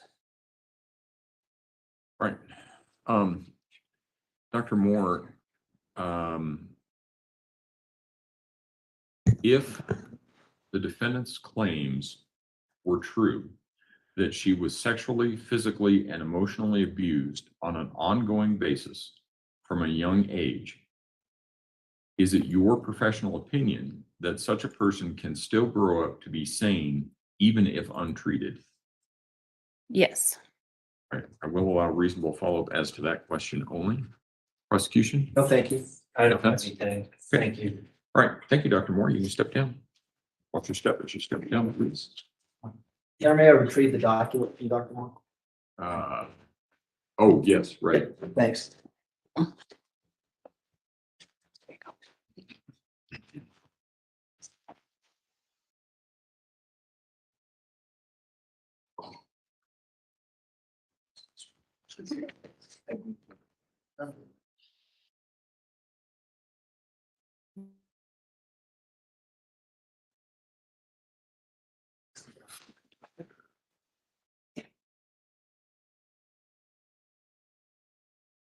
All right, ladies and gentlemen, we are going to take our evening break.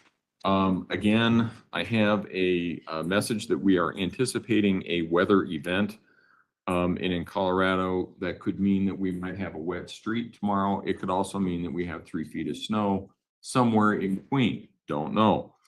Here's what I can tell you is that the county, there's usually a meeting at 9 o'clock at night the day before, and then at 5 o'clock in the morning. And I can assure you that I do not intend to call any of you at 5 o'clock in the morning, so you don't have to worry about that part. The best advisement is, or the best place to get advice about what has happened or the status about what has happened is 719-520-SNOW. That will tell you about the El Paso County Combined Courts. That's what we are. And oftentimes, actually all the time, these decisions are really not made based on what's going on in the courthouse. It's based on what's going on everywhere else. Because oftentimes the courthouse takes up a lot of resources from the El Paso County Sheriff's Office. And sometimes because of adverse weather events, those resources are needed elsewhere in the county. And because of that, the courthouse just can't function. And so what happens is they either close the courthouse or they will have a delayed start. If we have a delayed start, meet Mr. Combs where you would normally meet Mr. Combs at 10 o'clock. And then we will start here at 10:30. So you'll meet him, bring you over the way that he has every morning before, and then we'll be in place to start at 10:30. The good news is that even with a delayed start and things like that, I think we are ahead of where the attorneys thought we would be at this point in the process. So things are going, whether it seems like it or not, things are going faster than what we had anticipated when we started this. So we're still in pretty good shape in that regard. The most important thing is to be safe. When you're going home tonight, when you're coming in tomorrow, just be safe. Make sure that you have my card so that if you need to call us, you can do that, so that we're not worried about you, where you might be or something like that. Please just let us know if there's a delay. There are, can I get a show of hands of people who are Palmer Divide region, Black Forest region, Teller County? Okay. I think probably you are the ones that it's going to most impact. That's what I understand. So we'll keep an eye out for that. Hopefully, we've had such warm weather recently that while we get snow on the ground, it may not be in the road and everything will be okay. But that's the plan. You can always call us in the morning and find out, or call us and check and see if there's any update or anything like that if you want to do that. If you call 520 SNOW and there's no message on there, anticipate being here at the time that you normally would be here. So the only reason why you would be late is if you get the message from 520 SNOW or something like that. Okay. So again, don't discuss the case among yourselves. Don't discuss the case with anyone else. Don't do any research about any aspect of this case. Be safe. We'll see you in the morning. All rise.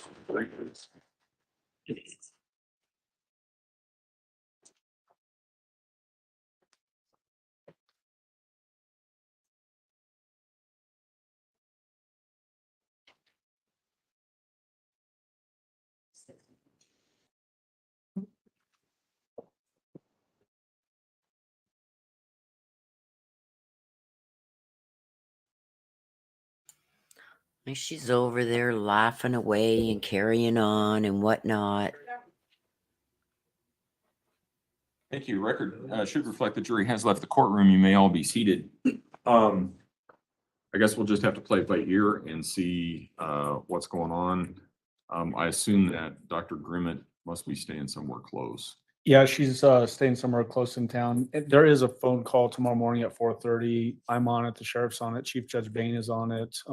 Emergency management folks. So Right. there is a plan as far as to discuss any road conditions, and we'll know that tomorrow Okay. morning. So we'll just, I'm gonna plan on same time, same station, unless we hear something different. And stay in touch with, you must have contact information for Dr. Grimmett, right? We do. Okay. So stay in touch with her and just let her know what the flex is in the event that it becomes that way. We'll start at 9 o'clock if everything's okay. If not, she needs to be here at 10:30 and then we'll go from there. Yeah, what we've tentatively told her is to be here at 8:45 unless she hears from us. We also gave her the snow line and asked her to be here at 10 if there is a delay. Okay. And the only other issue that I see is, are you calling either Dr. Torres or Dr. Gray tomorrow? We were tentatively scheduling Dr. Torres to be at 9, but obviously that's being pushed back now anyway because Right. Dr. Grimmett still needs to testify, but she is on the schedule for Is she tomorrow. from Pueblo? She lives here in the Springs. Oh, okay. I was thinking if she had to drive up, it may be an issue, but okay. All right. Okay, then we'll see everybody in the morning. Thank you. Just one thing while we're all here, Your Mr. Honor. Cook? Based on some of the testimony today, we can follow up with a written supplemental endorsement, but it would be for rebuttal. We'd like to introduce or endorse Katie Strobel or Kim Chalmers as possible defense witnesses. Attorneys of Miss Stauch. And the purpose? The purpose is they would have done the visits through WebEx on the day in question. And there's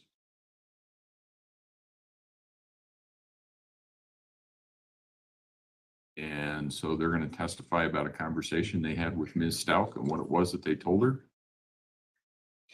Your Honor, I don't know. I'm just putting it's a possibility. Well, the reason why I asked that question is because what I'm going to get is whether or not there's a waiver of attorney-client privilege. We haven't Right. made a decision. I just want. Okay. So obviously, and you don't get to make that decision, Ms. Stauch does. I understand. And that's a conversation that I would have to have with her. Because it's not, if this were just an issue of Ms. Strobel or Ms. Chalmers were going to testify that they made a phone call, that's one thing. But here the issue is, what was the information that was relayed in that phone call? And that clearly implicates the attorney-client privilege, and can only be waived by Ms. Stauch. Understood, Your Honor. So, and right now, as I see it, there is really no evidence of any conversation, which is why the DA is, I don't see this as an attorney-client waiver yet, because there's been no evidence that's been introduced about that. There's been all kinds of innuendo, but as I told the jury, nothing that the attorneys say is evidence. So I can tell you that before they would testify, I would have to have a long conversation with Ms. Stauch. Okay. All right. All right. Court will be in recess then.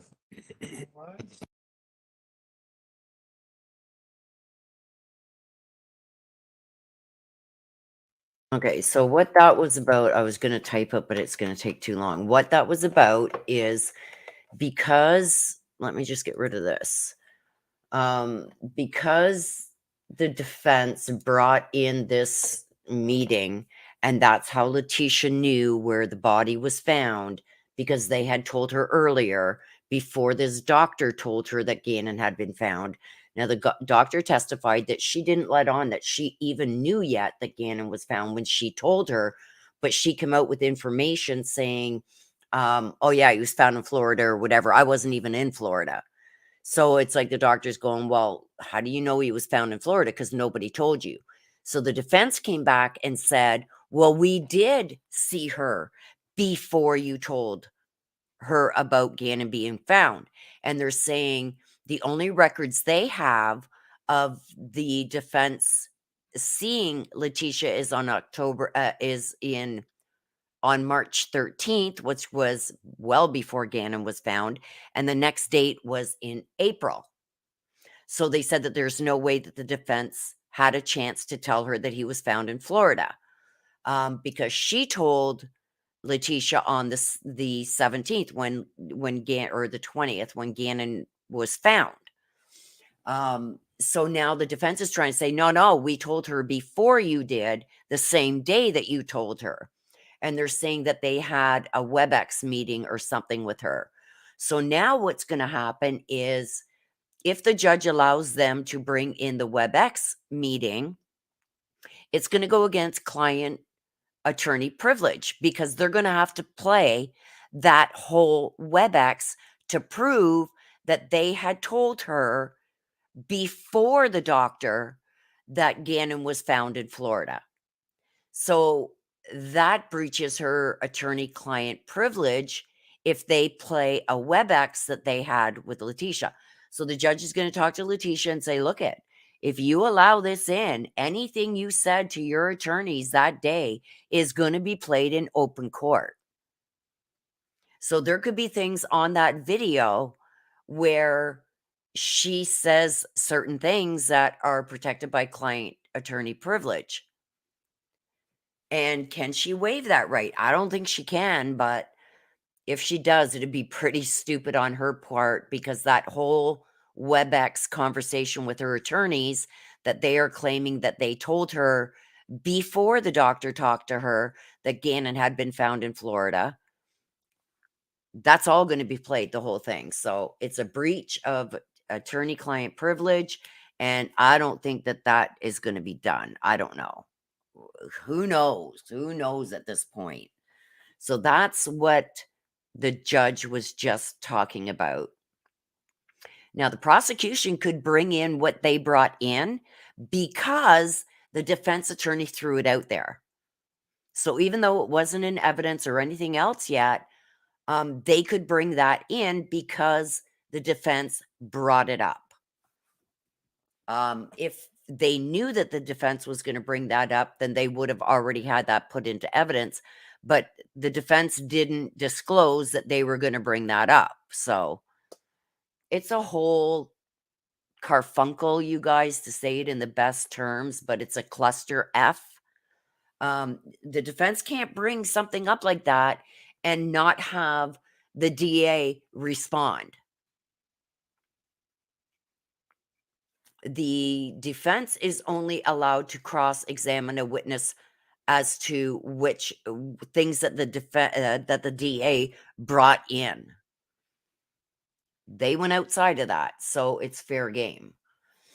So now proving that they told Letecia beforehand is going to open them up to breaching client attorney privilege, and they would have to play that whole WebEx meeting that they claim to have had. So yeah, and then there's the crook, I call him crook, yelling out in front of the jury. He's throwing innuendos at me and this and that. It's unprofessional. Oh my gosh, crook, there's so much that you've done so far that's been unprofessional. Like, don't throw a rock when you live in a glass house. So that's that, you guys. We're going to shut it down. It's done and over. It's just disgusting all around. Des says, love that the judge shut him down about it. Yeah, it's not the attorney's decision to make. It's up to Letecia, and he'd have to have a long conversation with her, which will draw this out even longer. We're hoping to get this to the jury by Tuesday or on Tuesday. Yeah, it could open up another whole can of worms, country girl life. Exactly. But I mean, if she's going to open herself up to putting a private conversation out there, go for it. Because then the DA can use that. So the DA could start asking all kinds of questions about what was said in that meeting. They're opening up a bad can of worms. So once you open that up and you put that out there, then the DA can jump all over it with their own set of questions and everything else regarding things said in that WebEx meeting or recorded phone call or whatever the heck it was. They have to prove now they just threw it back into the defense. The defense did this themselves. They now have to prove that they told Letecia about he was found in Florida. And they did that to themselves because usually the burden, all the time, the burden is on the prosecution to prove something, but they just threw it back on themselves. So there you go. Well, that's what's happened. Letecia thinks that she's going to be able to pull some good ones, and it's not happening. It's all backfiring. So with that being said, you guys, thank you for watching with us today. Thank you for choosing us to watch it with. Thank you to my mods for keeping everything on track. I love you guys. You guys are the best. And I love all you guys. So here we go. You know what I say. Until next time, please take care of yourselves. Please stay safe. Please be aware of your surroundings at all times. Love you guys to the moon and back. And hopefully we see you right back here tomorrow morning. Take care, you guys. Bye-bye for now.